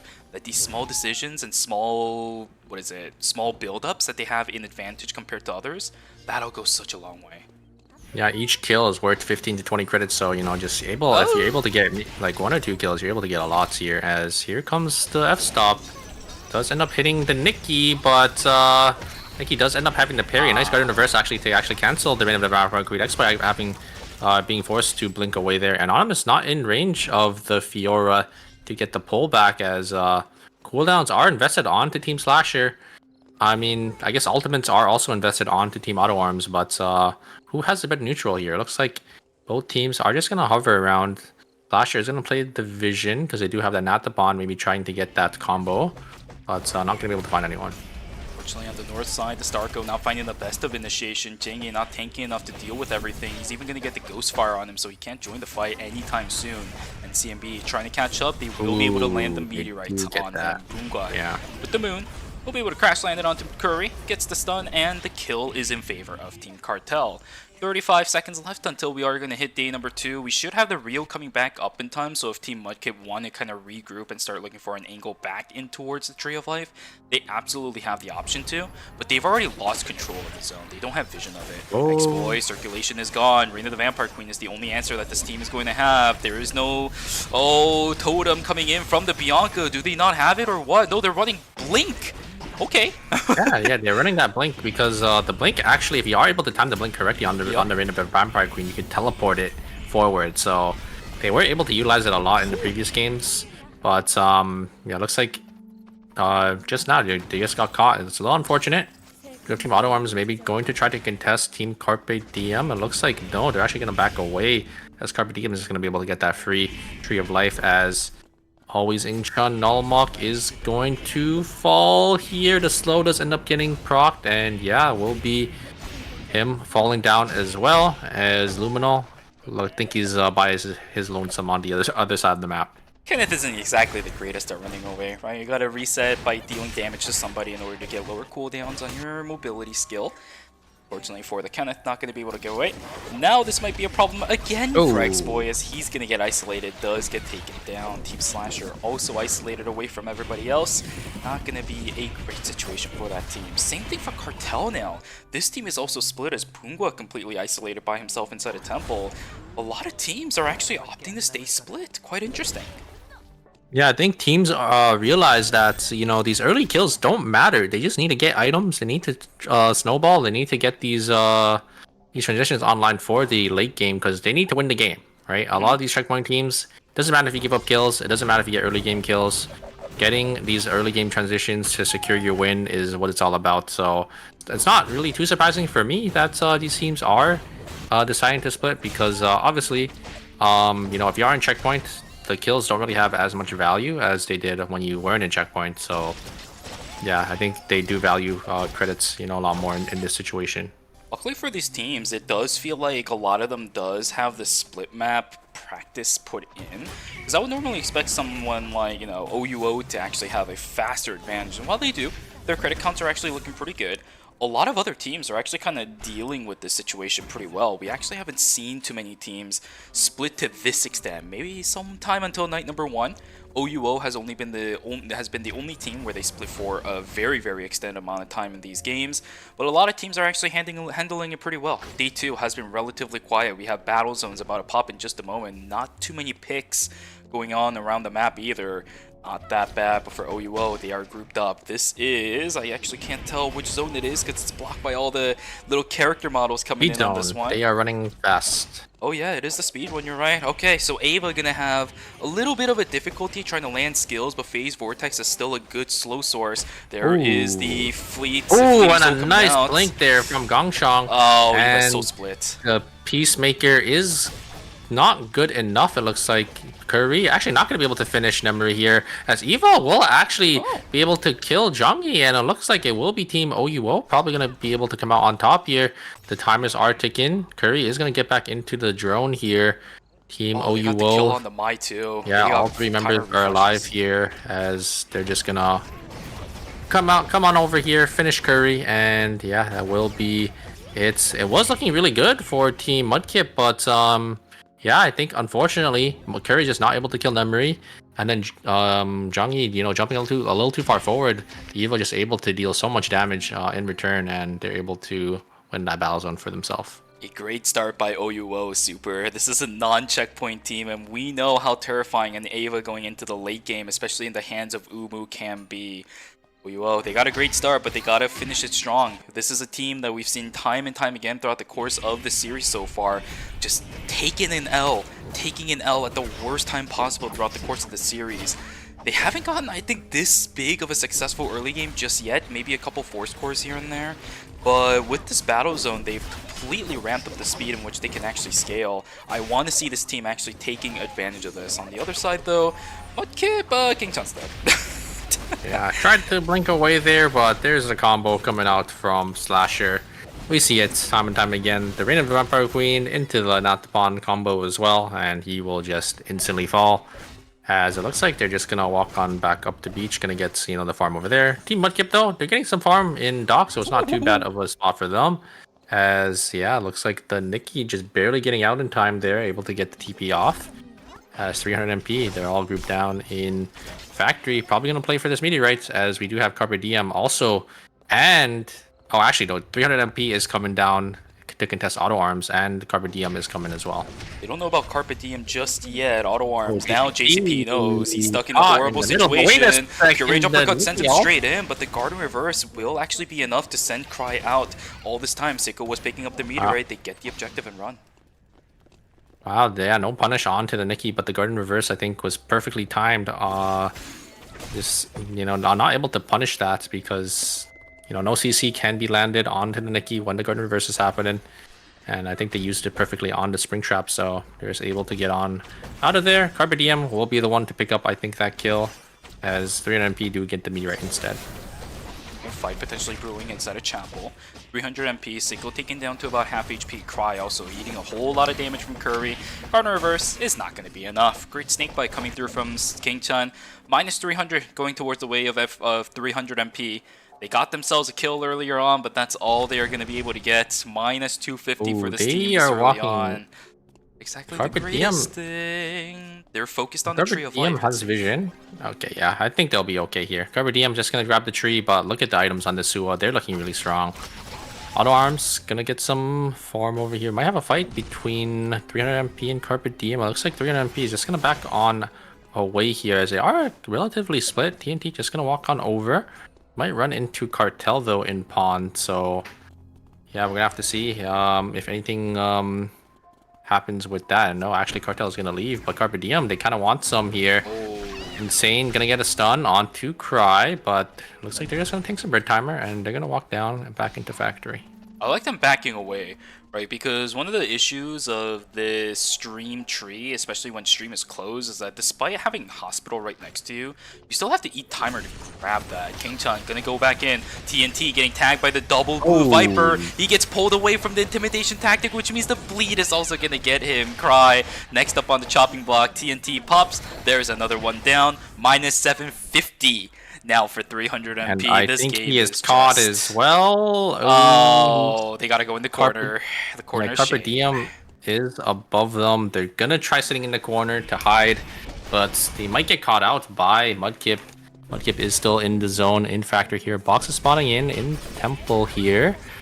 There's the stun. The Ghost Sprite is procced by Peng, but it looks like they're always in just gonna back away, not wanting to risk any fights, as yeah, you're right, Cartel does end up getting a 4 score, so they're going to be sitting in a nice comfortable spot there. And oh no, I think he's got 300 MP. No, Carpe Diem is gonna find this kill. They will get themselves a kill. Unfortunately, it's not gonna be too much value. Oh. Actually, never mind. Oh, go check the body. There's a meteorite in there. Okay, Insane is gonna go back. That is a huge value pickup for Team Carpe Diem. On top of that, it will, I think, only be a 20 credit reward since I only saw the Frost Venom Dart on the Tazia. And now that is 300 MP. one of the non-checkpoint teams eliminated, so that opens the door a little wider for these checkpoint teams to end up making it to the finals. But we'll have to see, right? If Auto Arms or if OUO will be able to, put a stop to these checkpoint teams. Carpe Diem, though, they are looking really strong. Loken already on full items. I'm pretty sure the Suwa is on full items as well, and I think the Lenny, usually they don't really build items on her too fast, but considering all the credits they got and all the RNG that they have gotten for free, I think they are sitting in a nice comfortable spot here, as we might have a fight on our hands between Team Mudkip and Team Auto Arms. But I know Carpe Diem, they had console here before and it just got taken. They saw two teams here, so they might come down to look for the third party. Sarah walking forward here. Here's ultimate onto Curry as he just gets instantly exploded. Great follow-up there from JCP and from the Carla, as it will be Mudkip actually going to lose two members. Great follow-up there from, both members of Team Auto Arms. Oh my god, Mudkip. Guys, this was the second team that got in a checkpoint. Come on. Team Mudkip, they had such a great start to the series. I was talking earlier about how they needed to solidify their fans' worries about how this team has been performing as of late. This is not the way to do it. Minus 500. Minus 500, but Curry is already on full build with that blood bow as well. So they're definitely still in it to win it. Just a little unfortunate. They do have to spend some extra credits, but Team Carpe Diem, I wonder if they're gonna find Auto Arms here. Auto Arms, ooh, they do use a Dart of Revelation. They are revealed. Triple tag.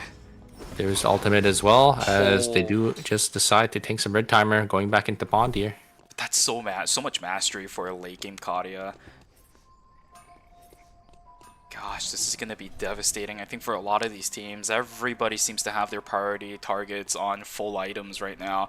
It's about to go into almost critical points for Team Auto Arms, especially. They just came out of a red zone. That's a beautiful double whiplash coming in. JCP is eating blue Vipers. He's they're going to run straight into Carpe Diem. Oh, no! Auto Arms in a whole heap of trouble. Down goes one. Cinema has to get himself on out with the grappling maneuver, and WBT is going to knock himself down too. He has to. There is no way out for him. JCP down, WBT down. Cinema has to sit by himself in the corner of shame. Once again, we're having a lot of people having to do that throughout the course of this game. But for 300 MP, it didn't work. Will it work for Auto Arms? Actually don't check, so I think they're going to be okay here. We have a lot of teams contesting for this wick line, though. It looks like I think Carpe Diem is probably going to come back up as well, or walk up to contest here. Mudkip, actually, they're gonna just walk down and maybe pull it. They do drop a ward. Curry doesn't hit. Yeah, wasn't able to pull it with their W, but is just gonna start ripping through it here. Carpe Diem on the bottom side. It looks like Mudkip does have a ward. They do see that it is being pulled. They have the aggro. They are gonna burst it down here. They do invest a blue Viper, and they're just able to instantly kill it. But wait a second. The burst damage coming out from Carpe Diem. They're able to knock down Jungi, but they don't see anything. The other team does not see Jungi over the wall here. But wait a second, another team. Oh no, he jumps over the wall. He reveals himself, and he will end up falling here. He still has the blood pack. Oh no. Mudkip does have the wick though. If they are, oh no, they don't have credits. Look at their credit count. No, not like this. Are you kidding me, Team Mud? Oh, dude, no, not like this. Yeah, I think that is going to be it for Team Mudkip here. They will have to play as a duo. They have the wick line, so maybe they could posh up on some of these teams. Maybe they could try looking strong, but yeah, without their Darko, it's going to be a little rough for them. Carpe Diem forcing Team Auto Arms in here. Gardenverse does end up proccing here. They have to look for an angle, but the Suwa is able to deny these engages with that spell shield. They try looking for an angle here. Wait a second. They do kill Loken, but it's not going to be enough here, as it is going to be Suwa versus Carla. as he is going to try getting away here. Does end up hitting the bookmark, get a nice center slow, and actually he's going to be able to get away here, but on no timer left. He should be able to walk on at least back in towards Pond. I actually kind of like the decision there from the Suo. If I'm going to be honest with you, why waste timer, right? Yeah, especially, you know, coming down to the final zone, like you need to play for the win here. You know, it is, you already, you know, done your job. They're only a solo now. Hopefully, yeah, look at where they are. They found her. Yeah, hopefully they don't come back to kill them there. Ooh, a nice combo here coming out. Ooh, a great buffer though from the Estelle actually to cancel. But the Reign of the Vampire Queen does end up connecting onto the hearts, and the knockup though from the Estelle ult, is that going to be enough? Anonymous is actually going to die. Yeah, it's going to be Cartel actually going to be the one to come out on top of this fight. Fantastic fight. Slasher going to be taken out of contest for the checkpoint win condition. Unfortunately, will not be able to do that. I have no idea how, but Cinema ended up getting out of Pond. He will keep himself alive. The dreams and hopes of AutoArm still in contest. I don't know if they're in checkpoint just yet, if I'm going to be real with you. But 8 kills is what they have on hand at the moment. Any additional placement points goes a long way for Team AutoArms. Whatever Cinema is able to do, it will go a long way. He has no timer though, so that Jackling Anchor comes in as a very big spook moment for Cinema, and now he's trying to push them back, really stuck in the middle of nowhere. Moon Dorito will land, and now this Carla is absolutely Link down forward, and they will go down to always Incheon, as maybe Cartel looks for an angle here, does get the stun onto the Eva, but Team OUO sees everything because they have the console, but they're not going to push their lead any farther. They know they need to get the win. They know they need to deny these teams the checkpoint, so they're gonna play it safe. As Luminol does end up getting chunked down to half HP, the cleanse doesn't end up proccing. The cell goes through as well, but it's just not enough as Luminol just instantly falls. And it will be always Incheon also going to be dropping here. Their chance at winning for the checkpoint is gone as well. So now we have 2 teams that are in checkpoints with, you know, all 3 members up, and one team, Team OUO, will they be able to deny these teams from getting that checkpoint win? OUO, they look really, really strong. You know, they've been playing a cry game, but they have items to close out the game here. They pretty much have everything in their arsenal that they need in order to win this game. The only problem is there's a lot of really good teams that can deal with them pretty well. Especially, I think, if Carpe Diem is able to get on through, there's still a little bit of leniency because Hoyt with the spring traps can catch the backline out. A lot of other teams can also deal with Team OUO relatively well. Yeah, look at that. Oh my god. Cartel. Double blood on Umu, full items on Memory. Oh my god. Full items on Airline. Like, when your tank is full items, then you know you're strong, you know? Yeah. Especially in Season 4, where tanks usually get the short end of the stick, maybe save for Ghost Bride Dress and Commander's Helmet. Yeah, tanks are usually sitting on just 1 or 2 items, but when your tank has full items, then you know your team is eating good. Alright, here we go. Carpe Diem. This is a team that a lot of teams are looking at right now. Cartel, exactly the same thing. Will Cartel be able to push it through? Spring traps galore. You got sniper shots coming through from the Kadia. This is going to be a tough ride for Team Cartel, but they have to do it if they want their tournament dreams to stay alive, and if they want to have a chance of winning this game and punch their tickets into the season finals. They have to do it. Second spring trap is going to be dodged out. A lot of good damage over onto the switch. Nice actually going to have to invest a blink, and now the positional advantage actually goes in favor of Team Cartel. Now thin corridors. Hey, Athena is going to lap this up like crazy. Pang sitting up in the front. He might have gotten himself a little bit too far in, but these Moon Doritos are a little bit too bad. Oh my god! He jumps the coming wall. Out. Oh, is that what happened? Yeah, no. He head popped. Oh no! Oh no! Well, we are down to 2 teams. OUO. They can make this game theoretically have a guaranteed game 9. They're in position for it. They have the advantage. Umu. They have the items as well. They need to clutch up here. But Team Cartel are just as strong. Look at their items. Their Estelle is fully built. They have the 2 blood weapons. They're basically on equal transition here. It's just up to players here. But yeah, I mean, they have the Shukai food. Maybe the Shukai food is what makes the difference. Oh, look at the flank. Do they know about this? Do they have cams? Oh, they do. They do. They see where NCMB is. That's huge. Yeah, it's gonna be, you know, which heart gets the better peacemaker. Yep. Because it is, you know, both teams are playing this heart mage plus tank, so we'll have to see here. It's gonna come down now. Ooh, getting tagged a lot by Pungwa, though. Oh my These God. Trace constellations are actually doing a lot of damage. I think that's also the Ghost Fire also landing onto Umu a bit. The additional damage is hurting a lot. Ooh, the damage Not back, able to though. gain anything back. Okay, Pungwa taking a lot of damage in return. NCMB now being forced to come into the zone. Peacemaker is actually going to tag all three. There's the Just heli tag factor coming in. Umu is going to be able to blink out of that one blinks a out little in bit late on time. the crash land. Airline is going to be able to come back into the fight. Now, Peacemaker not available for Team Cartel. Nemery does still have his. God. NCMB still potentially looking for a flank angle. Umu going back into the zone as well. 1v1. Nemery understands his advantage, trying to push it in as fast as possible. Oh. There is the proc onto the ultimate from Nemery. Ultimates and healing of zone all over the place. A lot of good damage in exchange from Pungwa, but now the he's blinked Sun on King in. doesn't hit. He's gonna get taken. Oh, he not heals. down. Oh my God. Oh my These God. teams are on such close Timers, margins. timers. They need to get the kill. One goes down. 4 seconds left for NCMB. He's about to pop. We're Down going goes to a game another 9. team, and I think we get a game 9. We're The going to a longest game series 9. of the entire season comes in an LCQ. And it is going to be OUO coming out on top with 7 field kills for themselves. So they are going to be in checkpoint as well. I don't think Auto Arms was there just yet, but yeah, that means we're going to a game 9, Juvie. Oh my god, and I thought we were going to have ourselves an early night with LCQ. I still have to do ERCS today, man. These players don't understand my feelings, but my feelings are split. I want to sleep early for ERCS, but at the same time, I want to see these teams succeed, especially for Team OUO. They have had such stellar performances in the past, but this season was just not it. LCQ is telling us that they still want to go to the season finals. They deserve that ticket into the season finals, and from the looks of it right now, with the controlled gameplay they just had, I think they do as well. Yeah, it was such a close fight. I think the Peacemaker did end up, being the difference there.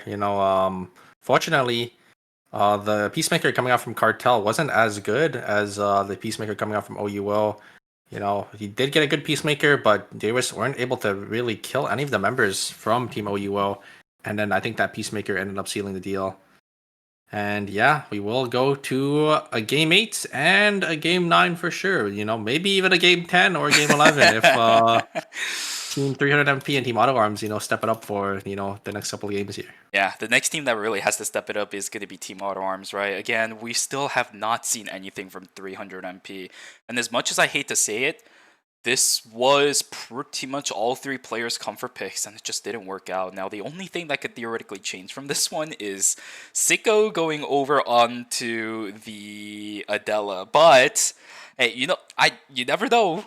But it just doesn't seem to be a pick that could theoretically make any change-ups in this lobby, especially with the way that 300MP is performing. A lot of the Adelas we've seen throughout the course of the season is really good at snowballing. Right, we see, for example, like G-Work on the Adela.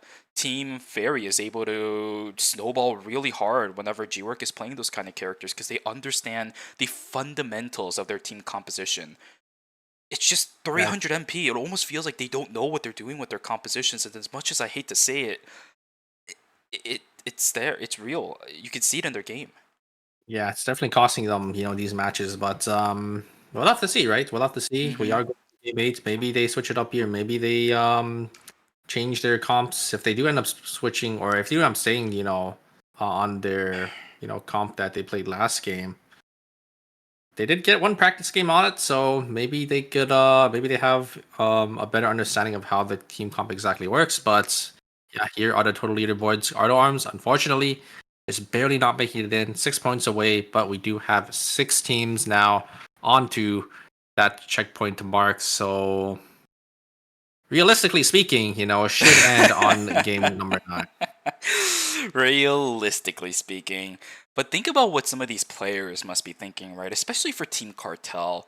These guys have been in checkpoint since game 4. We're about to go to game number 8. They've been in checkpoint about half the games now that we played, and they just haven't been able to get in there. Quite interestingly enough, after the 4th game, they really just haven't had a successful game at all, really. They haven't really gotten to the top 2 spot. They haven't really been able to show off with that many kills so far. And I would say the exact same thing for Team Mudkips, but they had some standout performances in some T-fights. We just haven't seen that with Team Cartel at all recently. I mean, they did end up making it to finals there, and they had a good team fight. It's just unfortunately, they weren't able to close it out. It was really, really close. But yeah, the HP bars were just barely. I think it was the Shukai food that ended up making the difference, Shuvi. Honestly, the fight went on for quite a while, and I think the HP bars just ticked into their favor because of that nice orange 1k HP food.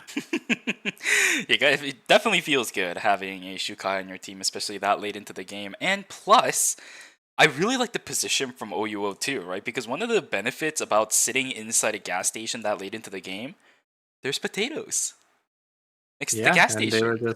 they just were able to get all those. They were able to get as much food as possible for their team. And yeah, I'm pretty sure they definitely did seal the deal in that team fight because all 3 members were alive. They're all taking their HP bars back up. And yeah, I mean, wow. Across the board, Amazing these game. extended fights, Amazing man. It really makes or Amazing breaks a lot of the ways that these teams tend to play it out. It's one of the biggest things that I think really stress tests whether or not these teams are prepared for some competitive games, right? Short fights, you go through all of your rotations for burst, bam, you're done with the fight. It's not that hard, but it's these extended fights where it really tests your endurance, your shot calling, your decision making, and your micro inside of these fights. Oh my goodness, I am seeing a stellar show from this for so many of our teams today. Yeah, I think OUO playing that masterfully there, able to kite back onto or from that Peacemaker. Obviously, Umu able to blink on out of that Helitac stat drop, and yeah, there's not really much else Team Cartel could really do to follow up with that Peacemaker, and I think that sort of sealed it as well. Exactly. Guys, we have 6 teams going into checkpoint now in game number 8. As Super said, as I said, we are guaranteed for game number 9, and now that officially makes it the longest series we have had so far in the season, I should say, for ERM. Right? Because no other series has ever gone into game number 9. We haven't had a checkpoint system in any of our phases go to I think game this is my number first 9 game yet either, 9. so. I'm not gonna lie. I don't think I've casted all the way to game 9 yet. So Yep, this will not be yet. my first time. Hold not on game to your 10, seats. You're joining us for the long haul. Guys, here we go. Game number 8. Character selections are underway. No bans coming in for this game, which means everything is available. Everything is online and ready to go. 300 MP. Is that What are the you Daniel doing? pick? Is that the Daniel pick? What are you doing? Is it going to be locked in? Are we gonna have a Daniel? They have Antron on him. Oh, okay. No. Okay. I was gonna say, it would have been funny. It would have been funny. It could have been a cool X factor, but at this stage in the game, 300 MP can't play things like Daniel, I think. It's really good for picking people off, but when it actually comes to securing kills, it's tough. It's tough. There's a lot of sustainability in this game. Daniel might, honestly, if I'm going to be real with you, not be able to cut it, which is really difficult to say because I know a lot of people might be struggling dealing with Daniel, but when you're in an organized environment like this, Daniel is not good. Yeah, and it looks like they are going to be playing the double mage plus Alonzo. This was actually a team comp played by Mira Sejong, but instead I think of the Carla, they played Hayes, right? Yep. So it was Hayes, Celine, and the Alonzo. So kind of wondering to see, how they do end up utilizing their double mage Alonzo pick here. But yeah, I mean, we do have the Maya ban coming out once again. Looks like whenever Maya's on the table, she will be banned for the next round. But we have to see, how these teams are able to use this Maya pick to their advantage. Exactly. All right, ladies and gentlemen, look down on your screen. 6 teams in checkpoint. We have, let's see here, about a 75% chance that one of these teams are going to be able to, or give or take, I should say, 75% chance that we are going to have one team going into checkpoint and punching their ticket to go into the season finals. Maybe we might finally be able to say, hey guys, game X might be our final game of this morning, and I can take my sleep before ERCS, but that'll all depend on what the results of this game is going to look like. Good luck and ganbare to all these teams, especially for 300 MP and Auto Arms. If they want to change their fates around in the season finals, they have to pull something off miraculous in games 8 and 9. Yeah, I mean, Auto Arms, they just need 7 points to qualify here, so even if they don't end up winning the round and, you know, stopping these other teams from getting to the checkpoint, as long as they get into a checkpoint themselves, they could still make it out in round 9, right? So just need to get these points needed to qualify. But ideally, they do want to stop other teams from, you know, getting out, because it does open up another slot for them and another game for them that they could use to, you know, make it to the finals. Indeed. Game 8 is going to be pivotal, man. Whether it's by king-making certain teams to not allow them to win, whether it's by allowing our non-checkpoint teams to get into checkpoint by allowing them to win the game, there are so many things that can happen when we start going into the later stages of game number 8. This honestly might almost be the determining point of how this series goes as a whole. Yeah, I mean, there's only 2 spots, right? And it's going to come down to the wire here. It will be Auto Arms actually going to be able to get a nice early kill for themselves. Cinnamon not fully built. It looks like their chest piece isn't done yet. They need to get that steel chain to finish their commander's armor. But looks like they get a nice early kill though, so they only need a couple more points to get into this checkpoint breakpoint here, as they do have teams completely split farming, trying to get these credits, trying to scale to the late game, because all they need is to get this win. 300 MP, they're trying to look for Curry. They need the points. They need to look for these kills. Sicko is desperate, man. He's looking so hard for some of these kills. Maybe looking for a slow from the sticker grenade. Of course, it's not going to be able to find it just yet, because Rio, you know, despite how squishy she is, when you're trying to chase her as a Celine, it's not exactly the easiest thing in the world. Unfortunate for him. Oh, X-Boy walking straight into an Alonzo. I don't think that's exactly what you wanted to do as a Bianca, but he is theoretically going to be able to... Oh! Ooh, no, nice the blast wave from Cinema. Alright, a good start for Team Auto Arms. They're sitting on 2 kills. The only team actually to be sitting on kills right now, and the team that actually needs the kills too, mind you. Yeah, and you kind of have to wonder, you know, when these series go for so long, does the fatigue get to these teams? Yeah. Because it's definitely something to consider, right? So they're on game number 8. They've already played through 7 games so far. I know a lot of these players, you know, are ranked grinders, so probably have experience, you know, playing in these long sessions. But, you know, some players maybe not, right? Some players maybe, you know, they're not used to playing these really long series. So we have to see, you know, how these teams do adjust. And ooh, the blast wave actually coming out a little late there. So the Alonzo Altaki does connect, but it looks like Auto Arms will actually, fall to 300 MP. The Carlisle does end up coming out to split the members of Team Auto Arms. Fiora gets locked down, and it will be Auto Arms gonna have to split and run away. I think in the middle of all that happening, while the Alonzo used the Alatak, Blast Wave actually forced the shield off, so for Auto Arms, their fight was already kind of screwed to begin with, especially in the mirror matchup when it comes to Celine versus Alonzo. Him not having the shield initially inside of the fight is definitely going to make it a lot harder. Now the fight inside of Fire Station is going to start between Team Always Inchan and Team Mudkips. They're looking for the fight around this meteorite that will drop in about 5 seconds. Mai's going to go in, double taunt in towards some pivotal targets. Triple knockup coming through from the Darko. He also gets the pullback with their intermediate target. Uh-oh, this could be a bit bad for Team Always Inchan. Although I think this Mai is going a little bit far forward. She is above her pay grade with that fight. Hanada is also going to miss from Curry, means that the taunt is going to come through, soar over, but I don't think that's going to be enough to allow Curry to live. The Drake mark is there. She's not going to get the other tag.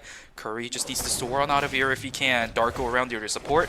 They will get on out, but losing out on the Mirai and the Mai, not the greatest start for Team Mudkip in day 2. Yeah, but Always Inchan getting that meteorites, they're going to be feeling really good. They got that extra kill as well, so... You know, especially, you know, a team like Always Inchan, you know, playing this dive team, you kind of need to snowball your items here. Looks like Carpe Diem on the other side, they were able to get that meteorites for themselves as well, and probably the walls in factory, so they're also going to be sitting pretty comfortably for themselves. Ooh, okay. Game's actually looking pretty interesting. 300 MP sitting on 2 kills, Auto Arms sitting on 3. Our kill leaders in this lobby right now are our 2 non-checkpoint teams. This is fun. This is really fun. Yeah, I mean, if they're gonna be the ones to snowball this game out of control, then we will go into a game 10. I'm kind of tired, but I'm excited to cast some more, Shuvi. Like these games, have been pretty high level, so just here to watch some good Eternal Return. Here's the thing too. Even on top of that, right, you talked about fatigue earlier, you talk about how some of these players might need to have the endurance to actually keep themselves in the series. Actually, the fight is going to begin. Okay, I'll talk about that in just a moment. Dongye not going to be able to pick up the box. The fight actually goes in towards Luminol. The exclusive comes in, and a lot of damage is going to be exchanged. But the follow-up damage coming in from the Celine, not that bad. It's a 1-for-1 exchange so far. Narmuk is going to have to back away from this fight too. The Mai desperately trying to knock down Cinema to the best of her ability. She will at least be able to push away a lot of members. Oh my god, the force stack is actually going to land. And now Cinema somehow managed to turn this fight around. Dongye has to get out of here. They are going to lose the box. That is devastating. Yeah, I think that is, Luminol just not blowing up his body. I think definitely cost him the fight there. You see this time and time again where, some players are just not proactive with their bodies, when they do end up going down. And they got that, executioner bonus, and they were able to heal just enough for them to be able to live there. And yeah, will be Auto Arms going to be able to get 2 kills and steal the box of Always Incheon. So they're going to be sitting in a comfortable spot there. As the heart actually gets engaged on. The Suwa gonna get knocked up and gonna get hammer skills. Not gonna be enough damage though. As here comes the Peacemaker. As the Dina is outside, gonna be able to get some damage. Gonna hit that Moon Dorito, and that will be it. Team Cartel coming out with that win in I think that was Pond. And Team Slasher is going to have the battle zone inside of Chapel. Unfortunately, 300 MP not going to be able to pick that up for themselves. OUO not going to be playing for anything from the looks of it in night number 2. Whereas Carpe Diem, they're all spawning inside of the Alpha. But Nisika is making his way on in. This Kenneth sitting up in the front lines, Insane, is going to be able to pick up that Mithril. Unfortunately, the Lenny seems to get locked up. Beautiful blink coming in from Exploit to actually lock down so many members. Oh, no! The Suwa is gone. Is gone! It's a team wipe. Carpe Diem wiped out. Yeah. It is not a good day. It is a bad day. They will get wiped. Slasher picks up the Mithril and wipes out one of their adversaries. Yeah, great find from Slasher there. Unfortunately, Carpe Diem, trying to spawn into Warehouse, that just cost them the game there. As wow, and they pick up another transition, another Mithril. I think that will go over into the gown there probably for that Bianca. As yeah, it looks like Team Slasher, they're sitting in a nice comfortable spot. 6 team kills, 4 field kills, and they are nicely transitioned. But with that team falling down means one less checkpoint team that we have to worry about. Team Cartel now dealing with Team Mudkips at the moment. Peng actually soaking up a lot of damage, but Curry gets himself to safety. Kington on the other hand, he's actually pretty low on SP. Cannot further assist in this fight anymore unless he gets some of that resource back. Which means the fight will reset. This Mai still sitting on pretty low SP for herself. Yeah, everyone's just gonna back away from this one. No need to risk anything because it's about to turn into day 3. Yeah, Mudkip having the advantage here, able to get the box before. I think that, yeah, Cartel is able to really contest, and they do get a Mithril, so it looks like it will go over. I think Curry's just going to make the GP MVG, yeah. It looks like, yeah, it will go to that. Going to be sitting on the 100% crit, and they are going to be looking pretty strong here, Exactly, with the Aoyayan arms too, right? I mean, this is pretty much the part of Rio that you want to be in at this stage in the game. Of course, if you have something like the Crimson Bow or even the Fail Not, it'll be better. But we're only on day 3, no chance for a blood sample, and if we're looking for Crimson Bow, that's a bit of an investment that you could theoretically be saving for a Fail Not, considering your game is actually going pretty well when it comes to pacing, even if you have 0 kills. Yeah, we'll be teams just walking around here trying to get some farm, so, since we did have a team die a little early, the map definitely opens up a lot more. As there's definitely more space to work with. These teams are going to be able to get some more farm, uncontested. Team Slasher going to call their nice 4 score for themselves. So I think that is going to go over to the Persona for that Bianca. So the Bianca is going to be able to deal a lot of damage. Well, I like this vision play here. Exploit does end up showing though. So unfortunately, they're not able to really get a nice angle onto that shoot guy. The shoot guy does instantly walk back. As Team Mudkip, they are also playing a slow game here. If you look at the items on Zhangyi, he has. It looks like oh, they're just gonna go to Crimson Boa as well and Curry. Ooh, unfortunately not able to jump over the wall, but yeah, they are sitting in a nice spot too. Make those mistakes now, right? Not in an actual fight. Yeah. All right, we are at the stage in the game where any single fight is about to go into critical mass. Everybody has transitions. Everybody has the priority transitions. Ping could also get blown up here if they're not careful. The face check. Incheon is waiting. They're going to be able to find the Mai. Exclusive is there, but it's not going to be of any use. Down she goes. I think that might be our first minus 250 of this game alone. Everybody else starting to duke it out. That might be the fatigue we're talking about. You know, teams just, you know, just not able or just forgetting to face check these bushes because, you know, they've been playing these series for so long. But a nice explosive shot from, oh my god, and they're able to instantly kill Curry down there. Curry overextends. Maybe they get the res here. Mai does end up walking down, but they don't have enough credits. Look at their credit counts. 500 MP, they're doing it. 300 MP, gonna jump on forward there. And they're just gonna walk away. But yeah, I mean, look at Curry's credit count. They need to farm up over 220 credits to get their Rio back alive here. They're sitting on 80, so they only need about 140. And it is shared. Ooh, that is nice. They get these 2 mutants for themselves. That will be a lot of credits, but yeah, that will be another minus 250. Yeah, but 300 MP, they're finally doing it. And this is a team that's an X factor right now in this lobby. No one knows what they're capable of. They haven't shown anything throughout the course of this series, and it's something that I've kind of talked smack about with this team, but it's kind of working out in their favor. No one knows how to deal with them anymore, and quite frankly, I'll be honest with you, I don't know if they know how to deal with themselves anymore. They're just kind of taking these fights as one at a time. They're not really coming up with any strategies. It's just people are making mistakes into them. And yeah, that's a really bad thing for a lot of other teams, but at the same time, it's beautiful for 300 MP. They're actually taking advantage of those with these ragtag team compositions that I don't think they really practice. These fights are kind of awkward, but they're winning them. Yeah, I mean, as long as they are able to, you know, get these kills, they are able to secure the win here. That's all they really need, right? So it doesn't really matter, you know, if they haven't really practiced this comp. And looking at their critic count, they are sitting in a nice, comfortable spot here. Team OUO is also sitting in a good spot too. We haven't really seen anything from Team OUO at all in this game. So that means they're probably really strong. They probably have a lot of items. The blood is being called in by Umu. He's going to be on that chaser.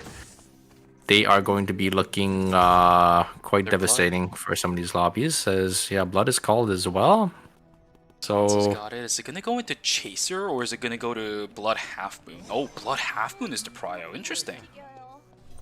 Yeah, I think it looks like it is going to be that crossbow there, as Celine also gets those pen boots online. We might have a fight between Auto Arms and Cartel here. Looks like, ooh, a nice blast wave. Just gonna cancel the craft onto the Mai. The Mai's just gonna sit down, finish their craft, and yeah. So pretty slow game. I think all these teams are in checkpoints. They know they just need to play for the win here. They know they don't need to be too risky because their tournament life is definitely on the line. This puts a big strain on towards 300 MP and Auto Arms, though. On the bright side, at least one of these teams were able to cannibalize each other, right? Carpe Diem is already gone, so that's one of their big adversaries already taken care of. But unless the rest of these teams start kind of duking it out, final zones and temp zones are going to be chaos at this rate. 7 teams going into final zones, especially with the zones that are open right now, does not spell any good news. I'm looking at it, it's not good. Yeah, and Wickline is spawning in school here. We do have Team Slasher posturing up into Team OUO, as Team Auto Arms is also in the zone here. Probably going to grab that console and walk down themselves. Looks like Team Slasher is just going to completely give up the Wickline. They're going to try maybe making their way down to the up-down TP, but wonder where they're going to TP here, as it is going to be, you know, quite the coin flip. Hopefully they don't TP onto a team, but if they do, it might be a disaster. Yeah, Kenneth is going to have to either somehow deal with everything, because remember that this Bianca and X-Boy, he's not running totem, so if they teleport on top of somebody, ooh, they get an open zone. They aren't going to be able to go into a safety net of that totem. That's one of the issues of running this Blink Bianca. You're really good at initiating on somebody and catching people off guard, but you're not really good at dealing with reactions from other people. Ooh. Team Slasher, they have vision of this, but always into they sniff it out. Look at how Yeah, good smart recon this drone. team is. Yeah, great recon drone there coming out from Always in Chun, able to recognize that, you know, there could be, or there could possibly be a team here, especially since console's taken, but we have auto arms coming out from the bottom side here. They're so Are they sandwiched. You going can't to get out. be able to find an angle? Yeah, Always in Chun, Oh, kind of stuck. God, They and it's maybe the trying to make a call to Shuichi. TP, but I think they're just calling it to send it onto the other checkpoint team. Shoichi just instantly falling here. Will they be able to kite back? It looks like auto arms actually not able. Oh god. Not really following up onto, you know, the full send that Always in Chun did end up making, and it will be 2 members gonna fall here. They don't have enough credits, and I think the Mai is also caught on the bottom side. Not gonna be able to get the res, as yeah, I think that's gonna be it for Always in Chun. Well, Team Auto Arms has found Team Slasher. They're also in a corner. This is kind of prime time for the Celine to push in if she really wants to. Just has to be careful for X-Boy in case he does end up popping the Reign of the Vampire Queen. Look at Getting this more and control. more distance. Here is the Okay, ult. beautiful track. Cinema somehow needs to get out of this fight, but the Bianca Oh, actually wait, finds a they way get in onto towards the Celine. Celine. They get the kill onto the Bianca though. Okay, it's a So one one for for one? one so far. Auto Arm still has control. WBT, Oh, he's he's kind gonna of pull stuck and he back. gets Oh, caught out. my. Auto Arms, no, not like this. You had it. And they blew it. A beautiful initiation coming in from the Kenneth is going to completely derail the strategy of Auto Arms, and now it comes down to 300 MP. They have to win this if they want this game to go another series. Oh wait, no, if they want the series to go another series, my goodness, I guess I'm getting tired too. God lord. Yeah, we have Team Mudkip here stuck in the middle. Gonna take so much damage from the Dina popping the heal drone, but it looks like Team Cartel, they don't really want anything of this here, as they do see there is another team nearby. They don't want a full send. Oh, it is going to be Always Incheon. Dongyi gonna get caught out by JCP, gonna get soloed by that. Fiora has just not really much Amai can do into a Fiora in a 1v1. But A checkpoint? I think they will be. How much points were they at actually? Let me double check. I don't remember. Let me check. Were they at 48? Can't remember if they were low 40s or high 40s. They were. Where is it? Where is it? Take your time. We got They were all 49, day. Yeah. So they definitely should be in checkpoint now. Okay. All right. So all Auto Arms has to do. Well, even if they -1 at this stage, they should still be in there. But their goal should try to not do that if they can. At least deny some of these other teams from getting wins. Fiora can still be an X factor in some of these fights, right? Her burst damage is enough to at least try king making in some of these fights. Yeah, if 300 MP is able to take it here, you know, we will go to a game 10. So Team OUO, they're looking really strong here. They have a Tree of Life in their inventory. I'm surprised they didn't make the drink. They're just sitting in there. Team Umu gonna try looking for some poke. We have a lot of teams coming up in school. It's gonna be 3 teams, while we have 2 teams in I think that is gas station. No wait, that's police station. Oh boy. Oh, JCP. That is not a good situation for you to be in. 8 seconds left, 7 seconds, 6 now. We have 15 seconds to go until even Fire Station is going to close. JCP has to make a decision and make a decision fast. I have a strange feeling he's going to go back into school. Yeah, there's no way he's going to be able to make it into Police Station with absolutely no information on what any teams are doing at this stage. Guys, here we go. Our 2 temporary zones, school and police station. I feel like we've seen this combination quite a lot in recent times. Item. We'll be able to pick that up. It's a mythril. It's a mythril, so they're just gonna craft. They're gonna go for that MKB. It looks like. Ooh. Nice pickup for that team. Team Mudkip, they're not relatively that strong. You know, the Mai had no items. Jungyi only having 4 as well. Team OUO probably looking to take the fight here, as maybe they know there's another team on the top side. A lot of poke coming down from Umu. Is it going to be enough? It looks like Mudkip is just going to back away, as we do have another fight on the top side here. Team Cartel, they need to win this if they want to secure a spot into finals here. They need this opportunity to go, because there's only 2 teams in police station, so if they do end up taking the win here, we'll come down to the final 3v3 and it will give them another opportunity to make it in. Yeah, these fights are going to be so important, Super.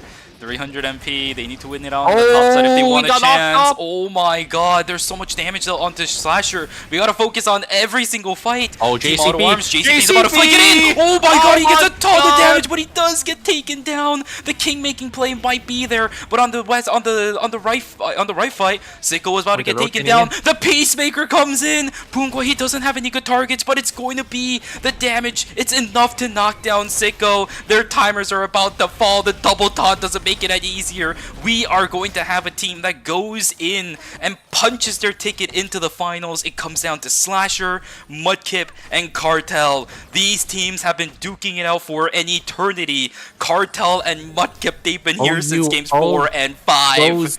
OUO goes down. That Fiora just was devastating. He just walked in and just did so much damage and just used too many cooldowns, I think, from OUO. Oh god. Ooh, that stop doesn't go through, but does end up getting a nice angle onto Curry. Curry gets pulled back into Reign of the Vampire Queen, but the timers are ticking. The timers are ticking. They get the knock, and it's enough timer.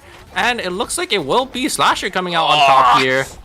Wow, it came down to the wire there. Slasher sitting on 2 seconds, almost exploding, but they do end up getting that knock, and that's just enough time. And they do end up making it out here with 13 kills for themselves. Cartel only on 3, but it doesn't matter. These kills are basically meaningless at this point.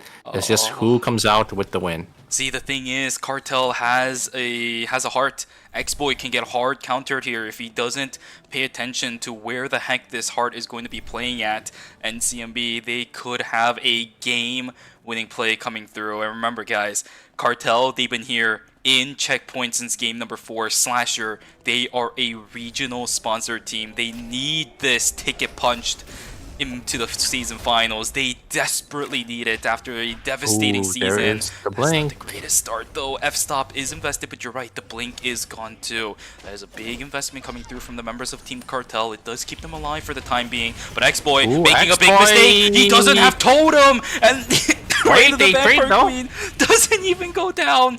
Pungwa is dead. He's down on the ground. He can res if he wants to, because the fight is so far away from everybody else that at this stage, NCMB just takes control. Down goes Nizica. I think Cartel has done it. I wouldn't be surprised if Pungwa is resing right now on the north side as well. He is just so far out of vision. Anonymous, do you find him? Absolutely not. Maybe just barely. The auto attack is there. Executioner bonus, but it's not enough. A fitting end as the Peacemaker is going to be called out. GG's called out to Team Cartel, our first team to punch their ticket into the season finals after 8 games. Super, 8 games. Wow, yeah. 8 games for our first team to make it in, but Cartel is one to come out on top there. Yeah, I mean, you kind of have to wonder, you know. I think X-Boy, he went a little too far forward, tried to look for an angle onto the heart, but got instantly punished. Right after Vampire Green tried to, you know, come through, but it just wasn't enough. And yeah, Cartel coming out on top there. Great reaction, you know.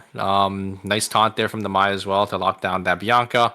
And it will be them coming out as our first team to make it to the finals. Yeah, if you're gonna make plays like that as a Bianca, right, especially when you're running Blink, you gotta do it from further away. You have to. Yeah. You can't make those kind of plays since you don't have totem.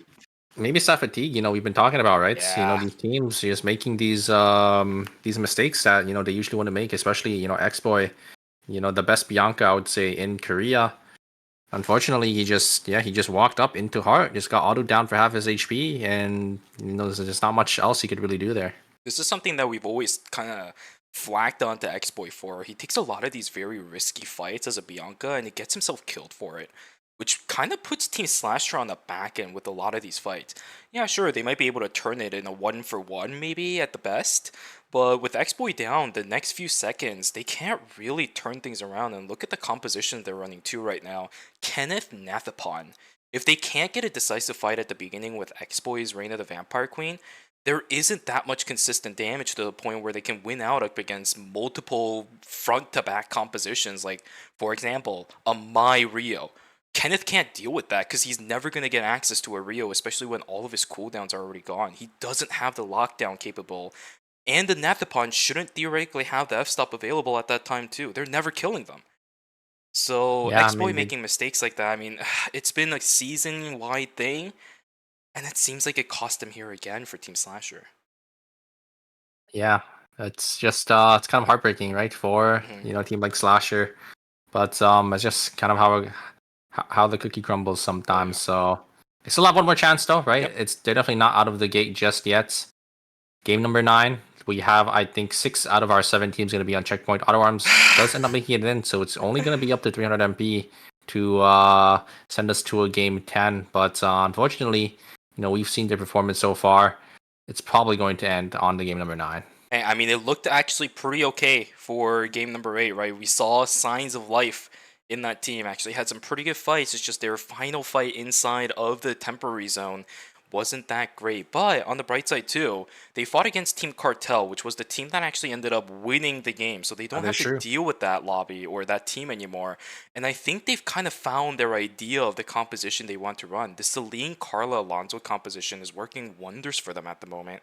And nothing's banned for those guys that's going to deny them from playing that composition again in Game 9.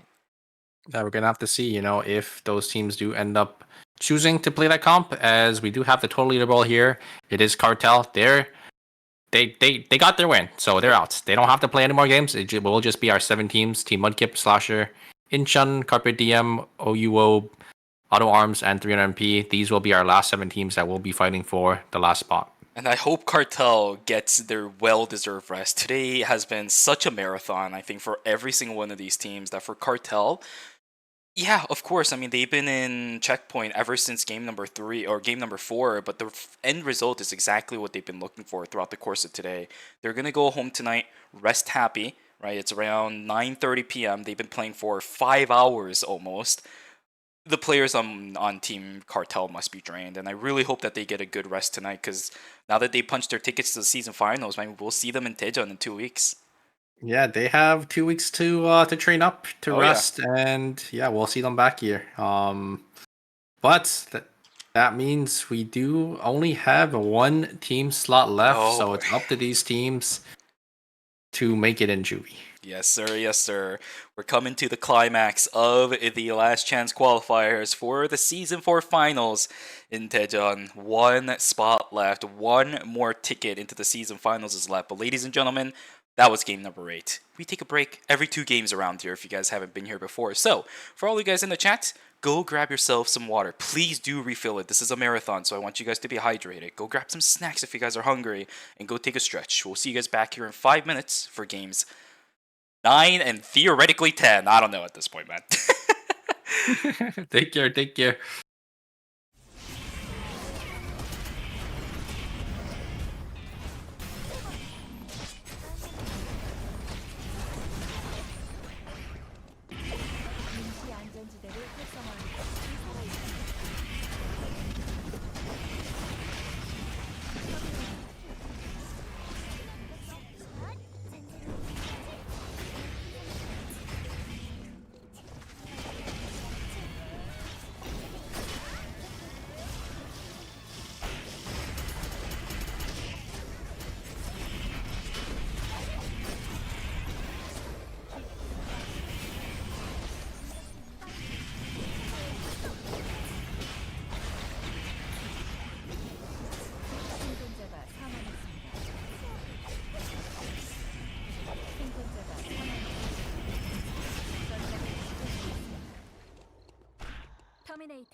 잔다. 휴가 퇴근이다. 드디어 먹어본다. 신메뉴야?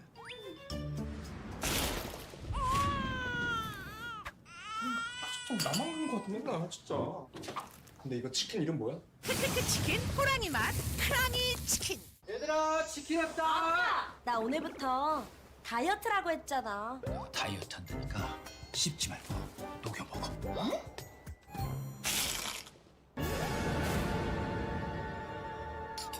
내가 그랬습니다. 빠사삭은 못 참지. 바삭함의 끝판왕 크크크 치킨 호랑이 맛 크랑이 치킨. 콘 크럼블로 더 바삭하고 갈릭 파우더와 콘 후레이크 시즈닝으로 더 풍부해진 맛. 맛있는 육식계 치킨. 크크크 치킨 호랑이 맛 크랑이 치킨.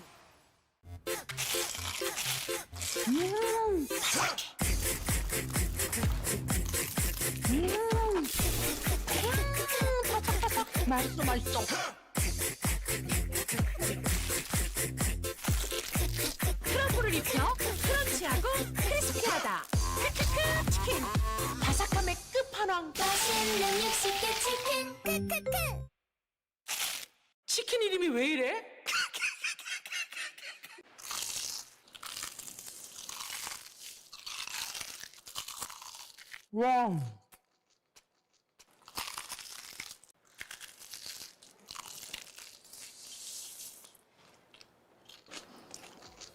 크럼블을 입혀 크런치하고 크리스피하다. 크크크 치킨. 바삭함의 끝판왕. 맛있는 육식계 치킨. 크크크. 치킨 이름이 왜 이래?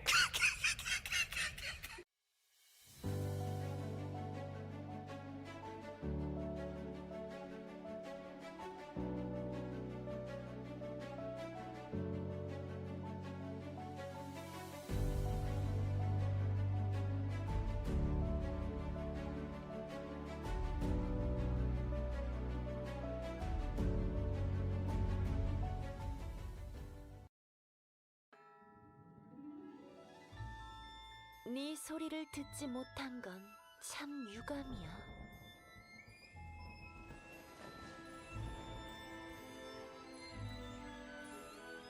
조급해하지 마렴. 공연은 이제 시작했을 뿐이니까. 네 선율을 들려주겠니? 휘몰아치는 선율. 여기까지.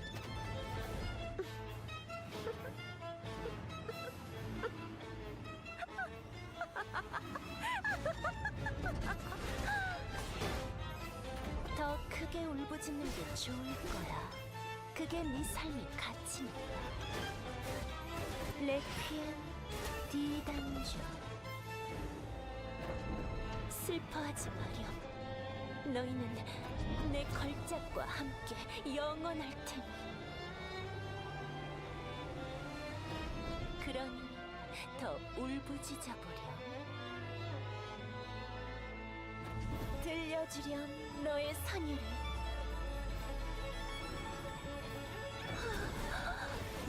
이제 거의 다 왔어.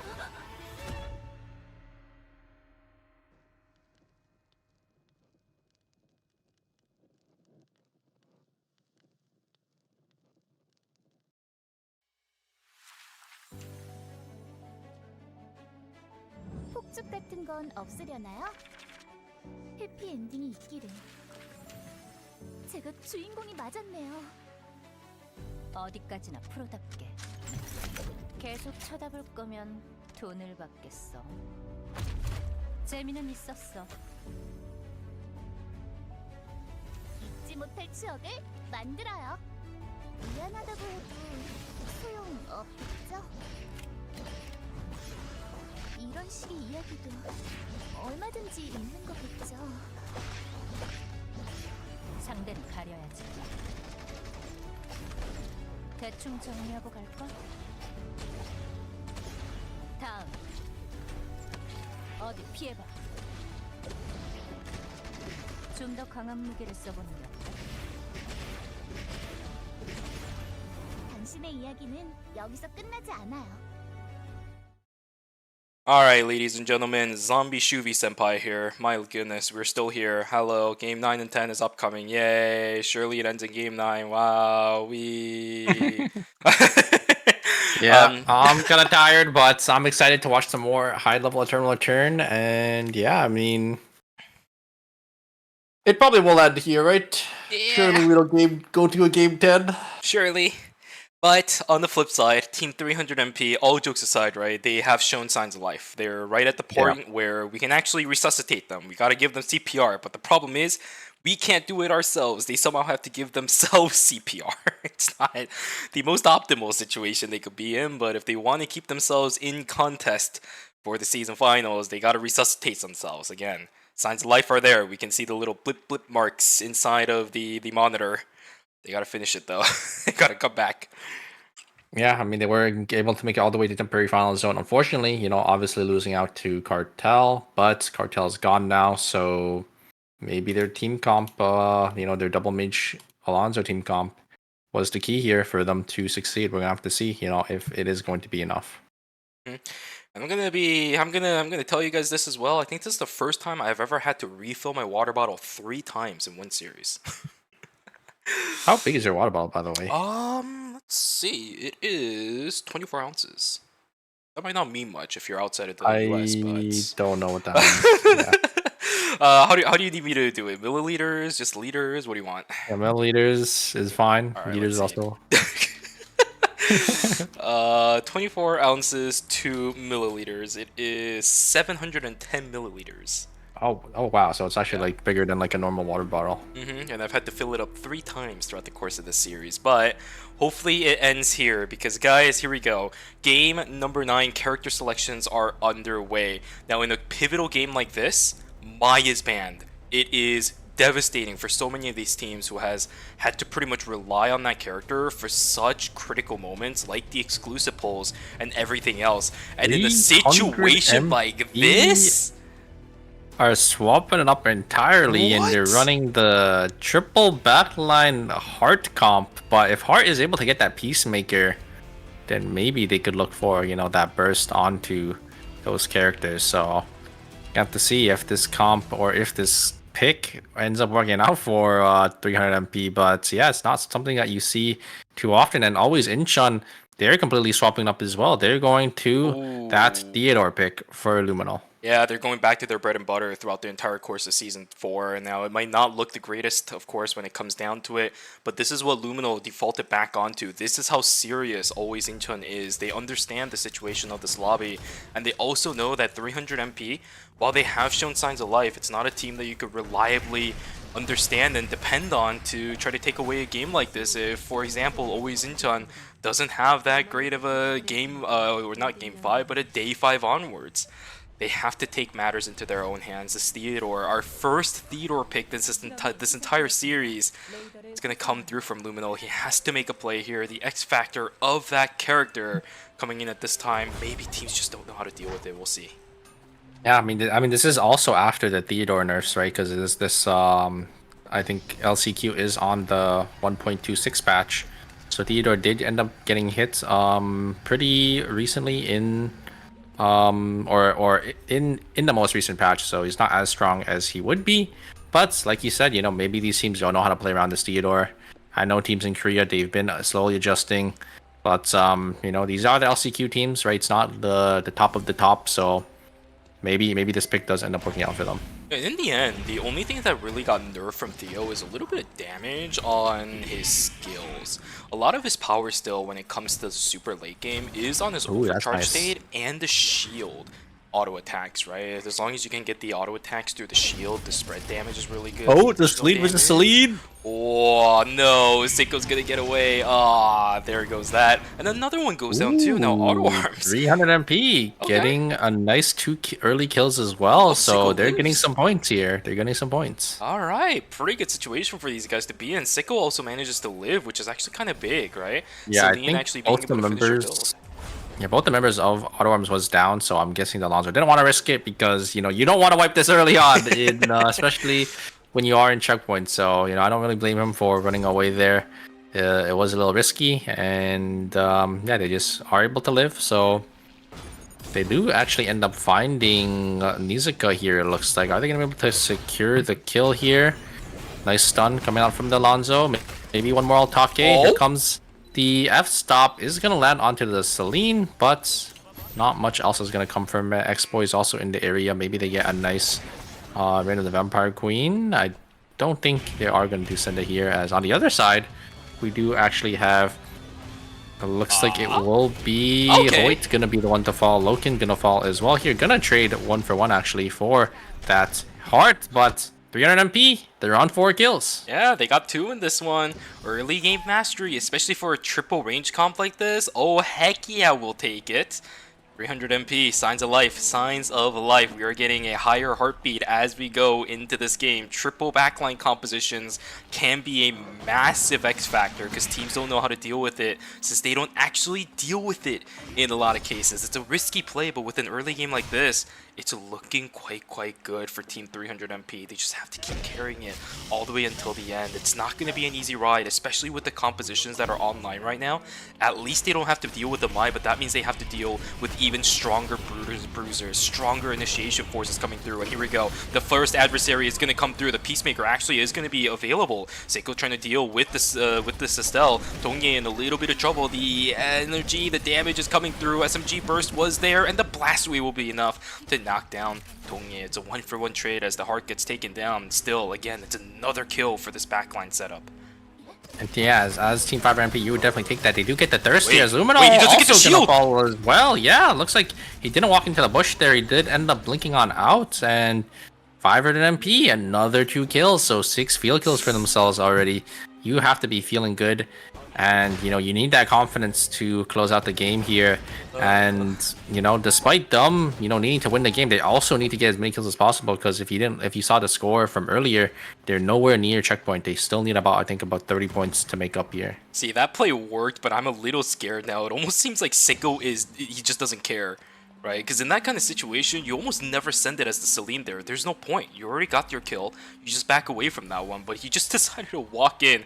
I'm really hoping that it's not the case, but it just doesn't seem like Seiko is caring right now. And I hope he does. Because a lot of teams, a lot of people are looking at this right now, looking at Team 300 MP to see if they are going to be the ones to turn things around, and they have to. Seiko is going to be a massive force of destruction as long as they're able to carry this early game lead down into the late game. But it all means that Seiko cannot just go willy-nilly on to whatever he wants to do. These Haze Rockets doing so much though. Yeah, a lot of damage here. Insane trying to look for that Eva. It's just not enough, as it will just walk on out of there. Ooh, the F-stop does end up connecting on to JCP, as he will end up falling to the Natabong combo. As it will be Team Mudkip actually going to be the one to get the Tree of Life, as Slasher did end up walking away, and Mudkip just going to jump on over, or, you know, from the top side, they're going to be able to secure for themselves. As they jump on over here, they're going to grab the walls, and they're going to get the call-ins, you know, for the first objective. Altake does end up connecting onto Airline. The dagger skill does go through. A nice buffer from that shoot guy, going to be able to buffer that stun. As a team, it looks like Team OUO, the heart is on the other side of the map. They're just looking to split farm. They do get that early meteorite, so they're going to be sitting in a nice spot. Credit counts are looking pretty good too. The heart was sitting at around 450, I think, and ended up calling a couple items. She should be pretty happy about where she is. The Ava about to call a couple items of her own in just a few moments as well. Could be the double force core setup that we did see this team composition run multiple times, but here we go. Double knockup coming in. Loken getting caught up by the Flame Crusher, crushed by flames indeed. Down she goes. Kadia will not be in this game for the next 25 or so seconds. Carpe Diem on the back end. There is one spot left. They've done themselves a wonder throughout the course of the series. They just have to win one more game, but this is not the greatest start that they could ask for. Yeah, unfortunately, you know, they're just not able to find their footing in this game so far, but I think they did end up getting that call in from the Kaja. The Kaja was able to get, I think, their radar probably up. Sua still not able to spend the credits. Looks like the Lenny was able to spend theirs, so they're still somewhat strong. They could probably contest for one of these objectives here. Gangchang actually going to blink on forward, trying to catch Umu out of position, but there's no follow-up actually. It looks like Zhangyi is going to be able to follow up onto the Eva. They will trade 1-for-1. Curry in the back foot, going to be getting some damage off into the heart, but the heart gets a nice Peacemaker to completely cancel any more damage from Curry, as it will be a 2-for-1. Team Mudkip will find Umu, but for the price of, you know, both Gangchang and Curry there.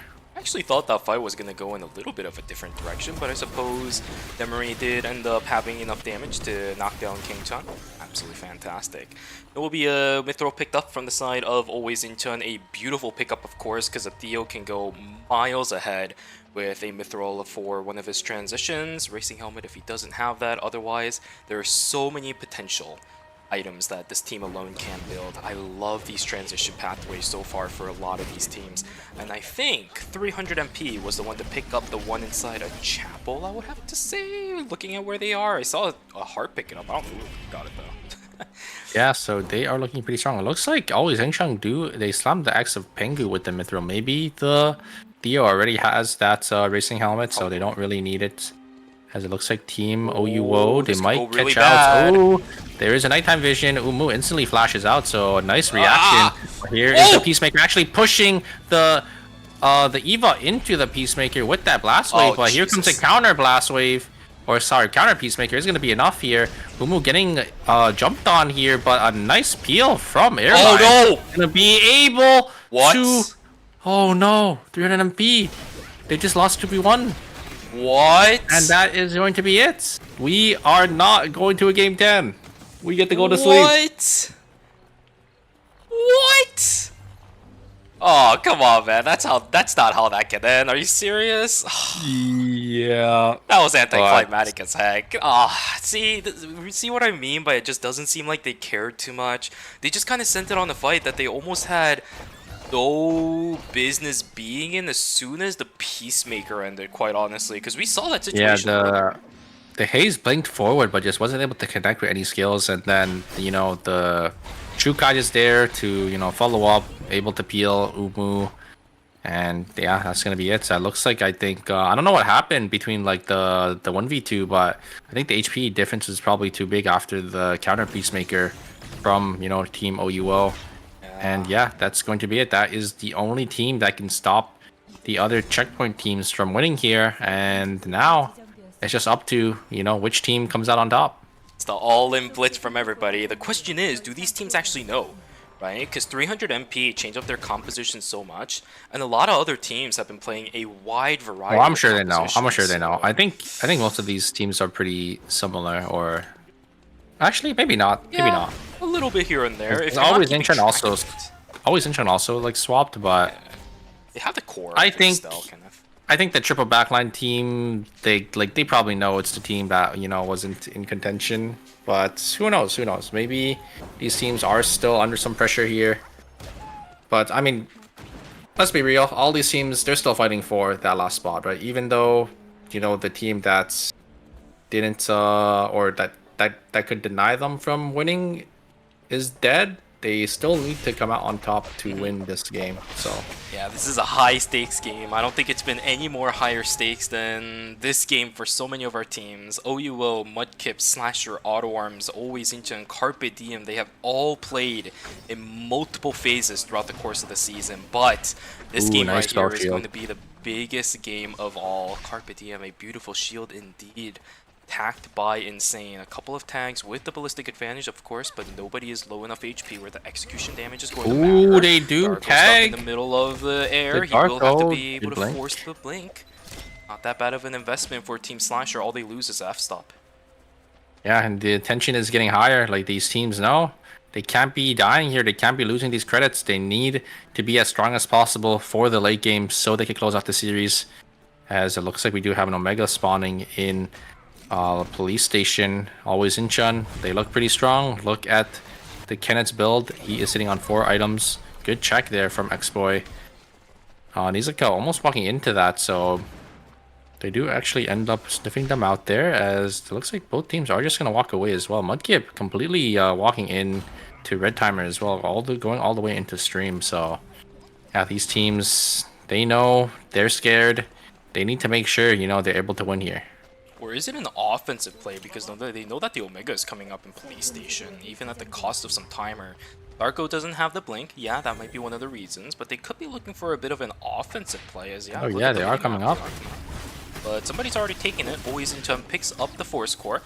pretty big pickup, of course, for a team that has a Theo. He is pretty heavy on those 4-score investments, either looking for Holy Orders or looking for, Koti. No, never mind, they don't have a Mai. So Holy Orders, or it is going to be a Tellurian Timepiece. There it is, Tellurian Timepiece. That means the Holy Orders is already online. Yeah, and if you saw Always Incheon, the Kent was sitting on 4 items. Always Incheon are looking really strong right now. Like, they are looking to close out this game. But look at Umu. Look at his items. They're already on the double 4-score, that blood.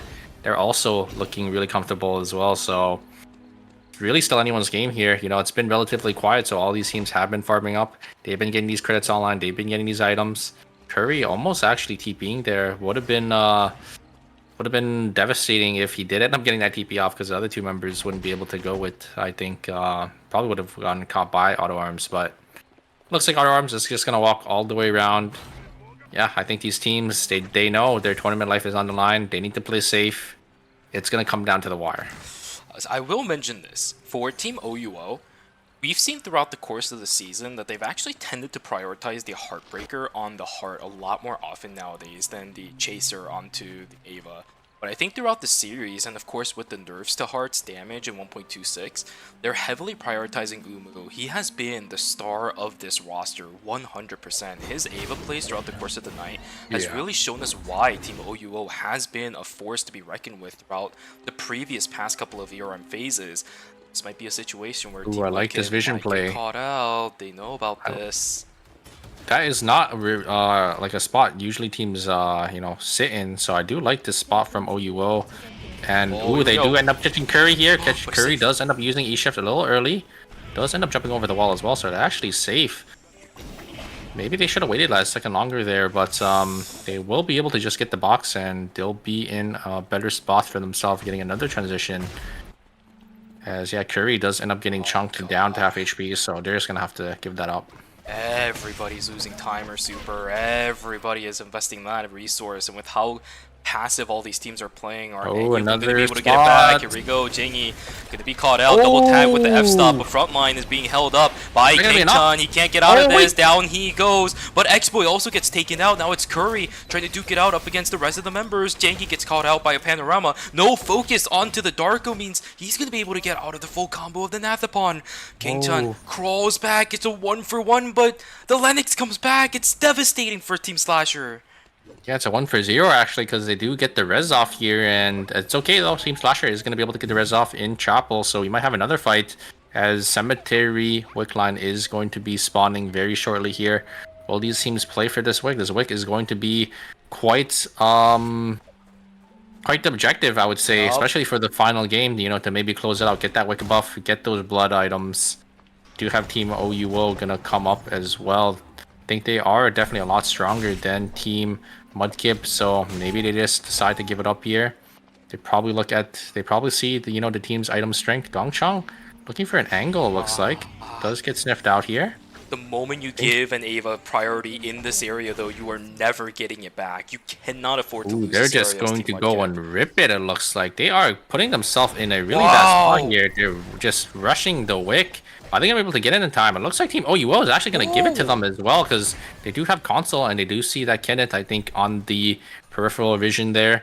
Probably opting not to contest. They don't want to be put in that spot. And Team Mudkip was a risky play, but it definitely came out favorable for them. They get that bat blood weapon, and they get a Tree of Life. So they are looking a lot stronger for themselves. That's so big. The Rod of Hearts at this stage in the game for a Darko, especially when he has the Elysian Halo already, the armor penetration, the moment he touches anybody, they are going to get ripped to pieces. It is not even a contest at this point. This Darko just needs to get access to someone, and as soon as he does, the fight is going to be over. Oh, nice buffer. Oh my god, Dongye.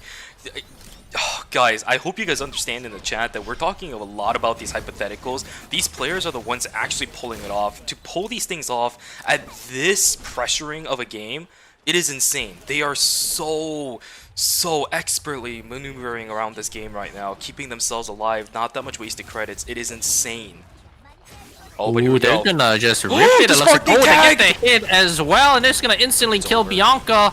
And I think that's going to be it. But wait a second. There's a Oh god! Oh, Anonymous gets caught, and that's going to be Team Slasher gone and out. They don't have any more chances here for making it to the finals. Unfortunately, that is going to be lights out for Team Slasher. You know, one of our teams had gone to checkpoint relatively early. Fortunately, they just weren't able to get a nice game for themselves. And yeah, that is going to be it. Their adversary gone for the rest of the lobby though. We are down to 5. Auto Arms, Mudkip, OUO, Always in Chun, and Carpe Diem. If Team Mudkips do not get out here into the season finals, I don't know about their future, man. It's not even that they might disband or whatever. It's just I don't know. It's going to be such a tough end because they came into the season as a seeded team off of their performance in Season 3. If they aren't even able to make it to season finals this season with the star-studded roster they have, oh, the players' mentals. Oh, I'm worried, man. I really am. Yeah, and but I mean, we also have, you know, another team like Always Incheon, right? Like they were also a seeded team as well, right? I think, or I believe so, yeah, actually, you're right. Oh my god. There's so much on the line in this game. It's crazy. We're only in day 5 too, and there's 5 teams left, but my heart's already trembling at the moment. It's... How do you even describe what kind of a situation, how these players must be feeling right now with the game as close it is? Imagine if that whole hit. He is playing with fire here, but you know, that's kind of the risk you need to take sometimes in these teams. JCP gonna E-shift back into the enemy team, but wow, they actually decide not to take the fight because I think they know their console is taken and they don't want to be fighting under the console here, as Always Incheon is the team that does hold it. And you know, if they do end up taking the fight here, they will be able to see everything that is happening, and they don't want to give, you know, the team an opportunity to get a free third party here. Surprised they are, you know, pushing into this team. If Auto Arms sends it here, yeah, they are going to be in a really bad spot. The 4 bombs are coming through. Loken getting chunked down to half HP. It looks like both teams recognize, you know, they don't want to be fighting under this console, and they're just going to back away. Are we watching League or what? They're just poking. They're just going in, poking, backing away. This feels exactly like a weird, you know, ERM game. And they're trying to get a big HP advantage enough, I think, for them to maybe win the fight without having to lose any members, because if any of the members drop here, Always Incheon is just going to be there to clean up, so... Yeah, and I think the perfect timing for them to start fighting is in about 15 seconds, because in the end, once we go into the temporary zone phases, then the consoles are gone. CCTV exactly anymore. And that right there might be the time to go, but they have to set up information on the backside, and someone always has to be checking that. We just saw up against Team Auto Arms that Carpe Diem does seem to have an advantage. Oh, Umu gets caught out! The Peacemaker, it forces out the split between Team Mudkips. Intimidation tactic for Jangy. He's trying to push in onto Umu. Now he's isolated Jangy. Oh, this is devastating. Down goes 1, down goes 2, and down goes 3. We are not going to see OUO in the grand finals, unfortunately. And a beautiful blast wave that pulls Logan back in. And the force stack comes through as well. Is that going to be enough? Insane goes the wrong way. Here's the Alonzo. Magnetic field. Oh, no! The bear killed him. But he's... Oh my god, they wiped the team, and they're going to be able to get the res off here. So will be Team Auto Arms going to have to fight it out between Team Always Incheon and Mudkip. Going to get that zone for free. So Mudkip, they just have to win 1 more 3v3 to get their ticket in. And Always Incheon, they need to win too. Oh no, Carpe Diem, that is how their story ends. We will not see any of our league pros being able to make it into the season finals, but we are still at 3 Team Super. Auto Arms and Team Always Incheon, they have to send it. There's the Energy Blast Field starting out, but the Alonzo Shield is there. Control of the temporary zone in hand of Team Always Incheon. Oh, they hit the spark nade. Oh my god, that's not exactly the greatest. Energy Cannon is good. Their timers are starting to drop. They have to send it. The Theo is gone. He doesn't have his ultimate anymore, but what utility, what health bars does Team Auto Attack have? They don't have anything. Down goes the Alonzo. JCP's about to fall. Down goes the Kadia, and it's over. It's gonna be our 2 seeded teams coming at the end here. Who will take it?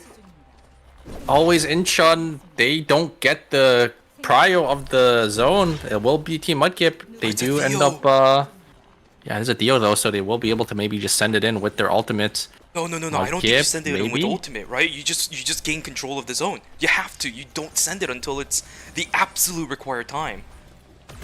Yeah, I think, I mean, Team Mudkip, they just need to walk back. It looks like they have a full vision of the zone here. They know that's always interesting to see here. Ooh, if Gangchung is able to land that hook over the wall, that would definitely secure them the win here. And looks like both teams, they are going to just walk in. Curry, Team they're going to play the Mudkip range cannot here. let them get ahead of this. Like anywhere further than this, and Team Mudkip cannot fight. Theo is gonna have the lead. Another the hook dodge out does- sneak by, and they're pushed back.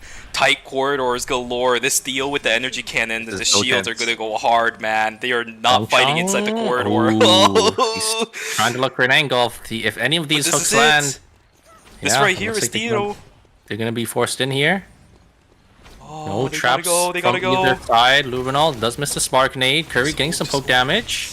Oh, there's the pole. Ooh, Oh, it's here we like- go. The fight end up begins. missing his Energy blast ultimate. field goes out. Here we go. The fight is going in. Overcharge status for Luminol. He's trying to send it, but the poke coming out from Curry is pretty good. 30 seconds left. No more ultimate on this Theo for the remainder of this game. This has to be it. The all-in blitz. Dongye holding up the shield up in the front line. This is it. He is in. Intimidation tactic comes in. Narmok sitting up in the back lines. He's gonna miss the flame crusher, and down goes the Kenneth. The cell in the middle of nowhere, and the Theo goes down. The Estelle goes down in just a moment, and that's the calling card. Mudkips, they have done it. They've punched their way into the season finals, unless Dongye has something to say about it, but he is just a lonely Estelle. It is going to be a clean, fleeting soul to finish out the night. Super. We know our second team going to the Mudkip. finals. Mudkip played that so well. Mudkip coming out on top there. Wow. Wow, wow, wow. They will be our second team going to finals, and that is it. We have our, I think it is 14 teams, right? Yes, sir. Oh, no, 12 teams? 12 teams. Oh, yeah, you're right. Oh, my God. What a final fight. What a final fight. Gosh. I need to go back and rewatch that because Yeah. it was really close. It was really close. I think a couple missed spark nades, you know, from the Theo, I think definitely cost them that fight there. But wow, yeah, the poke coming out from Curry. Curry able to dodge out on, you know, one of them as well, just able to jump in, you know, win that 1v1 into Luminol, and then that I think sealed the deal. Gosh. Man, and you know what? I'll be honest with you. When the fight actually itself began, I thought the energy cannon positioning was actually wrong. But no, now that I think about it in hindsight, it actually kept Curry away from the center inside of the temporary zone or the final zone area.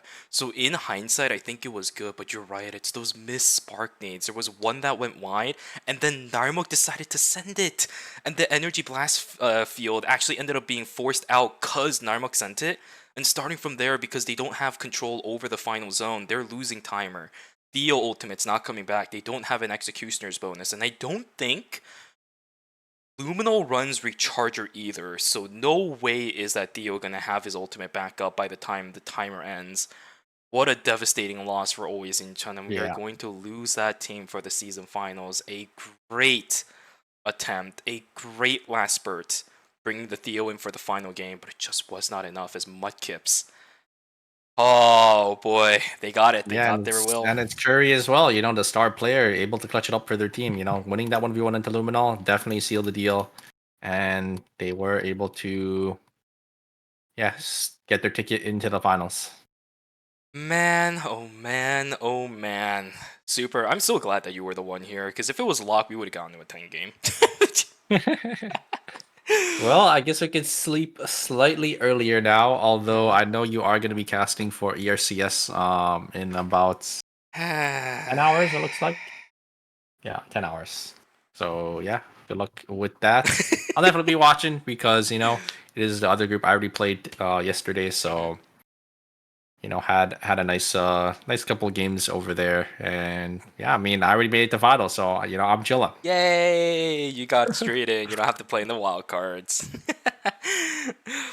Unfortunately, we can't say the same for a lot of the players in this lobby. Out of the 8 here today, guys, we are walking out with 2. What a devastating situation for the rest of the 6. But we saw how hard they worked throughout the course of today. Yeah. It was an incredible series that we all had the pleasure of witnessing here today. But ladies and gentlemen, let us take a look at the final results of 100, today. exactly. 100 and points. they will be walking away with Team Cartel. We saw 7 teams out here in Checkpoint. Obviously, 300 MP. They had a nice, I think, game number 8 as well. They came here to fight, but unfortunately, it just wasn't enough. As yeah, it will be Team Mudkip and Team Cartel. They are going to be our 2 teams coming out of the LCQ tonight, as they will be making their way to the finals, and we'll be seeing them back in 2 weeks. Wonderful, wonderful, wonderful series we had here today. I'm actually not entirely sure when they're going to bring up the graphic with the teams that are going to be playing in the season finals. I'm going to wait a little bit longer, you know, troll my sleep schedule an extra maybe a couple of minutes. I'm hoping they don't do an interview at least, because at this point, Cartel's already gone, right? They've probably gone to sleep already. It's 10 p.m. over there. They've been playing and watching for 5.5 hours. No, they're doing one with Mudkip. Well, I guess we wait a little longer here. If you guys want, you know, the interview on the Korean side, if you guys know how to speak Korean, you guys can go over to the YouTube on the Korean channel. They are going to be hosting over there. But yeah, if you guys want to wait for the results with us, you know, I guess you guys are kind of stuck with us. Maybe we could talk about you know, some things that that maybe interest you guys. Yeah. For those of you guys in the chat, let's have a little bit of a moment for us to interview you guys, right? Because the stream is live. I don't know if you guys caught that. The clean feed itself, the stream that we're all watching together, is slightly delayed. We don't get to watch that live. But me and Super, we're live. We get to see you guys in chat live. So, you know, if you guys have anything interesting that you saw throughout the course of today, or have any questions, of course, today was a very extenuating day. I really want to appreciate all of you guys who came out to watch. Of course, for those of you guys who stayed for the whole duration, you're crazy. And 2, thank you. Appreciate that. But anything that you guys want to say about what happened throughout the course of this weekend, or even the season as a whole, right? Because you and I watched some really, really good series throughout the course of the season, and I'll be honest with you, I think you kind of missed out on a banger phase during the 4th of July weekend where you were gone. I missed phase 2, yeah. So I don't really know exactly what happened during that phase, but I do know Chusi did end up coming out on top with that Ekion, Lenny, Jenny pick, right? But you know, they didn't really have too big of a performance in phase 3, because I do think, you know, the nerfs definitely went through. Oh yeah, they definitely got hit pretty hard, but who knows? Maybe for the finals, they're gonna come back. They're gonna come swinging, and maybe we might see them, you know, come out as our season 4 winners. Yeah, and I'm actually wondering that myself. I'm wondering what patch the finals will be on. As soon as we get the information on that, probably during the finals itself, we'll tell you. But considering the fact that 1.27 is this upcoming week, I think it should be 1.27. Yeah, because ERM finals is going to be on the week that 1.28 releases, if I remember correctly. Oh, so maybe it could be 1.28. No, I don't think so.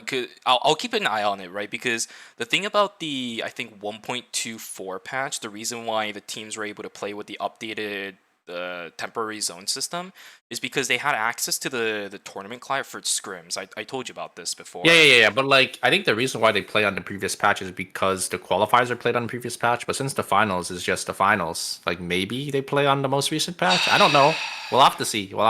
But we will let you guys know when we get that information. You know, during the finals, we'll let you guys know which patch it's on, because definitely will matter, right? Because there will be, you know, some adjustments here and there to these characters. I don't think it will be, that is a good question. Yeah, the patches also happen on a Thursday. Season finals this year are, well, yeah, this season is on Friday, Saturday. I don't think it's gonna be on 1.27. Oh, probably not then. Yeah. Yeah. Or 1.28. Well, yeah, sorry, 1.28 exactly. It's because it's only gonna be like 1 or 2 days, but we'll see. It's a little bit of a change up this season. I think for the most part, Nimbuneuron liked the idea of having it on a Friday and a Saturday during Play X4, because we had this issue with previous seasons where if they did it on a Saturday and a Sunday... On Sunday, yeah. Sunday, it would go too late. System. Yeah. I think that's the exact reason why ERCS is also... Yeah. Because if it is on a Sunday and the checkpoint goes for 10 games, because it has gone 10 games in Season 1 and 2, then, you know, it's going to be like 10, 11 p.m. and, you know, some players, they still need to get home, right? They need to catch the train, and then they might have work tomorrow. So it's nice that they do recognize that, and they put it on, the Friday, Saturday. Yeah, I told you about this story a long time ago. Maybe some people in the chat might not know about it, but there was an ERM offline LAN event during pre-release. It might have been season 6 or 7. As soon as a person got eliminated from the final game, right? Like that was the end. Everybody knew that was going to be the last game. There was a player already that were looking up train tickets on the computer they were playing the tournament on. Wait, really? Yeah. Wait, didn't I tell you about this before? No, I don't think so. I No don't think I way. heard like a player like searching it up. Mm-hmm. That's kind of funny. Yeah, but that was also when a long time ago during ERMs and stuff like that, the amount of games were fixed, but the series started a lot later, right? So at that point, I think in Korea, people were taking trains back home at like 10 p.m., 11 p.m. And then ever since then, we started to kind of scale things back. And as soon as the checkpoint system hit, people started complaining again that it ended a little bit too late on Sundays. So then we tried to pull the time back, but it still went a long time because checkpoint system can definitely hurt sometimes for these players and the audience. So now we're kind of going even further back and deciding to do it on a Friday and a Saturday. So, yep, it's going to be quite an interesting weekend during the August 9th and 10th. Yeah, I'm definitely excited because that is also going to be the exact weekend that ERCS is happening as well. So, it's going to be quite the amount of Eternal Return to watch and to play in for me because I will be playing in the finals. So, yeah, I'm definitely excited. We do have 2 weeks to prepare though for both the ERM and the ERCS. I'm gonna have to steel myself for that weekend. This weekend was kind of awkward because I had ERCS earlier. Fortunately, I actually couldn't get any sleep. I can't tell if it was because I was too excited about LCQ or if it was just the fact that I was overhyped from the results of ERCS yesterday with blocks A and B, but I couldn't sleep. So now I'm going to somehow have to crash and somehow wake up before ERCS is going to begin for later on today. But then, 2 weeks from now during that weekend, I got season finals, semifinals, right, day 1, ERCS, season finals day 2, ERCS that weekend. Oh boy. Yeah, so forecast, you got it, Shubi, you got it. Just make sure you get some rest in between, and you should be good to go. Yeah, I wonder if I could take a poll and see how many times I'm gonna have to refill my water bottle throughout the course of the weekend, right? Yeah, you probably just can. Just note that down here and there, right? If you have some time. If anything, I'm just glad that I know I'm in good hands, right? Superior and probably Lucy, I would say, for the finals during ERCS. I'm in good hands, so I don't need to worry too much about all that stuff. Wildcard should be pretty fun. Day 1 should also be pretty fun for the season finals. Day 2 will absolutely be fun because we're going to see a lot of the teams that actually performed incredibly well throughout the course of the season in the season finals day 2. And then, of course, for ERCS, I get to watch the finals, man. Everything, all the scrims, all the weeks, all accumulating into the finals. That August 10th day, oh my god, my heart is. I don't know if I'm gonna be able to handle it. Super. We're gonna have 2 finals. You got the ERCS finals, and you'll have the ERM finals. I'm excited to play it, and I'm excited to watch. The season finals as well. So. It's been such a great time since you started joining the cast. I'm really glad that you had the time and then when you're on decided to put you in here. Hey, I'm glad, that's I'm glad to be here, It's just nice watching good Eternal Return, but it looks like we do have the chart for the finalists for season 4. We do all have Mira Sejong, Gyeong Innate, Chuseat, and BNK Fearx. They're just going to be instantly making their way to day number 2, as the other 8 teams here will have to play in day 1. Yeah, unfortunately for Team Fairy, a lot of people may have heard it. We won't be able to see G work. One tool is just barely going to cut it. I'm not going to go too far into the details. If you guys want details, look at the Korean website. Fairy is going to be on a little bit of a tight spot. I think they're going to have to practice a lot for the upcoming finals. That day 1 is going to be a really good testament to how they're able to perform. And assuming they do end up making it through, they're gonna have to take a lot of the lessons they learned in day number 1 and carry that on into day number 2. It's gonna be quite a wild ride for that team, but I can't, say that only for Team Fairy. It's gonna be a wild ride for literally everyone in that slot. Super. Yeah, I'm excited, Juvie. I'm excited, but it is 2 weeks from now, so we have a lot of time to rest and just to, for these teams to practice, right? For the finals coming up. But I think with that, I think that might be it for us. Indeed. A lot of the new stuff on our screen, but we know about that stuff, right? The 1 year anniversary pass. This one, they've been advertising this a lot. I'm surprised they brought this back again. The double MP Oh, the events. double bonus? Yeah, if you I buy see. the 1205 thing. Cool. Oh, so you get it twice, yeah. So make sure you guys if you guys have some extra money to spend, you guys want some skins, feel free to pick that up. Support Nimulneron. And yeah, I mean, I don't know. Do you usually buy MP? I think I bought it a couple times in the past. I'm pretty good at saving stuff up though, especially with these drops.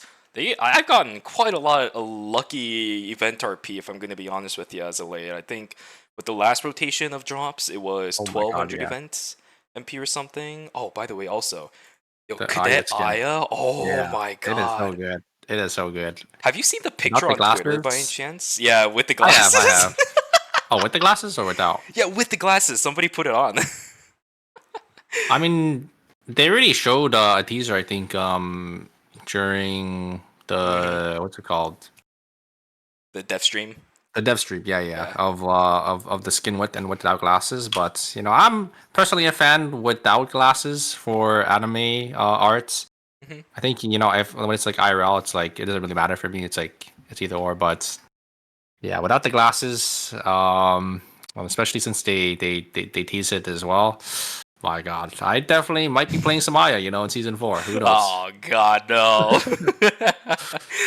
I'll be honest with you. After seeing graphic design with the glasses on it, it was like a thin rim glasses, right? So you couldn't really see it, but you could see the hints of it. I actually really like that one. So I don't know how Nimble Neuron's gonna do it. If they release a glasses version, super cool. If they don't, well, the basic skin is What is also this? as fantastic as it is.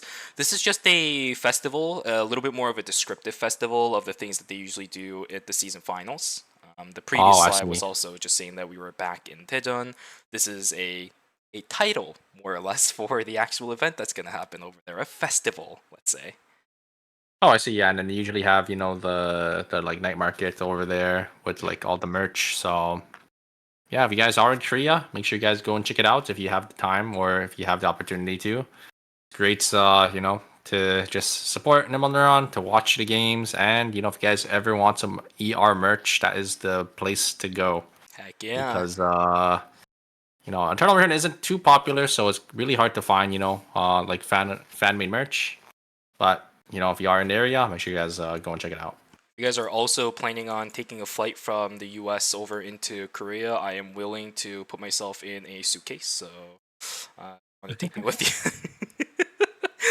I would be very much obliged. It could be a tight squeeze, and you definitely don't want to be a suitcase in, like you'd have to be in the carry-on, Yeah, But I think they would find you out. So They're just gonna send it through the like the TSA scans or whatever, the airport security. Be like, why is this guy in here?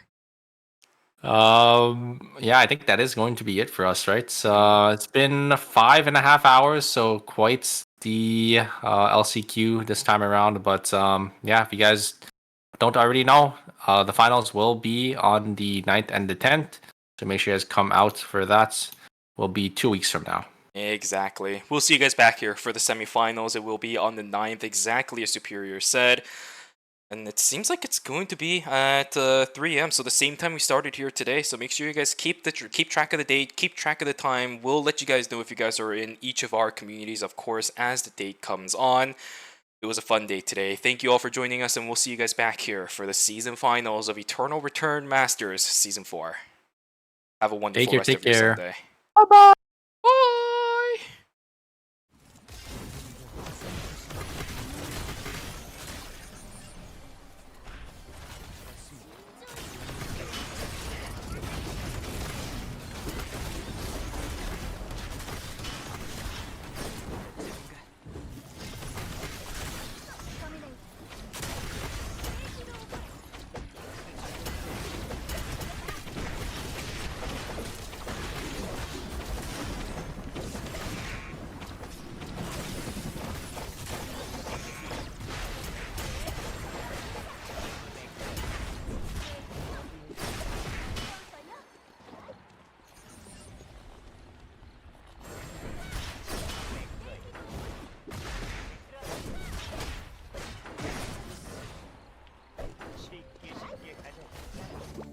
잔다. 육아 퇴근이다. 드디어 먹어본다. 신메뉴야?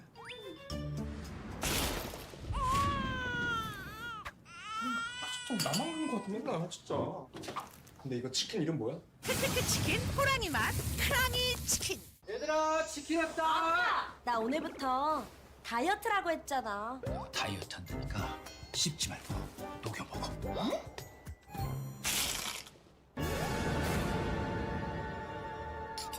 내가 그래서 얘가 빠사삭은 못 참지. 바삭함의 끝판왕 크크크 치킨 호랑이 맛 크랑이 치킨. 콘 크럼블로 더 바삭하고 갈릭 파우더와 콘 후레이크 시즈닝으로 더 풍부해진 맛. 맛있는 육식계 치킨. 크크크 치킨 호랑이 맛 크랑이 치킨.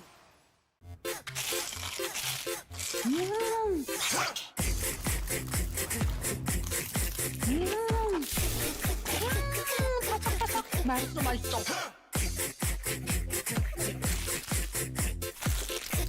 크럼블을 입혀 크런치하고 크리스피하다.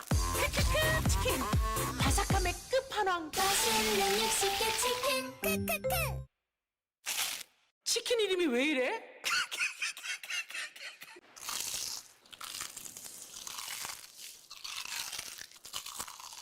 와.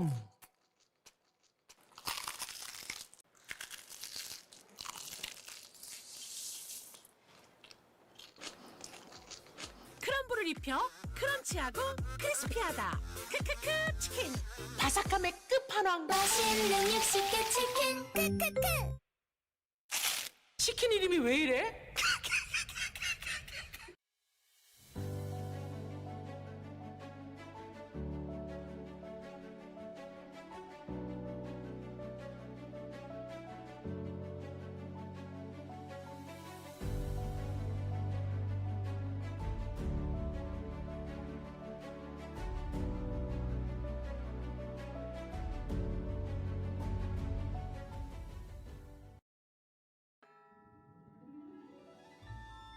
네 소리를 듣지 못한 건 참 유감이야.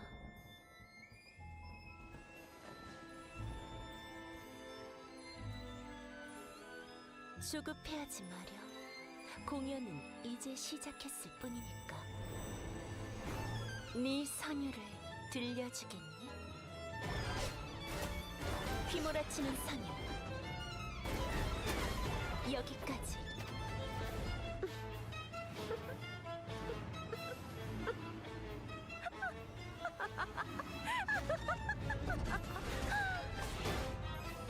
더 크게 울부짖